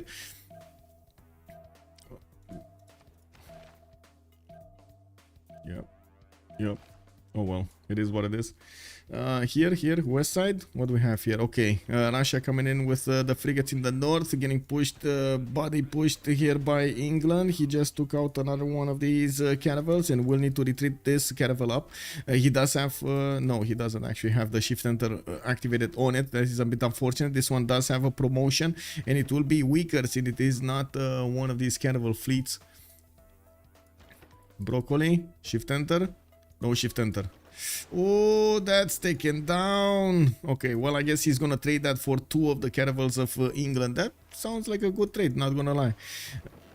He really doesn't have the first moves here. I'm a bit surprised he exposed both of his... what happened here? Why did he expose both of his frigates outside of the city of Smolensk? He just remained without a single defender in that city center.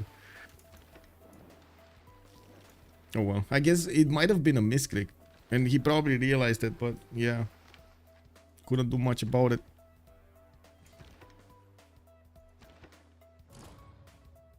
Okay, so Venetian Arsenal has finished. We do have still 2 turning caravels. There's no 1 turning caravel, it's still 2 turning caravels. And I think this fleet of England is dead, by the way. By the looks of it, it's kind of dead. So, like this shoots this, this takes down this takes down this, that's 2 boats. This takes down this, that's 3. And we didn't take into account this one, because this one actually already shot. So this one would remain alive. It might actually get enough damage to take this one down. No, it didn't. No, okay, that's 2 boats. Can he get the other ones? No, he can't get this one. So I guess it's fine anyway. It's the same number of boats, different moves. It's fine. It's kind of bad that he doesn't have shift and he's not sending his units for shift enter, and it is kind of bad for him that he doesn't have the first moves. It allows his opponent to actually have a significant advantage over him when it comes to this. What do we have here? It looks like half walls in Thieves. The Persia's bombard corps needed to move back a little bit, but he's gonna get back on that campus style and do the damage next turn. He did need to just replenish a little bit of health. It is what it is. We do have a new bombard from Lahore, and I do see field cannons are also getting up in the encampment, so he can shoot the coursers. We do have some Persian cuirassier corps, new ones getting up on the front line. It does seem like the Egyptian coursers can actually fend off attacks here for a little while longer, while Sewi is getting 510s military science that will allow him to upgrade these into cav corps. Okay, still he didn't take out that caravel. Interesting. But he did promote his caravel. Well, I guess that will allow him to do a lot more damage anyway and withstand more damage. So, you know, all in all makes sense. It's fine. Just a different way of approaching things. He could rely on an asteroid ruining the map. Yeah, true. There is anyway a big difference between each team. He has 450 gold per turn, scared only 160. Yeah, the gold per turn is starting to be massive, a massive difference between them, and it doesn't look like no scared can actually fix the situation for some time now. We do have Russia managing to win the fight against England. England is retreating his last 2 caravels back into the deep water, while we do need to see Russia doing the attack moves against the Egyptian navy. Egypt hasn't been built new boats, and if Russia manages to win the fight over here and has also the ability to build new boats, which he is getting gladly here from multiple cities, he's gonna manage to overwhelm the coast of Egypt and also keep on going to take down English coast, and not to mention some cities on Crete. Gonna get the positioning to also nuke his opponent if it gets to that. I do have to point out that Russia can be attacked on land by Crete, but also Russia can attack Crete on land if he's gonna want to get some more courses on the right side, some more pre-builds or Cossacks, or keeping enough faith to buy out those courses or Cossacks when the time comes. He's on 124 faith at 10, and he's in a reform the coinage golden age, not in a monumentality. That faith per 10 is being used right now for these catapults to get out onto the coast and help him fend off attacks. We will need to see if he's gonna start investing into an army here.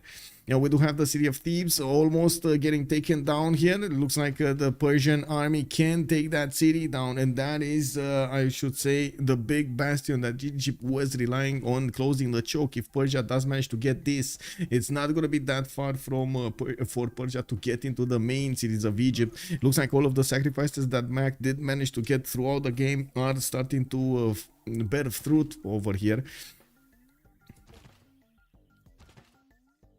So wait, how can he do this efficiently? So these guys attacked, right? Okay, that's taken down. I'm so surprised this horse doesn't actually attack the scout. Oh well, it is what it is. Support bonus, it is what it is. Like, I would imagine that Horse will try to get some armies some armies towards the north. So if he did get this scout, he could have just went through the north there. I guess extra support is this extra support anyway, so you know, makes sense. Only 5 boats remaining from Egypt. 3 of them are privateers. These are very weak units on the backline, on the ranged class, and I do see caravels from Egypt are probably not gonna get a way out since we do have so many more units coming out from the Russian cities, and he did manage to secure his harbor also from St. Petersburg. His resupply line will be quite fast.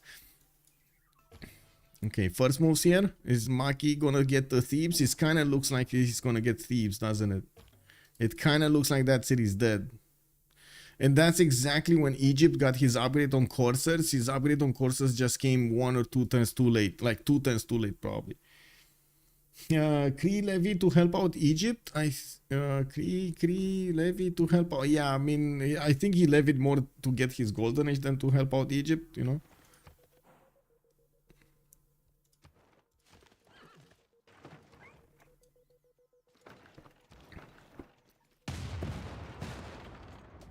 Okay. Persia got a level 1 bombard, and it does seem like at the moment, yeah, he's taking Thebes. He is taking Thebes. It's just a matter of time.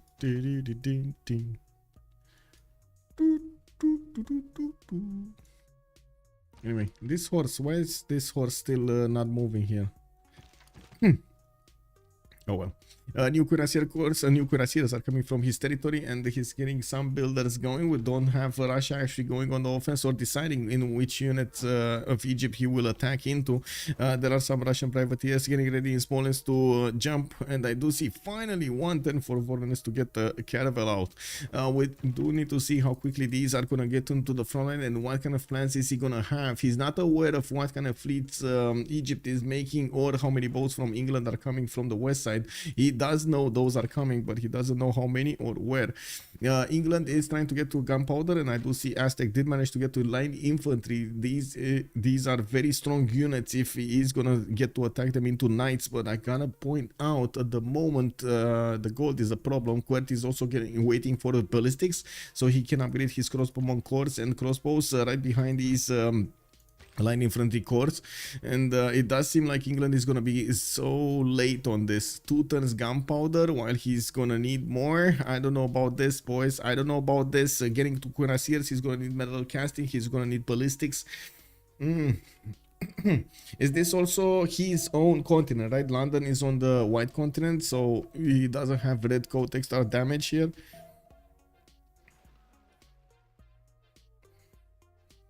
I gotta say, it wasn't that great that... Okay, there we go. Thieves got taken. Say we lost one of his crown jewels.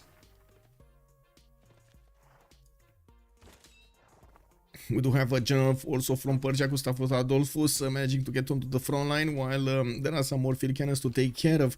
The first moves will matter quite a bit, so we will manage to get some extra damage in between these shots, but we do need to see if he's also going to manage to get... to take down units. It does seem like the Persian production, because it was fully focused on getting the war units towards the north and didn't need to deviate to get a fleet out, is definitely bigger on the battlefield. Okay, what do we have in Russia? Russia, okay. He's fine now. Did he just... Yeah, he just took care of all of the boats of Egypt. Every one of those boats got taken care of. Okay, we got new caravels coming in still. Okay, 1 turning, 2 turning them. This is not that good, but I guess it's better than not having this. Yeah, we do need to see also with the new privateers getting in, if there's going to be enough damage from them to actually take down some Russian boats. These privateers don't really do that much damage, especially against the cannibals. The Beasley, thank you so much for the gift. So thank you so much, sir. Galaxy getting us up. Thank you, sir. Thank you. We got Bug 3 about to be taken back. Persia does have a cav just pillaging his own built campus there, and I do see the retreat of the Egyptian forces from the front line of thieves. We do need to see if Persia is gonna get his resupplies here, and I would imagine so. He's gonna get his cuirassier cores with another point of upgrades, and I'm pretty sure he needs to upgrade his cav cores also. With so many of these bombard cores, he's also gonna do enough damage against the city centers quickly, so he can slow down and take down more cities. It's actually quite easy to go against the next cities here for him. Like these field cannon cores are really not good at defending direct melee attacks. They're very good at attacking, like as you can see they can do 97 damage on attack, but when defending they just fall apart everywhere. You see parts flying from the field cannons, people running away. Yeah, you know, it's chaotic. A Varia Queen, 250 science, 170 culture. We do have him getting his armories up, and I do see he's putting down more of these industrial zones. Did put down an aerodrome, 1, 2, 3 encampments. It does seem like he is preparing to run against everybody on the map. He's gonna need to clean up somehow Aztec, he's gonna need to clean up somehow Rome, and then he's gonna need to clean up somehow Russia if he gets there. You know, we do have actually Aztec trying to do the cleanup from an earlier stage, getting his line infantry corps to attack into the English defenders. Now not even the frigate fleets can do that much damage against line infantry. Wait, did he? Why did he attack again when he didn't have the upgrades? Oh, and they had enough gold. QWERTY, you're just losing units right now. Like you could have had crossbowman corps, men-at-arm corps, like it turned into line infantry corps and field cannon corps and spies and spaghettis and chocolate chip cookies and pancakes. I don't know any cookies from Russia, so I cannot speak about that, but he would have gotten a lot of sweet stuff. And he chose to attack before the time is right. I'm a hungover and not thinking clearly. Kicked up, Oliver. When blowing, they became a flying cannon. Yes. Wind blowing. Okay, so walls are getting up in 110 in Necken. That's not really going to matter that much. Bombard corps more than capable of taking them down. We do have Persia also needing to cross the river, or deciding if he wants to cross the river or move all of the units next to the city of Necken and start pounding on that city center. I'm pretty sure with the extra movement coming up from his general, he's going to be quite happy using it. Oof.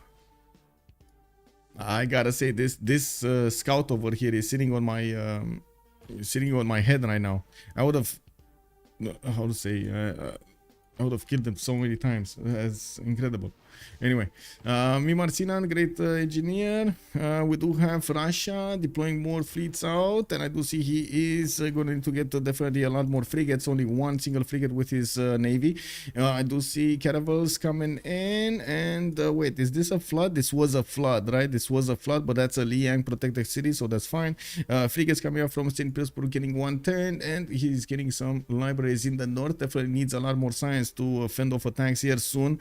I do have to say the difference between him and Vadia Queen is starting to get extreme right now. We got 6,000 science acquired from the beginning on Powermaker, while Russia is only on 2,700. Yes, okay, strategic moves or their capabilities of actually pushing their opponents and breaking their defenses is starting to come into fruition at the moment, but still not major advantages except this one. Like Persia is probably making the biggest push ever, right? Aztec just got, okay, he got 2 line infantry corps, 3 line infantry corps. Okay, they're coming, you know, they're coming, they're on the way. But he just rang the bells of defense here in all of the cities of how to say, of England. It's basically, you know, okay, I would like to make a fun comparison of this, but please do not take it the wrong way. You know how you need sometimes to put a bell on a cat to know where it is.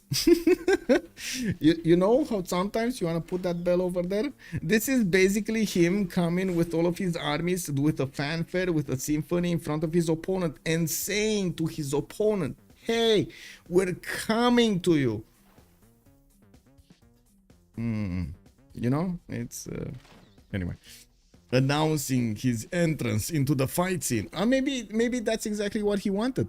Maybe he wanted his opponent to feel the pressure of his armies bearing down, and he wanted for his opponent to make mistakes and not having enough sleep and so on, you know. Like that can happen. That also can happen, definitely. You know, some leaders do play with their mental, I would say, weaknesses of their opponents. What? Hello there, Forward Colo. How are you doing, sir?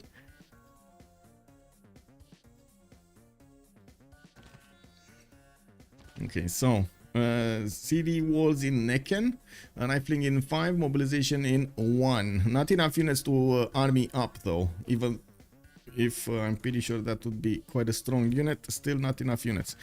Also, I'm pretty sure he can core up this cuirassier and then attack with the cav into this cuirassier core and kill it, and then keep on moving, like just shift enter it away towards the main defenses of Egypt. This would be, oh my god, Egypt would go crazy. It would be like, what? No, where is this knight going? And yeah, just imagine feasting on the farm here and then keep on going and pillaging everything while dragging all of the defenses that Egypt wanted to put on the front line in the back line, you know. Is he gonna do this? Let's see. Is he gonna do this? Oh, he did. Oh, finally, that scout is dead. Oh, took a while, but it died. Okay, come on. Caught up and move. No, it is what it is. I have a stupid question. Why Cleopatra doesn't have an encampment? That is a very good question, sir. We don't know. That is a very good question. He has very high pop cities. Never put down an encampment for a general. I guess he didn't really believe in his chances of acquiring a general, especially since Macedon had a lot of points. We did have a lot of projects from Aztec. We did have a lot of projects from Rome and so on. They probably didn't think it mattered. Mashad also, like Nader Shah also had these. Ooh, Thebes got flipped. Okay, well, let's see.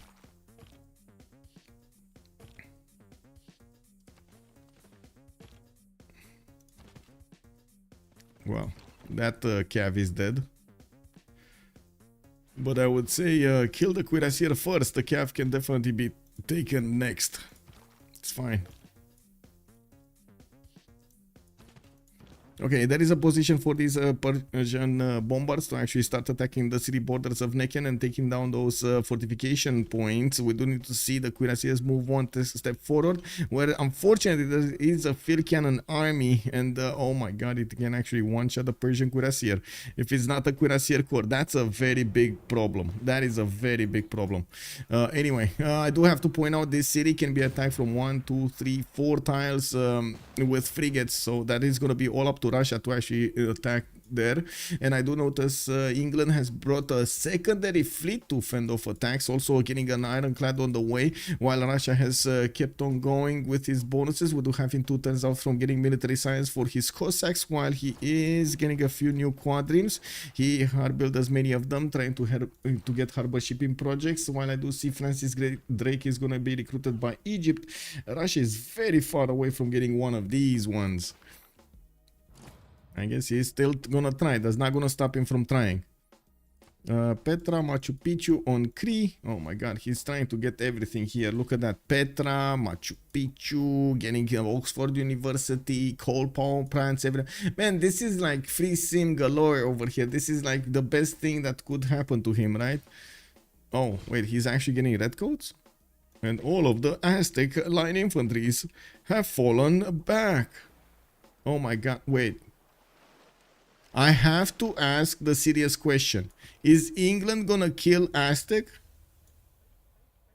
Guys, I need to ask this serious question over here, because redcoats can actually push through the line infantry defense of his opponent. Uh-oh. Oops. I would say this would definitely fall in the category of oops. Had one in Thieves, don't know why it's not over there. Yeah. Are you drunk, trooper? Lieutenant Jones. God save the king. Yeah. Oh man.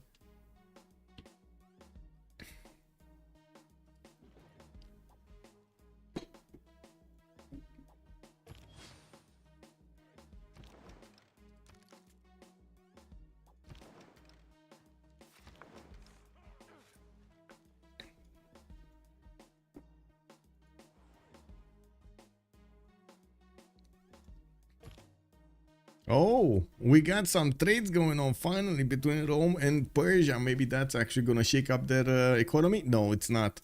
They just don't have enough trade routes. That's what's happening over here. By the looks of it, also we do have the retreat of the Macedonian units. Rome was successful in pushing these back, and I do see still Macedon benefits from a lot of field cannons, but it's not like he can push some more here. Now we do need to see new units coming about, and we do need to see if Karkarik is going to manage to get to a unit that can definitely help him push through Rome. I would imagine still it's going to be Crete that's going to manage to do some form of meaningful damage to Rome. While I say this and then I see Crete still building his wonders, I don't know about it, man. I don't know about it. Did he finish his... Oh, wait. He's switching towards industrial zone logistics even though he could have finished his Oxford University? What is so important? Gustav Eiffel is so important. That's why he's doing this. And in the scientist screen, we did have Newton being picked up by... Where is this magical Newton they're talking about? Wait. Oh, there we go. It's on Crete. Oh, wow. Okay. Advanced flight in 210s. He doesn't have a single biplane from what I do see. But when he's going to get one, he's going to deploy to the northwest. And I would imagine Rome over here is going to have a bit of a problem. We do need to see also if Russia is going to manage to get his Cossacks out. 1278 faith in the bank is not enough to actually buy those Cossacks in big numbers. He does only have 127 faith a turn. He definitely has the opportunity to take out all of the English boats. It's just a matter of positioning and having the movement points. We do need to see him also core up more units, fleet up more units, and of course get his frigates out. I'm a bit surprised he didn't... well, I guess he does need the numbers, doesn't he? He does need the numbers. I do also notice Persia is managing to shake up a few tiles here, but doesn't manage to get to punch through towards the capital city of Rakedet, or at least not yet. We do have him also losing a cuirassier corps on the west side. These field cannon armies of Egypt are putting up quite a bit of a fight here, and it looks like it might turn out to be Vadia Queen against the world, because Sewi over here is not going to get that much of an offense later on, and I'm pretty sure Mac is going to manage to shadow him in the technology screen. Do they have the gold? That is the question. Do they have the gold? And is Russia gonna need... Is Russia getting enough tourism? 204 tourism, still not enough. We do have 200 culture here on Pound Maker, and he's getting a lot of points, a lot of culture, not to mention a lot of wonders. Well, wonders don't really matter that much on him, but he's denying them from his opponents. We do have Russia managing to get a few of those projects in, and it looks like Russia is about to recruit one of these admirals also for himself. Okay, very nice, very nice. How far away is he? Still up mobilization. Okay, he didn't get to his ironclad. Still has a lot of bows to build, and it looks like he's also stopping to build a university in the city of Smolensk. Persia is also going to get his city back. It's going to flip from the free cities into his grasp, and I do see him chopping or building more of these cuirassiers and sending them to the front line. He needs to keep on pounding on the units of Egypt to do as much damage as possible and force Egypt to deploy more resources to the southeast. While unfortunately this will also mean the units of Egypt will not, how to say, sorry, Egypt is not going to manage to sim behind all of this. That's what I wanted to say. They're not going to get that many more upgrades. Macedon 76 science, 58 culture. Nothing's happening. We do have a massive army from England that is gonna try to get into the borders of Aztec here, but looks like he did upgrade a lot of redcoats, and I do see him shadowing the coast with multiple sea dogs.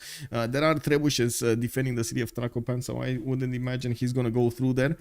Finally, Russia is managing to get not only mobilization for his armadas, but also started the attack run on England. I do have to say what he did over here is put a caravel fleet right behind all of these sea dogs, so he sees how deep this navy of England is, and second, he sees the composition of it. We will see him have more confidence in his attack maneuvers against England because of this extra information.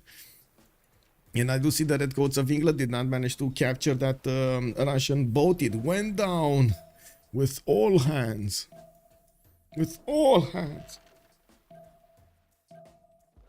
Poundmaker got Newton. Yes, Poundmaker did get Newton. And yes, automatic. England is on 3 cities, and he has been fighting on the coast. He has been fighting on against Aztec over here from the beginning of the game. He has been fighting everywhere. And look at England go. He's actually starting to go through the defenses of Aztec. Aztec again having actually all of the no scare team is having a problem with the gold per turn, but they did manage to acquire and keep quite a bit of gold from the pillages. So at least that's helping them out quite a bit.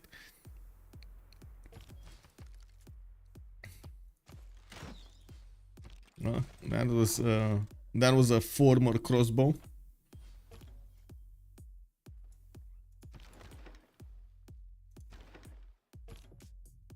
Okay, again, Russia taking his time, trying to figure out the best moment to attack here. You do have him with 2 caravel armadas, 3 caravel armadas, also 2 of them with the level 1 promotion. More of these caravels are coming in, and I do see he is starting to one-shot the caravels of his opponent. Easy peasy. Did manage to take 3 of them down, and Doc is forced to retreat his units. Not even his ironclads are going to be strong enough to punch through the caravel defenses of these caravel armadas. Pretty sure also Broccoli is going to need to deploy these bows towards the city of Necken to help out Persia deal the damage against that final city of, what I should say, the new bastion of Egypt, not the final one. Rakedet would be the final one. You know, we do see Necken also getting the benefits of Governor Victor in that city center and trying to build the medieval walls. If nobody's going to attack them, that is going to be built there. That is going to be finished. Do we have... I don't think... Oh, he doesn't have shipyards, nor does he have seaports. He definitely needs shipyards and seaports in his harbor, so he can start building up those caravel fleets armadas directly, rather than getting them a single piece at a time. The overall stats are very low in this game. Yes, they're not that high. Yes, I do agree. Broccoli here did manage to get to 271 science, 18 out of 89 tourists, and I do see he did lose a few points in the Diplo, because yeah, they voted him down. Industrial city center did not provide, or city state actually did not provide. Well, didn't matter that much. Mexico City over here.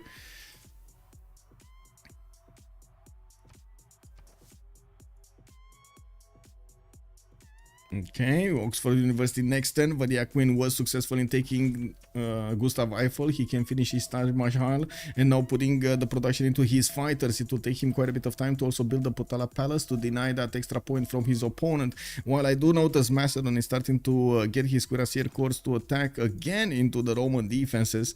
We do need to see how quickly Vadia Queen can actually enter this war. We do have also Hueteo Kali, which is very important also for the amenities here. Getting built, new fighters in the south. Okay, finally he's actually getting another city. I didn't see that other city there. That's pretty good, but that's pretty pog. We do have England also getting right next to can you imagine, these are not even cores and they do so much damage against their opponents. He's having the cores in 13 turns. Oh my god, I could have played another game in that time. That's so long. That is so long. Creep production nearly covers full enemy team production. Yeah, Draconian, good evening, sir. This is some insane stuff here from Vadia Queen, but I gotta say he didn't actually... Whoa, 5x crash. Okay. He didn't really actually do any damage against his opponents, not yet. He did damage in the sense that he took away a lot of the things that could have been acquired during the game, like not only the wonder bonuses, but also the great people. And he has probably the most cities in the game by far. He was on 11 the last time we checked, and the next one up was like 8 something. Sewi! Sewi! Come back. Field cannon armies moving forward, but not in the city center. Oh, 2 of them actually. Uh-oh. Wait, one of them has the garrison or both of them have the garrison? Both of them have the garrison. Oh, these are deadly.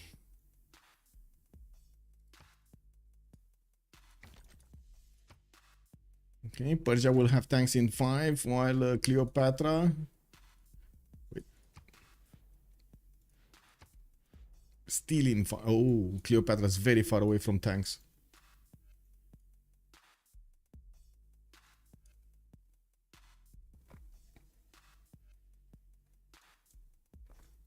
They do need the gold for them. C'est oui, c'est no. Exactly. Is it time for CC when? I don't know. I mean, again, the players, I'm pretty sure on each side can actually do something. I would imagine they're not gonna CC because of assumptions they're gonna make. So they do want to figure out the exact answer. If for example, you know, Aztec can defend, if Russia can push through Egyptian defenses and keep on going, if Cree can actually do something against Rome and Aztec at the same time, maybe against Rome, because if England takes care of Aztec on the east, he's free to actually go against the north and do the damage against Rome. If they take out Rome, it's just a matter of time until they actually start bombing the cities of Persia.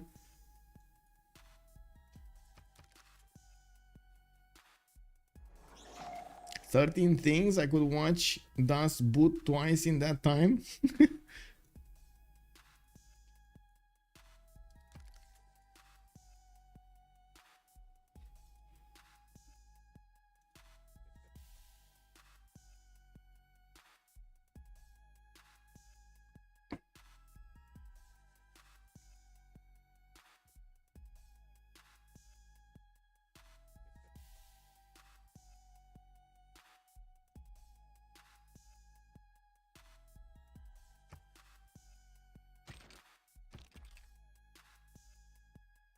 Man, these red coats are quite dangerous.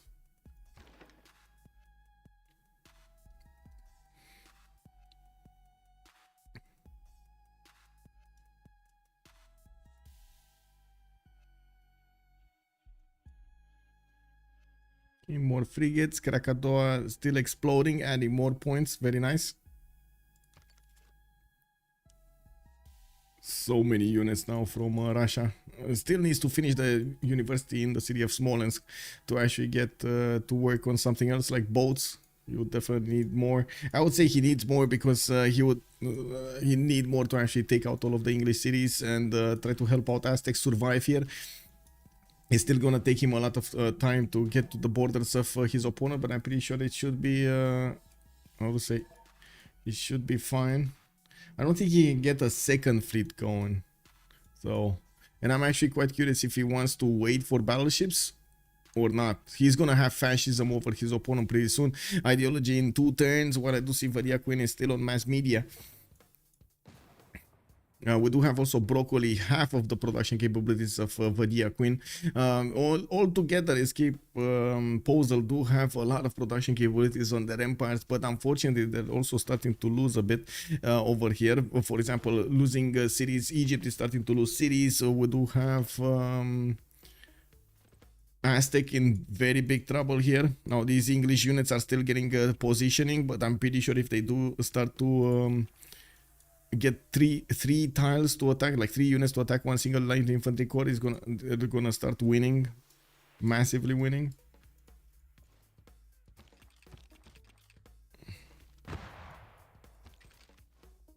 Oh, he just gave a promotion to that. Not really ideal, but it is what it is. First moves, man. First moves. Okay, he saw what's going on. Well, he can't see the sea dogs, right? He can only see the caravels. So, for example, the vision is like this. He sees the ironclad. He doesn't see the caravels, actually.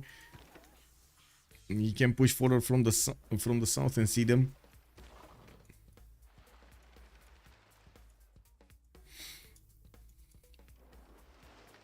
I'm actually quite surprised he didn't want to liberate the city of Factory so they can get 100 Diplo favor points. Most of the time in the teams that we've seen, the players are trying to get every little bit of advantage, including these ones. Like if you get 100 Diplo favor for relatively free, why not? Okay, we got some moves like Jagger here. Persia is gonna need to get his bombard cores upgraded into those artilleries if he wants to keep on pushing. While he's only 5 turns away from getting combustion, I do see Mac did lose a bit of science. The city of Bakhtri should have rebelled to him a long time ago, but it seems like next turn it's going to be the turn. We do have Persia also needing to stabilize the city of Thieves defenses, by the looks, or I should say strength. By the looks of it, that city with steel walls will pose a serious challenge to all of his army next to it, but also to Egypt. That will probably slow him down considerably, since he's going to need to retreat to upgrade tanks and then push back. That is quite a nuisance, I should say. Anyway, new great libraries, Taj Mahal, fighters getting out from the Kree series. He did get one, didn't deploy it yet, and I'm pretty sure. Oh, he got a bomber actually. Did he buy a bomber? Because I'm pretty sure he wasn't building it. We do have art museums also, and the Great Zimbabwe getting out from the southeast. Chris picking up the tab on the defense when it comes to the cultured victories. He's on 92 of these domestics, while Sewi did remain on 86. Broccoli is 22 out of 93 of these tourists that he acquired from his opponent's cities. Now we're going to need to see if they're going to be strong enough to do the damage.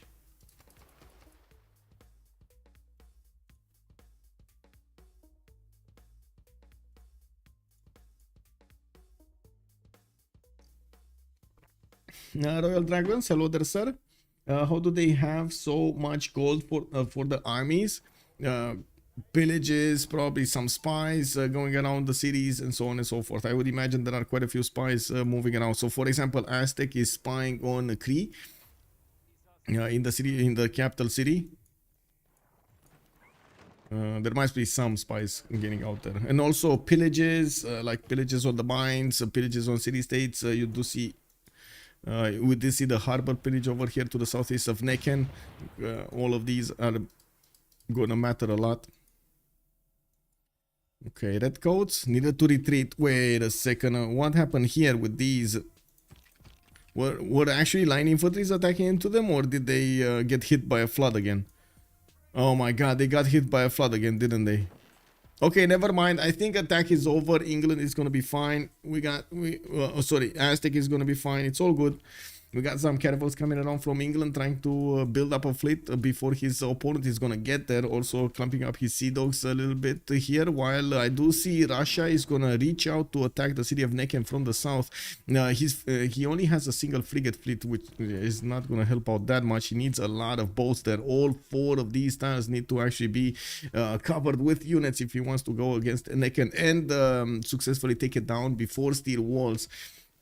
Sewi is 4 turns away from steel, and unfortunately if he gets to steel, that's gonna be a bit too tough of defense to actually go against with just frigates. Well, I guess he does have some frigates armada being deployed, so you know that might help. But again, I wouldn't really hold my breath for these cities. Look how much damage they do against just Renaissance, well, not even Renaissance walls. These are medieval walls. Against medieval walls, this is just not so cool for them. Also, Jacob can't help but root for Macedon no matter who's playing. That is also true. I mean, you know, we always want to see Macedon over here stomping opponents, and by the looks of it, they did manage to punch through the Roman defenders more and more. He's managing to do so much damage that Rome is starting to run out of steam here. He did get his workshop out, and he's trying to hard build as many of these line infantries, but they're a bit too costly when it comes to production points. Got a desyncing coming? Well, I hope not. Allies are overrated. Kree needs to focus on taking out enemies. Yes, yes. Okay, we got bombers starting to do some damage here. Where did they do damage though? Oh, he took Namadol. Okay, never mind. He took Namadol. That was wasn't that Russia city? That was the Russia cities. That was the Russian city. So he lost quite a bit of culture from Namadol, and now it's free. I would say now Kree is free to go towards Antium, towards Lugdunum, all of the other cities. Easy peasy. I do see Petra did get finished. Doesn't really get any bonuses though. Potala Palace 9 turns. Fighters coming around. Okay, he did finish his Zimbabwe. And I do notice his factory is getting out also. Okay, no more advantages for England to go against Aztec. Aztec is fine, more than fine actually. And let's see Russia. Russia going for... It's probably going to go towards Posel Apu. So he takes down that city. He will need to pass next to a Sea Dog though. And we might need to see that one taken down. Ooh, canal towards Edfu. This is big actually, if you can actually get through it. Can you? You should be able to, right? You can, yeah, you can pass. This frigate armada will need some help there. Again, multiple frigate armadas and the battleships need to be deployed there. Broccoli is trying to get there as quickly as possible. Also, fascism being discovered pretty soon from the Russian nation. And will give him an extra +5 against his opponents on all of his units on defense and offense. It's very, very powerful. Still, Vadia Queen does have so much of an advantage when it comes to the science and the culture at the same time. I would imagine he's gonna need to pull out something and take out his opponents. If it's gonna be GDRs, if it's gonna be mass planes, if it's gonna be helicopters, he needs to do it. Helicopters are probably gonna be the fastest way, but probably GDRs are the safest way. You do need more time though. You do need more time to get to those technological levels. Broccoli is still 24 out of 97 points for tourism, but he's forcing Vadia Queen to get as much of a defense as he can. While I do notice these fighters are going to get out of the cities, we do need to see where they're going to get deployed and also where the bomber is going to start attacking. There are already a bomber and a fighter here in the aerodrome. So he didn't deploy the fighter, he probably bought it. He can buy it. He has 500 gold a turn. He can buy a lot of stuff. I do also want to point out England has a massive fleet. A massive fleet of red dogs. I mean, sure, sea dogs. I mean, not red dogs. They're not going to do that much damage a piece, but together they're going to do a lot of damage against these catapults. You know, I was just thinking of death of 1,000 needles, you know. Okay, Thieves got taken back. Persia will have the opportunity to upgrade his tanks here right on the front line, and we're doing to see if he has the upgrade button. He does not. He still needs 2 turns to get combustion, and colonialism is going to be out in 1. 3 turns for the next era, while in the era score screen we do have Doc getting his golden age. We got Karkari going for the dark age, Sewi dark age. Vadia Queen is securing his golden age with so many wonders built. He got all of the advantages on himself.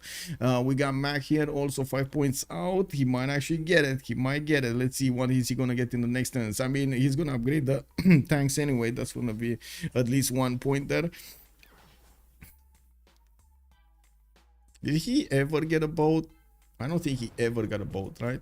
So, well, no, he did. Privateer. Okay, Ninja going dark. We got QWERTY going the normal age, unfortunately for him, and Broccoli did go for a normal age. Oh, this might be crippling actually. Oh, wait a second. So now we still have, I do have to point out, Broccoli is still in a golden age, right? He's getting those extra gold points for his trade routes, and he should be trading quite a bit to his ally here. Yeah, he's trading like 1, 2, 3, 4 traders. At least 4 traders. I would say they're gonna run out of gold here. If they don't keep the pillages going, like go for the pillage economy, they're gonna run out of gold to do anything in the next part of the game. No battleships for the next 15 turns with that science. That's true also, Mercutio Flavius. That's true, that's true.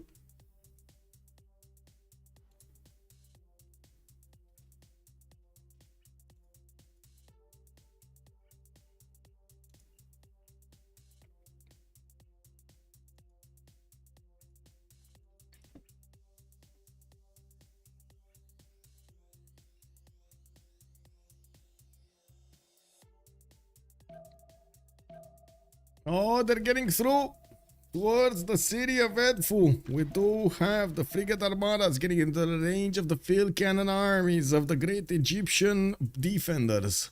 We shall see if the level 3s are worth it. Maybe there was some corruption, you know, in the Egyptian army and they promoted the wrong guys. You know how it is. You know how it is.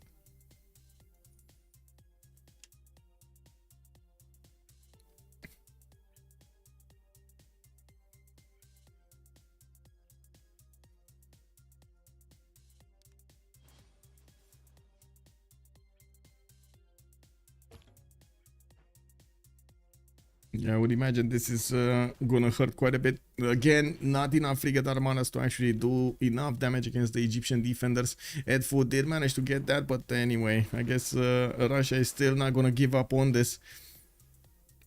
It's still gonna push forward. And surprise, surprise, frigate armada got taken down. Oh, who would have known that? Oh, yeah. I mean, a lot more. Get a lot more broccoli. You need to get a lot more. And I wouldn't really say get more broccoli, you know, to eat it because it's bad. I mean, it's good probably, how to say, with its stats, but I really don't like the taste. Ever.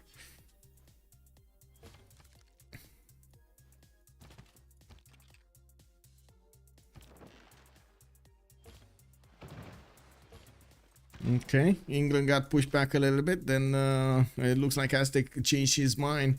We do have Lugdunum losing its wall defense, and the Kree starting to get those fighters deployed towards the northwest. It looks like Rome is going to be the target, the initial target of his outburst over here.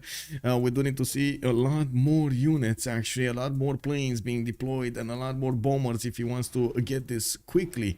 I do see he's also going for commercial hub investments. We do have Mary Catherine Goddard as the next merchant, and he definitely has enough production to spam out these commercial hub investments from everywhere. So he secures Mary Catherine Goddard. An extra diplomatic visibility over his opponent is probably gonna be instrumental in getting him the victory in the next part of the game. Only a few more turns until the economy is gonna go bust over here on broccoli.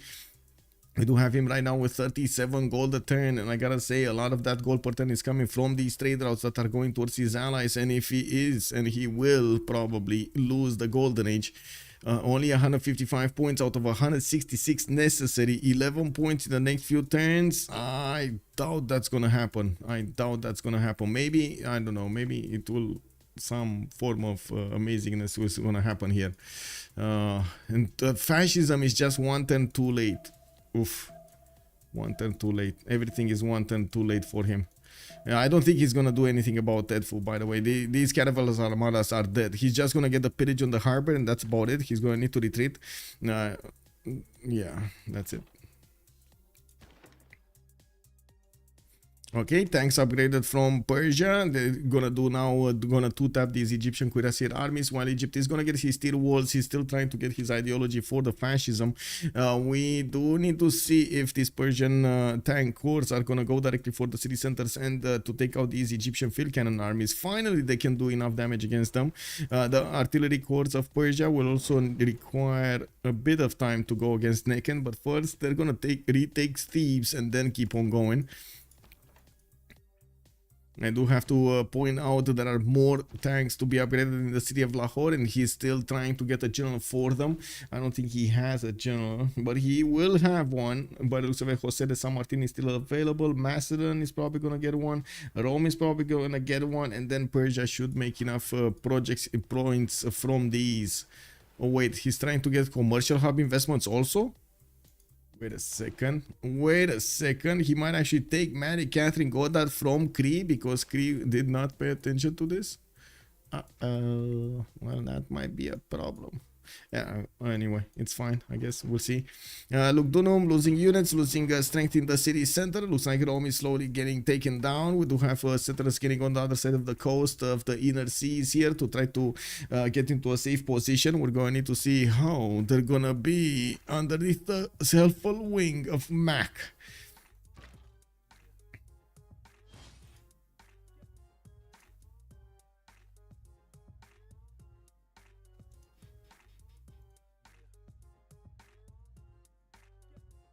He can block himself by pillaging the canal. Exactly. We shall fight on the beaches. We shall fight on the landing grounds. We shall fight in the fields and in the streets. And we shall fight in the hills. We shall never surrender. Is that a good enough accent, by the way, Colorado? Is that a good enough accent? No, I see. No balance for the next 15 turns. Yeah. Okay, I caught up with chat over here. It's all good. Let's see the Persian attack. Let's see these tank corps actually attack into his opponents. Looks like he cannot. Wow. Not right now. Not right now. Anything's happening on the coast? Not really. Russia did manage to pillage those tiles, and that's about it. He's gonna need to move back. He doesn't know about Apu, maybe. Does he? He does not know about Apu from the north. He doesn't know what's happening over here in the north. So that might be... But that might not be his destination just because he doesn't know.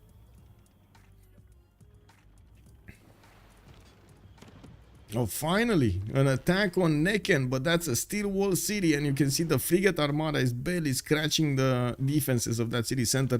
We definitely need to see these artillery corps getting into the distance of Necken, getting into the correct range of Necken, and take that city down. While we do need to see how quickly Rome will also fall here. Of course, we do have a lot of Macedonian units starting to pour through the lands of Lugdunum, especially after the fighters did clear out most of the units. The city of Lugdunum is taken down, with Rome pillaging his own mines afterwards to get the gold back to his capital city.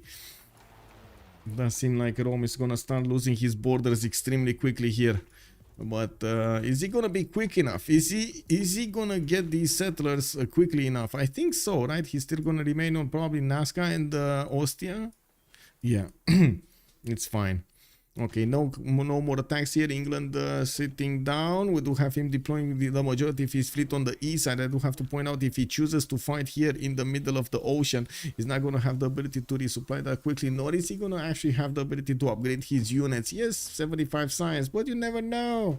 There might be enough time for him to upgrade. Can he get this out of here? No, he just blocked himself, right? He pillaged the canal and blocked himself. Oh... Well, that's I'm sorry, Broccoli. I'm sorry. It is what it is, man. It is what it is. The Cannibal fleet did it to you. You did it to yourself, basically, actually. The Cannibal fleet didn't do anything. Did it to yourself. Okay, there is a weak unit here, and that's this Cav army, which can be taken down by one shot of the field cannon and two shots of these tanks. I'm pretty sure he will need to get a new tank to replace the one, but he could move from this one. So like tap, tap, tap, bomb, and then you move this one in the place of that supply convoy, so you don't let Egypt some free kills. Of course, we do need to see if Persia is gonna get more of, if he is gonna get his artilleries to actually attack into the borders of Necken. At the moment, his tanks are there and they're not moving yet towards the borders. They're gonna need to stay in front of the artillery corps, but I'm pretty sure he's not that fond of attacking into field cannon armies with the garrison promotion. This is quite a problem for him to actually attack. You can see how much damage even the tank corps take from such a maneuver. So his probably only chance is to go towards the north and try to get into the city borders of Necken much faster, and allow Russia to get his own battleships, so they can attack Necken from the coast as well. Okay, that's 1, 2, tap it, boom, and get it. There we go. Okay, he didn't want to tap this, but come on, that's a free shot. Look at the tank corps now doing damage against the cuirassier. Come on, free shot, free shot. Woo, woo. Come on, come on. Come on, you can do it, you can do it. Bam! Free shot. There we go, there we go. He's now getting the moves going, but you can see it's actually after the turn of his opponent, unfortunately. He's having a lot of lance moves here. Anyway, let's go for preserves. Nobody's building preserves. Let's be real about this. Nobody's keeping preserves in this game. Preserve, you. Alright, go B. There we go. So 2 minutes as a pause. We're coming back. And we're gonna need to see the stomping of the nations here. Tank corps, caravels, destroyers, and battleships, not to mention planes.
Okay, so first moves coming in. Looks like we do have Egypt losing one unit over there. The calf core was easy to predict. Oh, wait a second.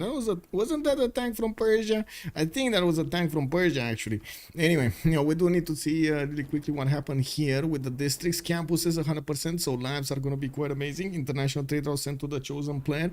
We do have -4 gold on Pound Maker. Okay, they're trying to slow him down, and Peter did get his Diplo victory. 29 out of 109. We do have Peter on 8 out of 20, very far away from actually getting victory condition achieved here.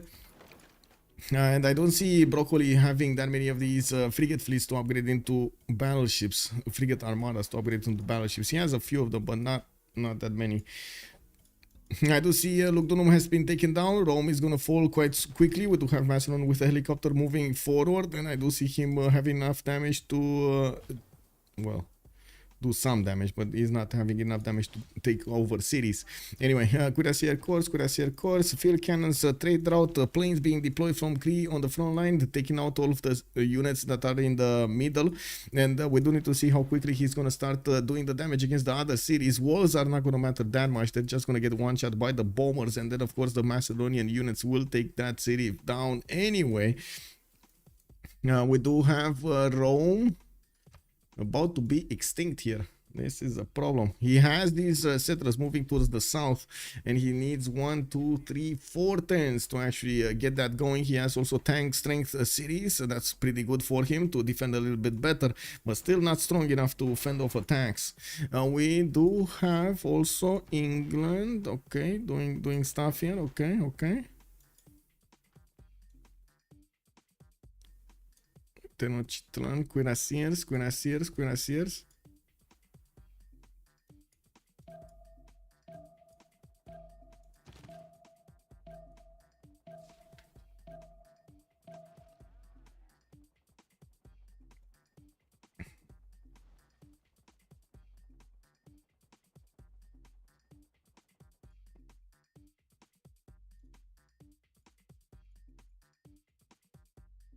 Is he actually using a supply convoy? Yes. Actually, the supply convoy got buffed, right? In BBG in the last version, it got the extra heals popping off, and as you can see, you do get like some amazing heals popping off here. And he also has a Boo with this one. This is pretty good.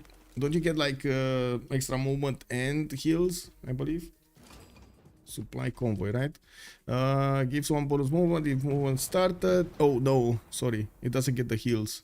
Well, but yeah, oh, yes, it does increase healing for adjacent units. Yes, it does. It does increase the healing also, and that's a pretty poke tank, by the way. Yeah, it didn't get a promotion, but it can retreat and get some health back. While his cav corps are finally moving on the east side and going towards the pillages here. He definitely needs to get behind the field cannon army and hit them. While the Persian tank armies are going to be quite maneuverable, we do need to see if they're going to take down the field cannons, the field cannon armies, which are doing the most damage against these units.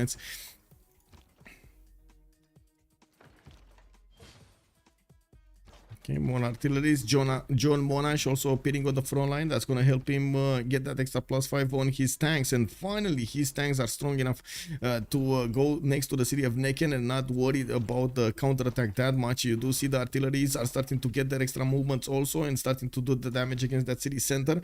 It looks like that city is going to fall quite quickly.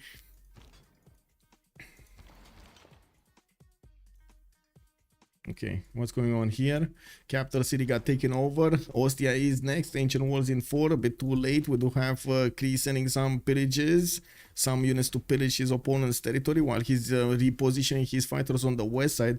We do need to see how quickly he's gonna manage to take down the Rome cities. He has a few turns until steel is gonna hit, and I'm pretty sure his bombers are gonna get a harder time to attack into those city centers. Looking at the economy here, that's a problem. Nadersha 82 gold. We got Minzia on 47, QWERTY only on 2, Broccoli on -15.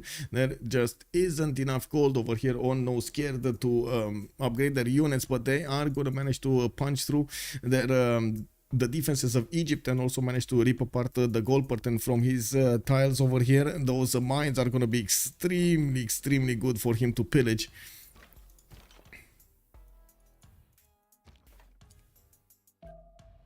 Yeah, what is the pass in the sea? Macallion, good evening, sir. What do you mean pass in the sea? What is passed in the sea? What happened in the sea, you mean? What has passed?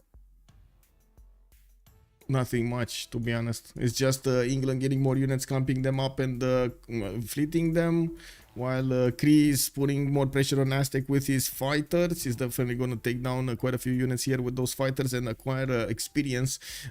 England is just waiting with the redcoats to do maybe some counterattack here, but they're not really that strong. And I do have to point out, England is getting more units, like more caravels instead of anything else. Also trying to get to his own ironclad, scientific theory finishing up in 3 turns, mercantilism in 1. Okay, this is going to be important. First moves from Mac. He could take down the city of Necken with 2 units inside of it if he would have moved, but it looks like he's not moving yet. He's not getting his turn. Oh wow, those are so many shots against a single tank corps, which did get a promotion. Okay, first shot, second shot. Those are the walls attacking the artillery corps. Field cannon army did shoot a bit too late. The artillery corps are still gonna do the damage here against that city center, going through the steel walls and allowing the tank corps to follow through and take that city center down entirely. I do have to say the spy of Persia that's giving him that extra diplomatic visibility, much needed extra diplomatic visibility against his opponent, is deployed in the city of Necken. If he doesn't actually stop it and move it, he's gonna need to get it back in the next few turns from his own cities, delaying his extra diplomatic visibility reacquirement against his opponent for a few moments. Okay, now is the perfect time to move the spy out. Well, too late now actually. You needed to stop the mission last turn and then move it this turn, but it's too late now. It is what it is. Hey Sean, welcome back. Lunch break. Oh, bon appetit, monsieur. Yeah, what happening? Okay, got it. I think I said what's happening. Okay. Necken gonna be taken down. It looks like also this will deny a military alliance from their opponents if they do manage to take down Cleopatra entirely. Varia Queen is still probably gonna have an alliance with somebody. It's either England or Macedon that are gonna give him the extra military alliance that he desperately needs. We do have England with a safety settler to the south, and it looks like Mohenio the Arrow got a settler from somewhere. Where did this settler come from? Whoa, he actually got a settler from somewhere. I don't know the story of this, but this might have been interesting.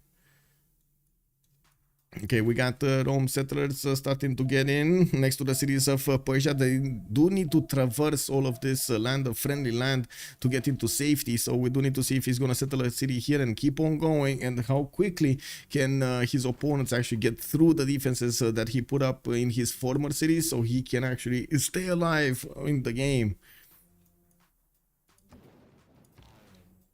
Kree is getting a bit too big here, I gotta admit.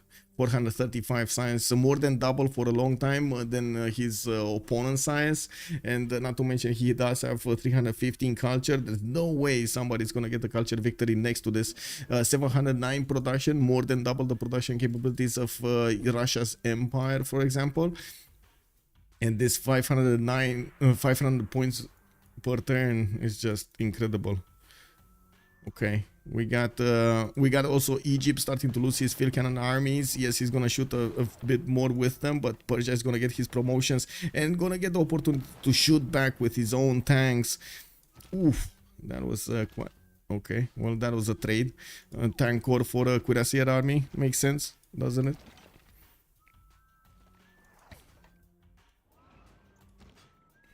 I'm pretty sure if Mac would have had the first moves, none of these field cannon corps would have actually survived here.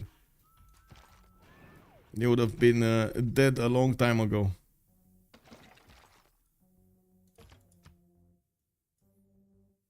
Still struggling with the gold. These Persian tank corps are trying to get into position to pillage the mines before they actually take down the units and the defenses of his opponent. The spy also got reset to his capital, and he's going to need to move Arash here in one of the back cities of Cleopatra, so he keeps on getting the points. While I do see Russia did manage to discover the city of Apu, we're going to need to see if he's going to also manage to pillage those harbors, and I'm pretty sure yes.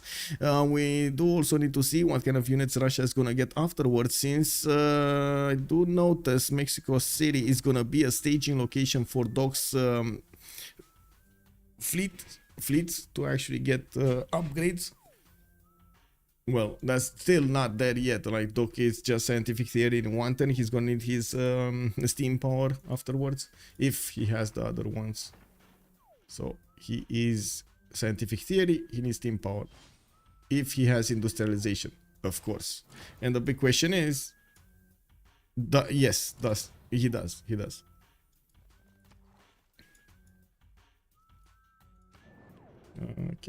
Campus. Oh my god, so many research labs coming in all over the cities of Kree. Over here we do have him with art museums, and also next time he's gonna get combustion. He did manage to get that. Oh, he's going for communism. What? Okay, he's going for communism instead of fascism. Okay. Oh my god, internal trade route Kree with communism.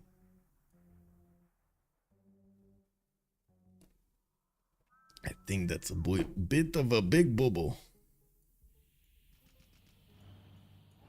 Okay, yeah, there we go. Field cannons down. This is gonna be faster and faster now that he doesn't have that many units, nor did time for Victor to move from one place to another is enough to actually give him an advantage here. Automatic, what government would you have gone for? Fascism, hands down over there. He needs fascism. He needs the extra +5 against his opponent to make it much quicker. Just to Cantium, Ostia is probably gonna be taken down by a bomber. Does he still have a bomber with movement? No, only fighters here. So I guess he's gonna need to wait for the next turn to take down that city center. The bomber needs to go through the walls. While Nizia did manage to settle Puteoli, he's putting a tank over here in the north to try to fend off attacks, and his settler would need to go towards the southwest, which is very far away. 14 turns for him to move in the southeast, south of Russia. Russia getting his rock bands out of his cities. He's still in a defensive position. He's not actually interested in pushing some more into his opponent, while England is actually getting a fleet to tank his opponent here. We do need to see if it's going to be successful to go through the Russian defenses and keep on going.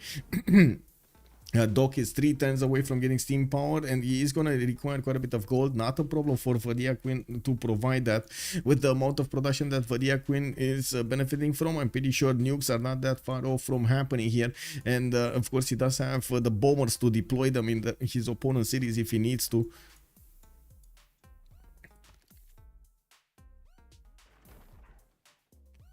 Okay. Nothing much here. Here, nothing much here. Every unit of Persia is moving closer to Rakedet, and yes, even if steel walls are activated there, of course these artilleries are making quick work of it. Not really fond of the positioning of this artillery, since Edfu will have the opportunity to attack into it, but it is what it is. I do also notice med packs are available for these tanks next to the city of Rakedet, so he can replenish his health if need be. We do need to see if he's gonna benefit from it. I would assume so. Not to mention the Egyptian trader here is in danger. The Persian Cav Corps finally got into the trader line, and he's gonna start pillaging the Egyptian coffers. Well, trade routes, come on. There's gonna be somebody that's gonna say those are not his coffers, that's not his gold. Well, in a sense it is, you know. Well, in a sense it's not, you know. Depends on what kind of definition of coffer. No, let's not go there. Let's not go there, okay? Let's not go there. Come back to reality. Come on.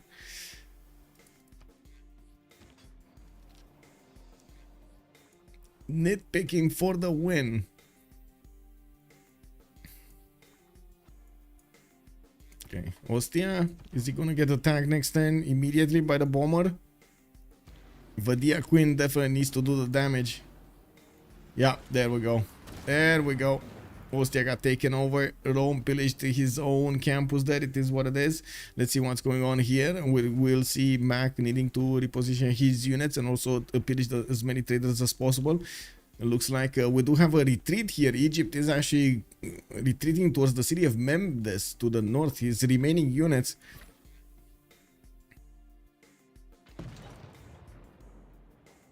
Well.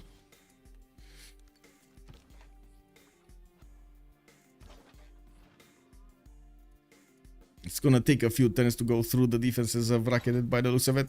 That's the first shot. Second shot. Third shot. Yeah, fourth shot also still not gonna work.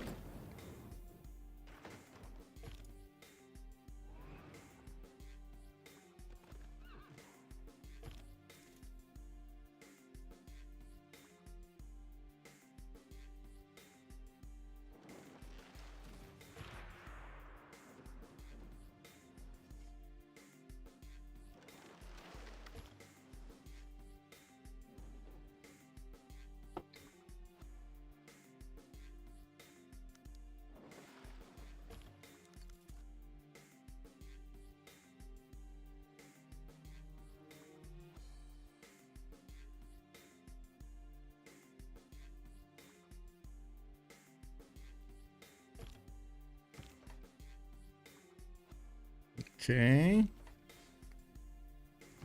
Persia did wrap around the city of Rakedet with his tanks and he put it under siege. We still have a long time until the next Congress. Nazca is probably going to be taken down next turn, and I do see Puteoli falling in the next few turns. I'm pretty sure the Kree will need a bit of time to reposition his fighters here and also get the bombers in range of that upcoming city. He's also going to start doing the damage against the Persian military here. He's getting right up close and personal to his opponent. They kind of ignored Aztec all over the game here. Nobody cares about what Aztec is doing, unfortunately. Aztec is defending himself against a single Macedonian tank from the north, and it looks like it's yeah, it is what it is. He's making so much military for a single tank. Yeah, well, Macedon is gonna kind of remain without a target, so it's not that far-fetched that he's gonna start repositioning his army and choosing another target next to him. He has the choice of Persia, which is through the water, not really ideal, or Aztec, which is through the land on the other side of his empire. I would say he's gonna go Aztec. I would assume also Kree is probably going to be the one getting those fighters in the air against his opponent here against Persia. While we do have a lot of these Russian rock bands starting to appear in the Persian borders, we're going to need to see if they're going to give him enough tourism. I would imagine not, especially with the 250 tourism per turn that he's making right now. It is a bit too little. too late in the game. Like it's already 101, and we do have Vadia Queen here putting so much pressure on the culture for a long time. He needs 149 points to get that done. Okay, Nazca not gonna be taken this turn. One unit did give his life to figure that out. Okay, bomber from Namadol. This should have enough range, right? 2, 4, 6, 8, 10. Oh, not enough range. Well, we do have some military engineers here. He definitely can get an airstrip over here to the southwest of Antium if he wants to. It's just a matter of getting the infrastructure for those fighters to get up into the air. Multiple military engineers also helping him create the infrastructure for his railroads to reinforce his front line on the west instantly as he builds his units in the main core cities and then sends them to reinforce the front line. Do we have upgrades here? Looks like England is putting quite a few units to help out deal with the damage against the Russian Caravel Armada in the north, and he is gonna manage to do it. I do see he's attacking actually Mexico City. He's not taking it. He's attacking Mexico City. Interesting. Mexico City is whose city? That's Mashhad. Sorry, that's Persia. Okay, Rakedet has fallen. Does Egypt have a safety settler? I would say that's a resounding no. He does not. Does he have a unit to take Mexico City? No, he does not. He has a tank being produced in Apu, and maybe that could actually be here a possibility for him to go into Mexico City. Which at the moment I gotta say, we do have Rome moving towards the south, and he is starting to get closer to his final destination here. 9 more turns to get into the bottom side of the map. Oh, there we go. We got green fascism getting that extra +5 on his units.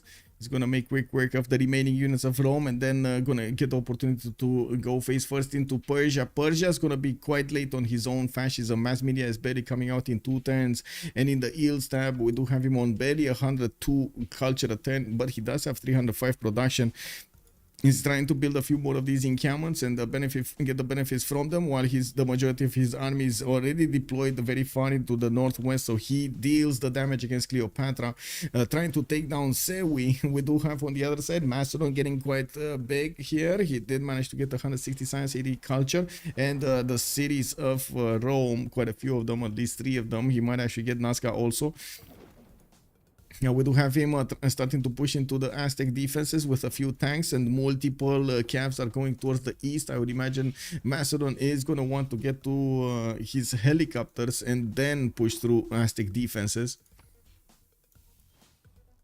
Okay, Kree is just getting his fighters repositioned here, connecting his cities with the military engineers. Multiple ironclad fleets are getting upgraded in the city of Apu. This will mean he does have the correct technology to go against Russia's remaining force here. It's still not going to be easy, but it's going to be much easier than it was before. Wait a second, that's a Natural History Museum here in Russia's territory. Oh, I don't know about this, broccoli. I think some onion is going to succeed in taking down your culture, man. That's not a good thing. Anyway, my prediction isn't looking so good. Yeah, no scared over here might be taken down by Vadia cleaning the map. He's gonna get to GDRs, guys. Like, he's getting the infrastructure perfectly for the GDRs here. These railroads are gonna be anywhere. He's gonna get to move them quickly on wherever he wants, and he should be that the GDRs technology should be more than Russia can handle. I guess this is what you get when you get the runaway Kree doing stuff. He's fine. Fascism and tanks next turn. Mercutius Flavius, okay. Egypt safety settler, okay. Safety, no safety settler, no safety settler. And he's not sending that unit towards the southwest to Mexico City. He's just gonna stand here. Tank armies taking Persia mano a mano. Well, it looks like his tank armies are dying. Is it next though? Suffrage in 9. Does he have... Yeah, he does have fascism. Wait, is that with fascism? Oh, the damage counters. No, that's with fascism. Okay. It's not so fine. He's not so fine. Ooh, he just took a tank army. Man, wait a second. Was that an artillery corps or something? Anyway.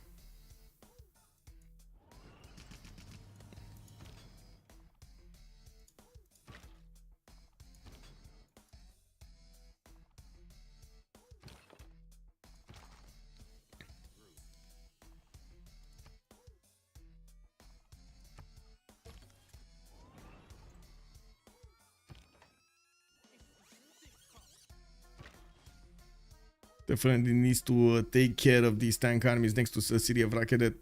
Probably shift enter, but did not do the next moves. I was expecting him to kill the tank army at least, but now he's gonna not have the opportunity. Though these Egyptian tanks did feast on their own farms and did manage to recover their health. We do have Nazca about to be taken down. We might actually see Macedon taking it. Yeah, there we go. We got Macedon taking it, while we do need to see how fast Puteoli is gonna be taken. Oh, they did actually liberate it. 100 Diplo favor. Easy peasy for Karkarik. Yeah, we do have him getting so many calves from his cities and positioning them towards the east side, towards Aztec. He's going to want to finish the job here against his next door opponent. That's going to be another one of these civilizations taken down from them or opponents, while Broccoli and Mac are trying desperately on the west side to get the win on Cleopatra. It's still not there. It's still not there. It will take some more time. Not to mention we do have English ironclad fleets with the opportunity to go against Russia here and start to contest him on the coast, not giving him enough time or production or influence necessary to get all of the rock bands to sing for him. Broccoli is 39 out of 155 points. Mexico City has been defeated. I really thought Free Sim Russia would have been stronger. Yeah. I mean, he kind of should have been stronger, but yeah. It's just... It is what it is. It is what it is. He wasn't really Free Sim Russia, right? I think that's the problem. He needed to actually get so many boats out, and he needed to get the wonders, needed to get the bonuses for them. It wasn't really Free Sim here. While Cree didn't do anything. Like anything army related, right? He just got the goal for his teammates, he got his setup going, and so on and so forth. Got the denies on wonders, got his own bonuses for wonders. Synthetic materials also in 3 turns for Karkarik, 2 turns natural history. We do have quite a bit more science being generated here. When he's gonna get his next units, he's probably gonna get it next turn actually. They do have the gold from Cree, from Vadia Queen, 732 gold points here on his empire. You can see they will benefit from thousands of points to give to Karkarik to upgrade his helicopters, building a much stronger unit than Aztec can handle in his defense. QWERTY did manage to get steel wall fortification, but that doesn't really stop the helicopters from taking down cities. I do see QWERTY did manage to get an attack going against Birmingham with multiple tank armies, but attacking right now into that city center. That city might actually fall. For the first time, that city might fall. Or is it? Or is it? Well, I guess it's depending on how fast Macedon can attack here with his units.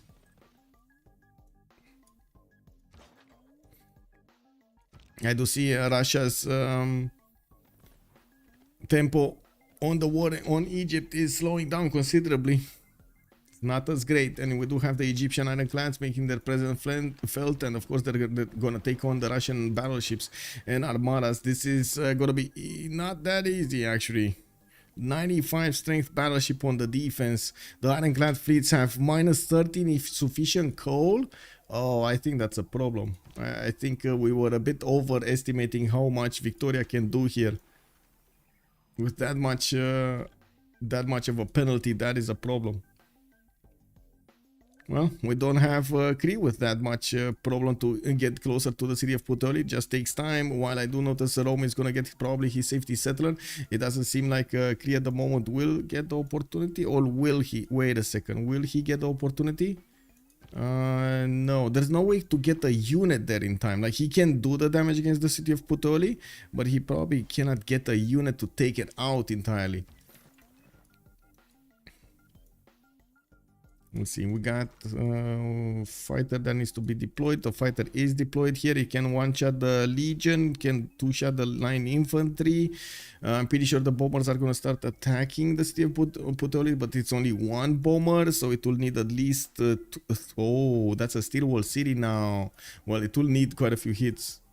It will need quite a few hits, like 3 or 4 hits from a single bomber. And that is a bit unfortunate. Unfortunate that Kree did not get at least a second bomber to flex against his opponent.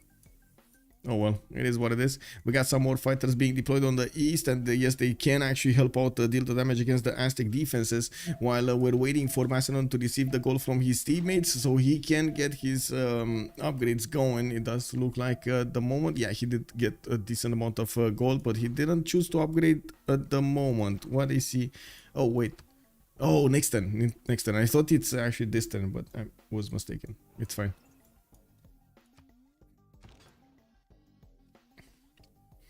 I usually thought free sim Russia. Okay, that's fair. Yeah. That boat is rank 1 promotion, doing 0 damage against the battleship. Yes, because it's minus coal. That's the problem, right? This is an ironclad fleet with minus 13 coal. If he does manage to fix the coal problem, he can easily take on the battleships. But so much insufficient coal is, yeah, not helping. I would say not helping. Minus 12 points of damage because of insufficient coal.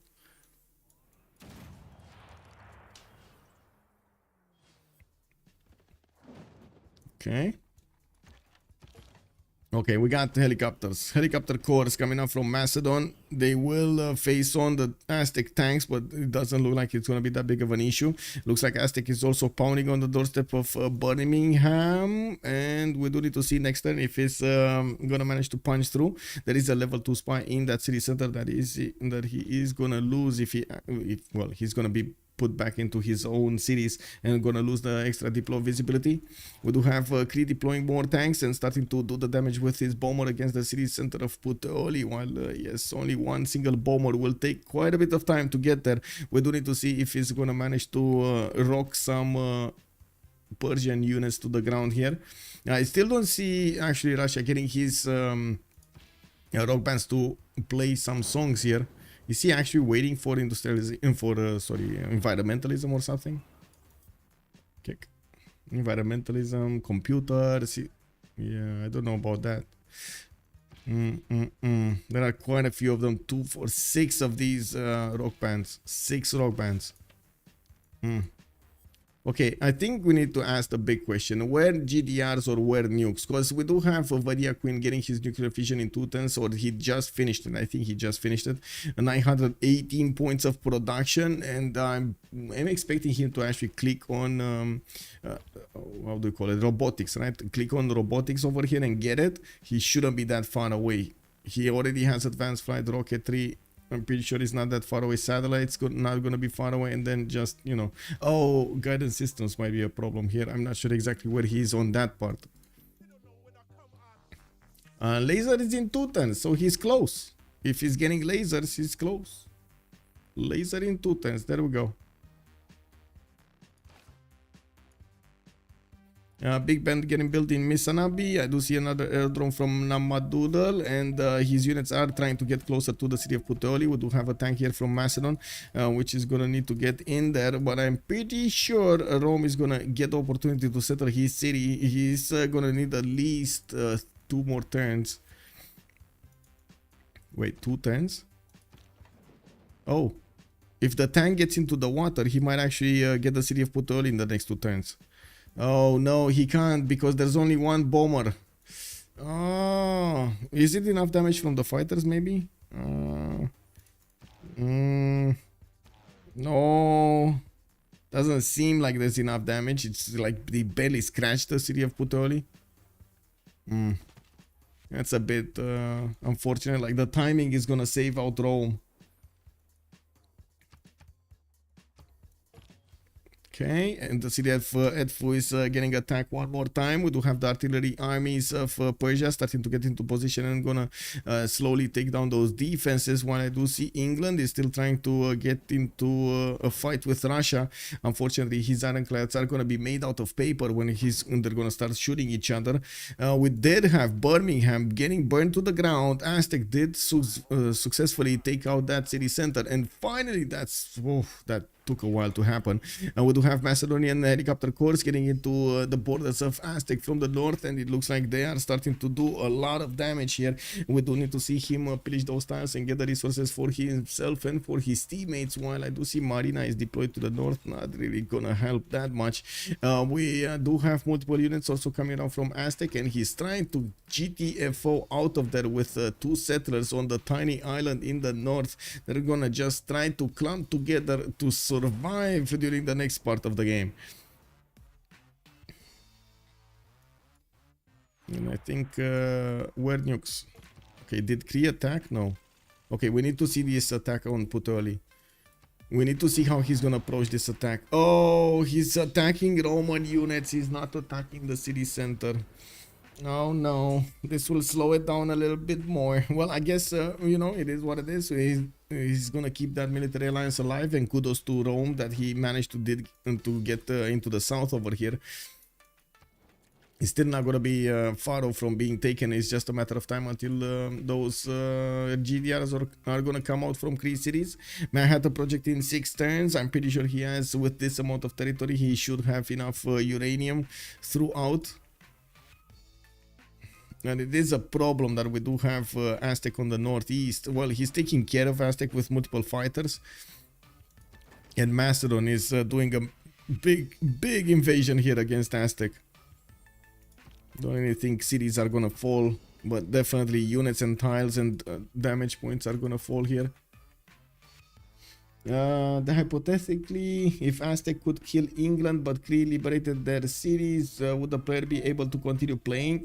No. If you're full dead, you're not allowed to return. Unless it's the same turn. Unless you basically die the same turn. Or able to reclaim the spot in the same turn. But if a turn passes, you're not allowed to bring back major civilization in the game. Whatever it is, you're not allowed to. Like even in AI, you're not allowed to get it back.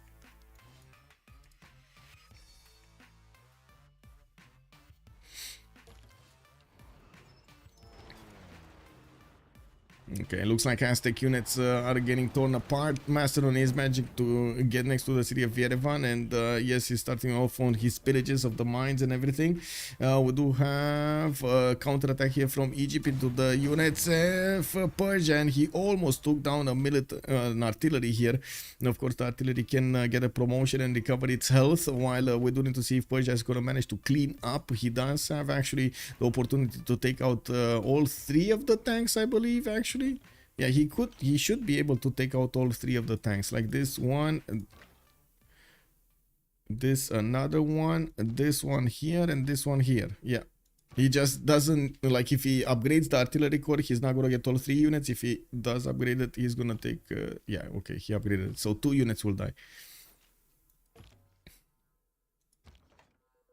Oh, Egypt has another one here in the south. Okay, that's probably for the pillages. Did he just attack it with the field cannon and took it down? Okay, all 3 will fall this turn. All 3 will fall this turn. I didn't expect that tank to be so weak that it falls to field cannon strength and walls. Kick. Okay, I stand corrected. Oh, no. Okay. It's fine. It's fine. Is he gonna... Come on. Come on. You can see it. You can see it, Mac. You can see it. He just needs a bit of a promotion here, a bit of a push here. Come on, take it down. Take it down. Rome, Puteoli, falling very quickly. We do have the tank of Macedon actually getting smashed by the battleships, and it does seem like, of course, that battleship will also put some anti-air defense here in Puteoli, which is going to be hard for Crete to punch through. We do need to see if he does do enough damage with his fighters. Yes, he does. He just doesn't have... Oh, wait a second. Next turn, this battleship might just die. And there's another one coming. And these fighters can definitely 3-shot it or even 2-shot it with a bit of luck. Okay, Aztec getting pillaged here. Macedon moving forward, and towards the next pillages. He's just ignoring the city centers and keeps on pouring through his armies towards the Aztec main defenses, or I should say main cities, core cities.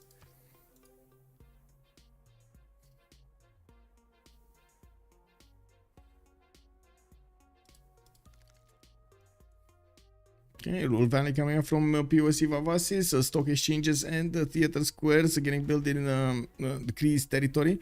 We do have some also neighborhoods because he started to run out in the limit of housings here. While Aztec did get a spy on him, looks like he did manage to successfully steal some gold from his commercials. We do have Vadia Queen with 2,500 gold points in the bank, while he is also gonna get on Karkarik a lot of gold points. I would imagine they do want to finish the big Ben with the most gold that they could gather in their coffers. While I do have to say, Kree over here will have a significant impact on his decision if he's gonna manage to take down the battleship before the battleship takes down the tank. This tank is the only unit at the moment that could actually take the city of Puteoli. Okay, Velitre got settled. Rome is fine. There's no more pressure here. No more time constraints to take down Puteoli.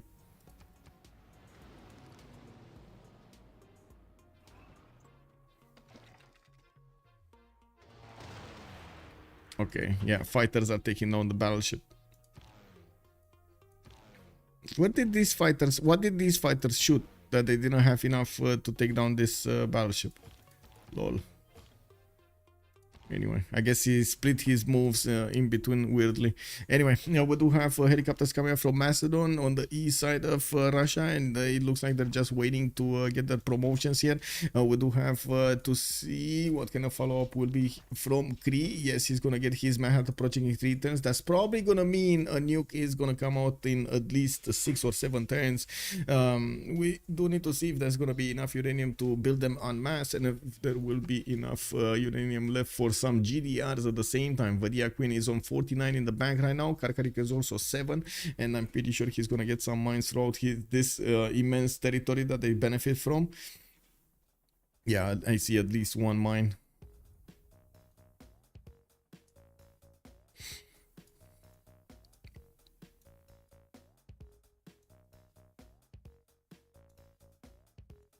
Anything happening here? No. Just this is basically a staring contest between the English Navy and the Russian Navy.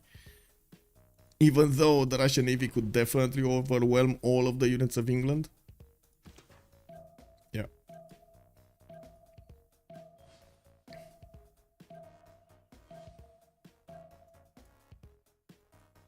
Okay, clean up on aisle 5. We got Egypt over here about to lose the city of Edfu.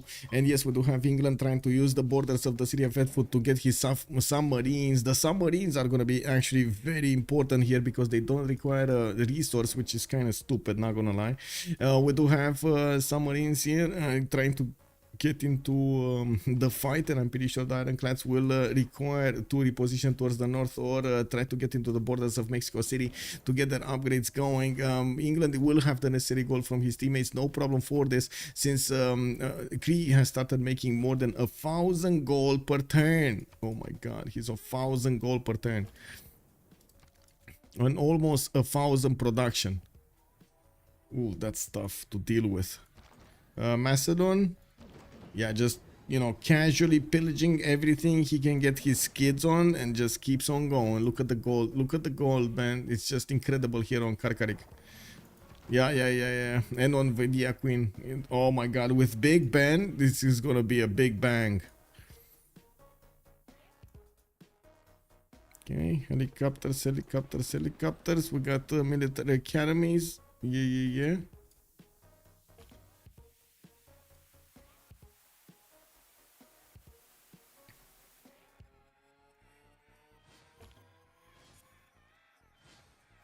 What is no scares win condition here? Culture or Diplo? They tried culture. Culture is being defended, well defended by this, and Broccoli is not getting it.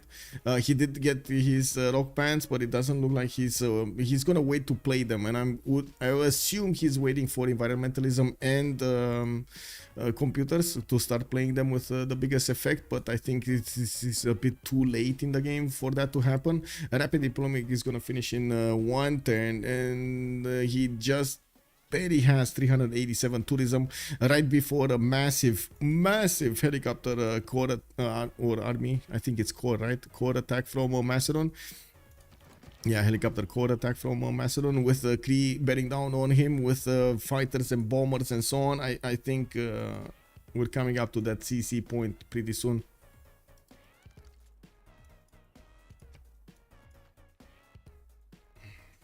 Diplo was also kind of hit and miss over here. We did have him managing to acquire 8 out of 20 points, but he doesn't have time for Statue of Liberty, nor does he have... Wait, did anybody build Statue of Liberty? No, I don't see it.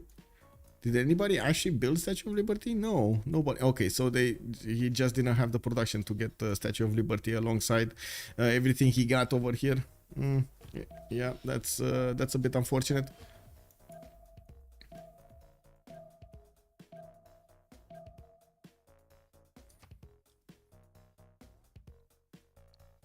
So Vadia Queen with 688 science and 634 culture is gonna go through the Russian defenses pretty quickly here.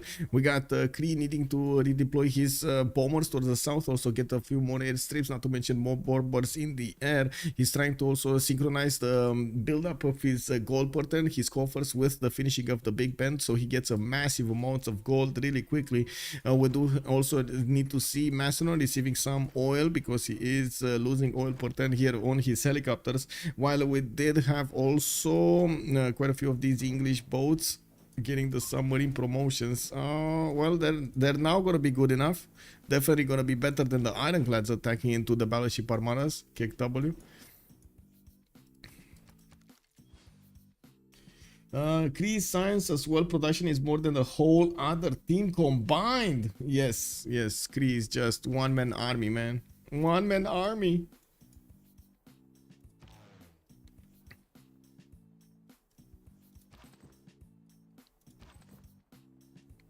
Okay, this one can actually help tunnel, and immediately the helicopters can pour through. How much minus there is? -4. Okay, it's not that big, but it's still big enough to allow Cuirassier army to stop him from moving too close. Oh, by the way, guys, tomorrow, big Civ race, 1800 GMT, big Civ race. We do have, actually, wait a second, it's 1900 GMT. 1900 GMT. We do have another round of the same map, same Civ, same neighbors, trying to get the fastest Civ science victory possible. It's gonna be quite interesting to see. I'm wondering if anybody is gonna beat Barsak's what was it, 54 minutes? That's a record. 54 minutes.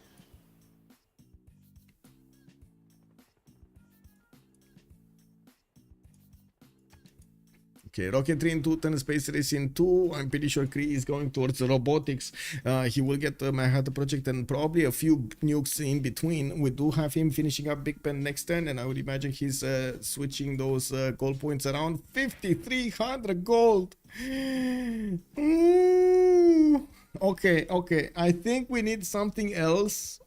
I think we need to ask ourselves if Kree's... Well, we know he's gonna buy GDRs, but we don't know how many GDRs is he gonna get to buy. And I would imagine we need to ask ourselves, 3 or 4 GDRs at the same time, with the biggest Benos getting out. Chef Chimo, good evening, sir, and welcome. It is to the south, sir, over here. Sheffield, English City, and we do have Roman City also over here. Is the tunnel made? Yes, it is made, and Persia immediately counter-attacking, stopping that from actually being a viable strategy. Bombers and fighters being deployed will slowly chew through the tank though. They're gonna rat-a-ta-ta-ta-ta him.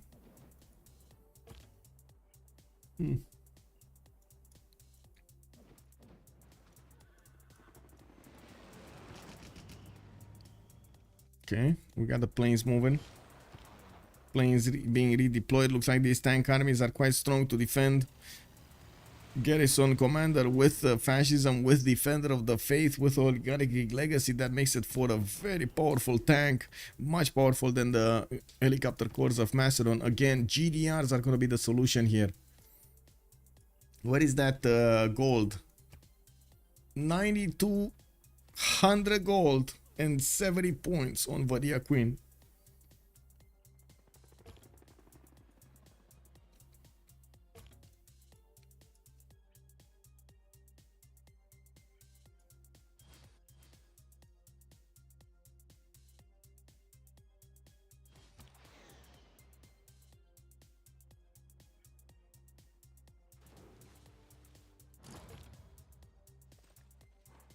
Oh, Cahokia has been defeated. Wait, when was Cahokia?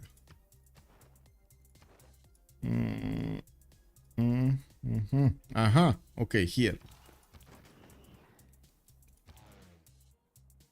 Well, that was quick. That was, what was it? A great person, right? Did he get the one that actually? Yeah, there we go. Absorb this city. Says he used the Stanford raffles to get it.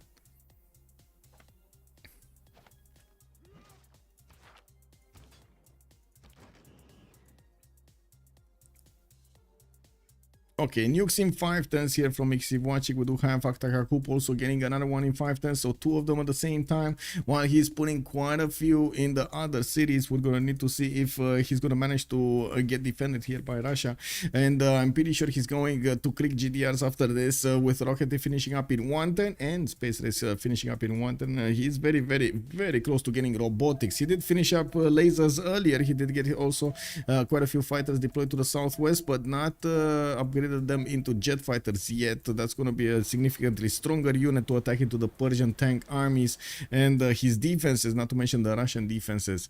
Well, nukes are going to come out. If they do manage to punch through the anti-air defense, they're going to make very quick work of any kind of army that Russia is going to put on the defense, and we do need to see when that moment is going to be upon us. And we do have England trying to do some damage on Necken. That's an 101 city strength city, and he's getting attacked from multiple sides, and he just doesn't care. Look at that city just standing tall over there in the middle of the marshlands. I thought you can only keep one city-state as your own city. Yes, but if another city-state has been taken by somebody else, that's basically somebody else's city-state, not a city-state. So you can take that one.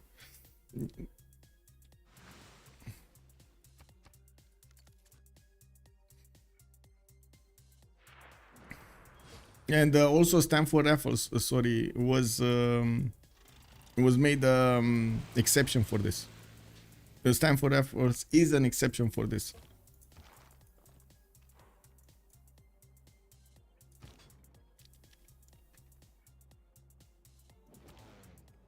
Okay, we still need 4 turns for these bombs to drop, and I gotta say there's a World Congress coming up in 3 turns. That's also gonna mean a change of the era. We do have okay, escape Posel actually getting Alexander here to go into heroic. Sewi is gonna get heroic.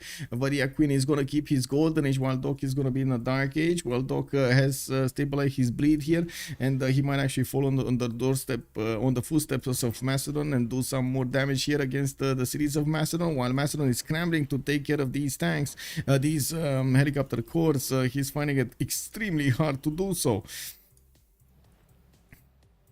We do have on the other side also Mac managing to secure his golden age. We do have Broccoli still 7 points out, and he might not make it. He's trying to get more armies on the east side and reinforce his borders rather than anything else. And yes, he still did not start to play his rogue plans Rock bands. Environmentalism, he just finished it. No, that's actually 405 tourism points per 10 from him.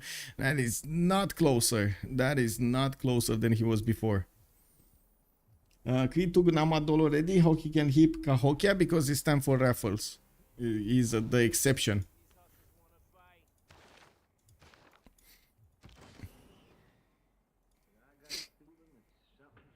The British city? Which one? Which one? Oh, this one? Yeah, yeah. I mean, yeah. Mohenio Daro just taking everything from him, man. He's taking every little tile over here from Sheffield. He's getting ripped apart.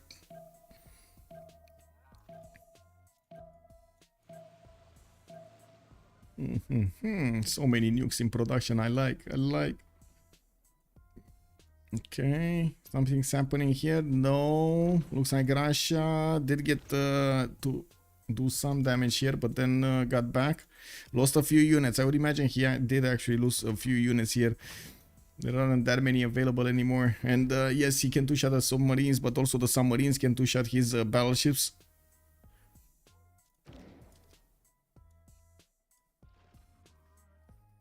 Namador escape settler, yes. Yes, he's getting out, boys. Oh no, he's going back. He can't make up his mind. Back, forward, you know. Okay, nothing's happening here. Do we have here something happening? He did upgrade his jet fighters, and I do see him deploying them on the front line. He can do the damage against the bombards. The tanks are a bit too strong, especially if they're armed up, and we do have him starting to get the tank runs on Novgorod to do as much damage as he possibly can. He bought multiple bombers in those airstrips, and he's now sending them onwards towards victory. We do need to see how much gold is he gonna keep for GDRs. Okay, he's gonna want to buy at least 2 of them, if not 3 of them. I think 2 of them by the looks of it, of how much gold he has. He's probably gonna get robotics in the next 3 turns, 2 to 3 turns, and then buy 2 GDRs. That's more than enough to get a GDR to Velitre and take down that city. Then keep on chewing through the Russian cities on the east side. Environmentalism still in 3 turns from Broccoli, while he's not even gonna get close to 1,000 tourism in the meantime. Now we do have the city of Bakhtri getting defended by the Russian Navy. It looks like they are retreating next to the borders of Tarsus to try to get some health back. And also allow the battleships to shoot from afar. These units of England, maybe they can actually do more damage in the meantime. Who got caught like this? Like what? I don't know. I don't know what happened there, but this settler is in the game from, I don't know, 1040 or 50 or something, and we're now turn 113.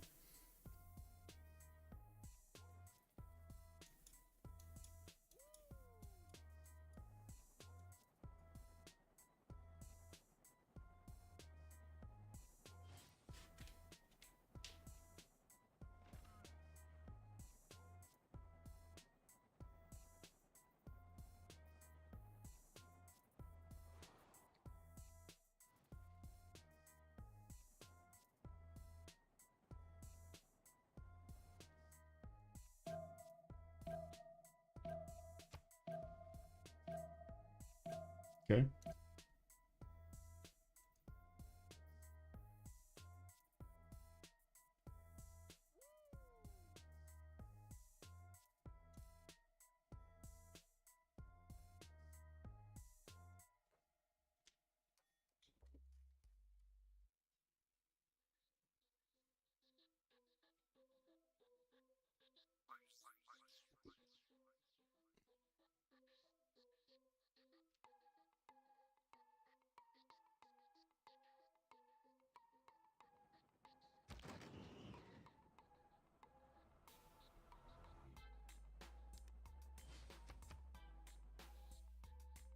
Okay, Persia is still trying to take out Edfu. By the way, this fight has been going on for the last 5 turns, and it doesn't look like anything major changed there.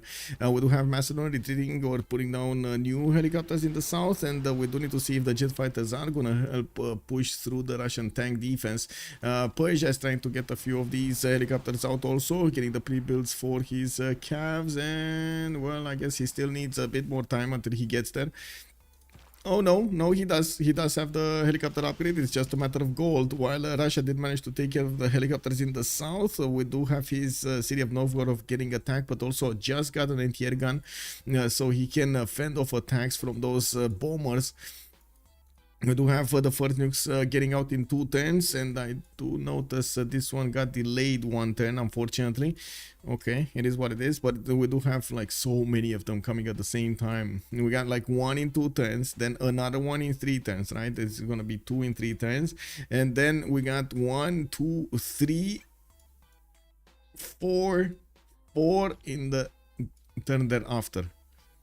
Those are gonna be a lot of nukes quickly on Russia. In the next 4 turns here, we're gonna have so many nukes drop on Russia. It's just a matter of like, can you have, do you have the jet bombers to actually do this? Like 4 attacks at the same time? I would say so, right? He has 3 jet bombers. He can throw 3 nukes in the same turn. He's just gonna need to get down the city of Novgorod as quickly as possible, and then move forward towards Tula, not to mention nuke to smithereens the cities of Persia over here. That would give these Russian units some place to, actually no, I don't think he cares at all. Just make a line towards the capital. That's all he needs to do. Make a line towards the capital. Make a breach. Even though I kind of think the first nuke that's gonna fall is probably gonna also mean CC for the game. I would have 1 more turn until the next session, and we're gonna have a pause of 2 minutes to wait for the players to do it. And this just reminds me, we probably have a longer stream than usual, so YouTube is not gonna allow me to cut the beginning. I'm gonna need to actually process the game a little bit differently. I'm sorry for this.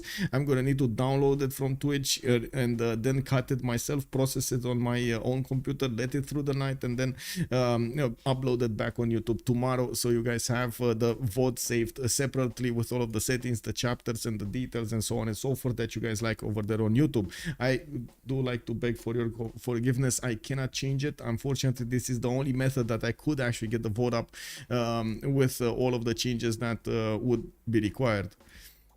Would be nice if YouTube would actually let us, how to say, edit the movies a little bit more, but in the meantime, it is what it is. Okay, so we do have Su with reserves, with Su with down. You reserves, you. I go B. Okay, so 2 minutes as a pause. We're coming back. Oh, Groovy, no, sir. Come back. Come on, bro. Don't do me like that, man.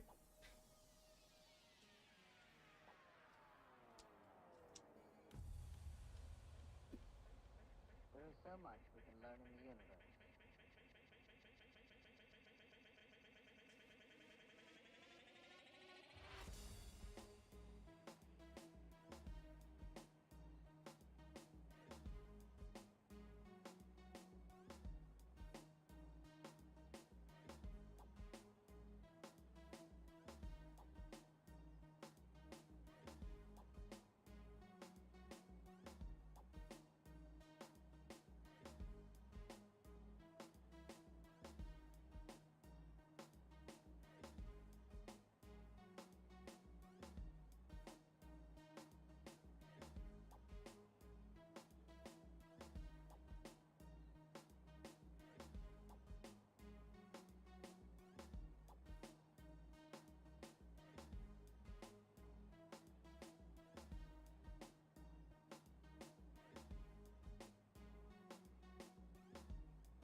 Okay, let's see what they're gonna choose through the World Congress.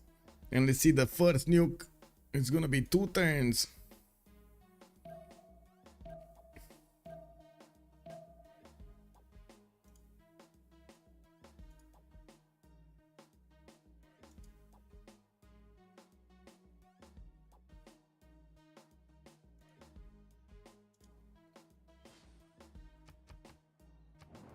Okay, so pawn maker.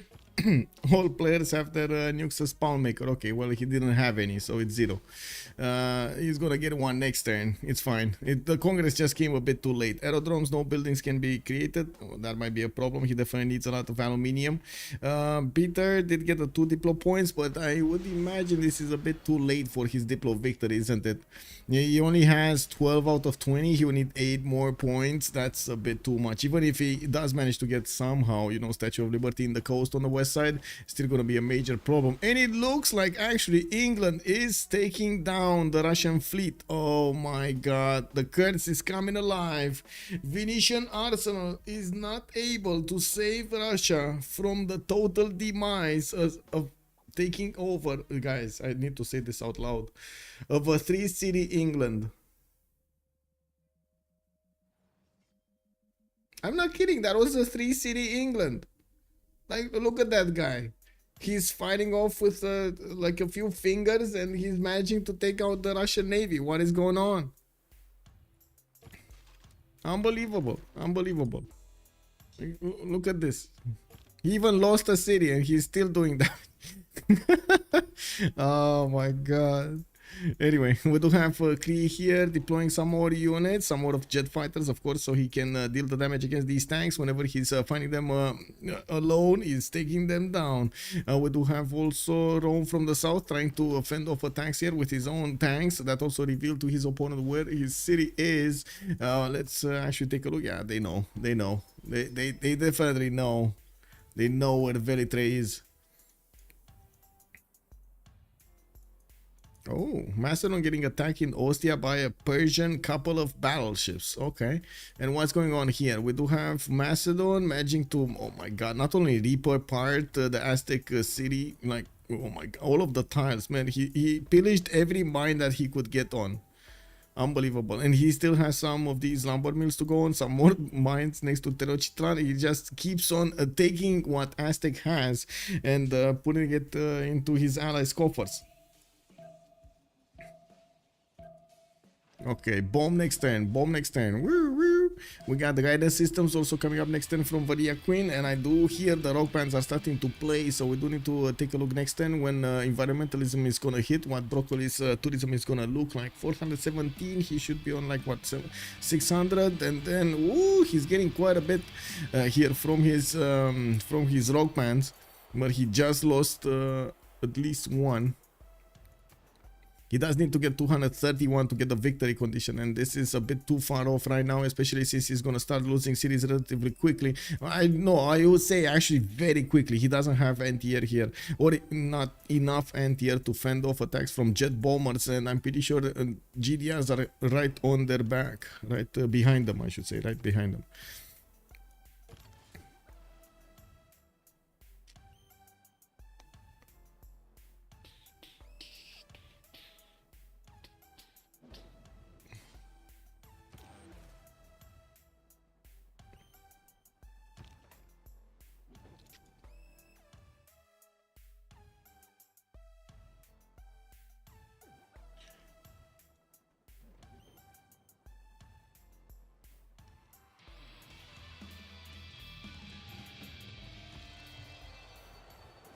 Okay, Russia getting in. Hamatana still playing. Robotics next turn from Varia Queen.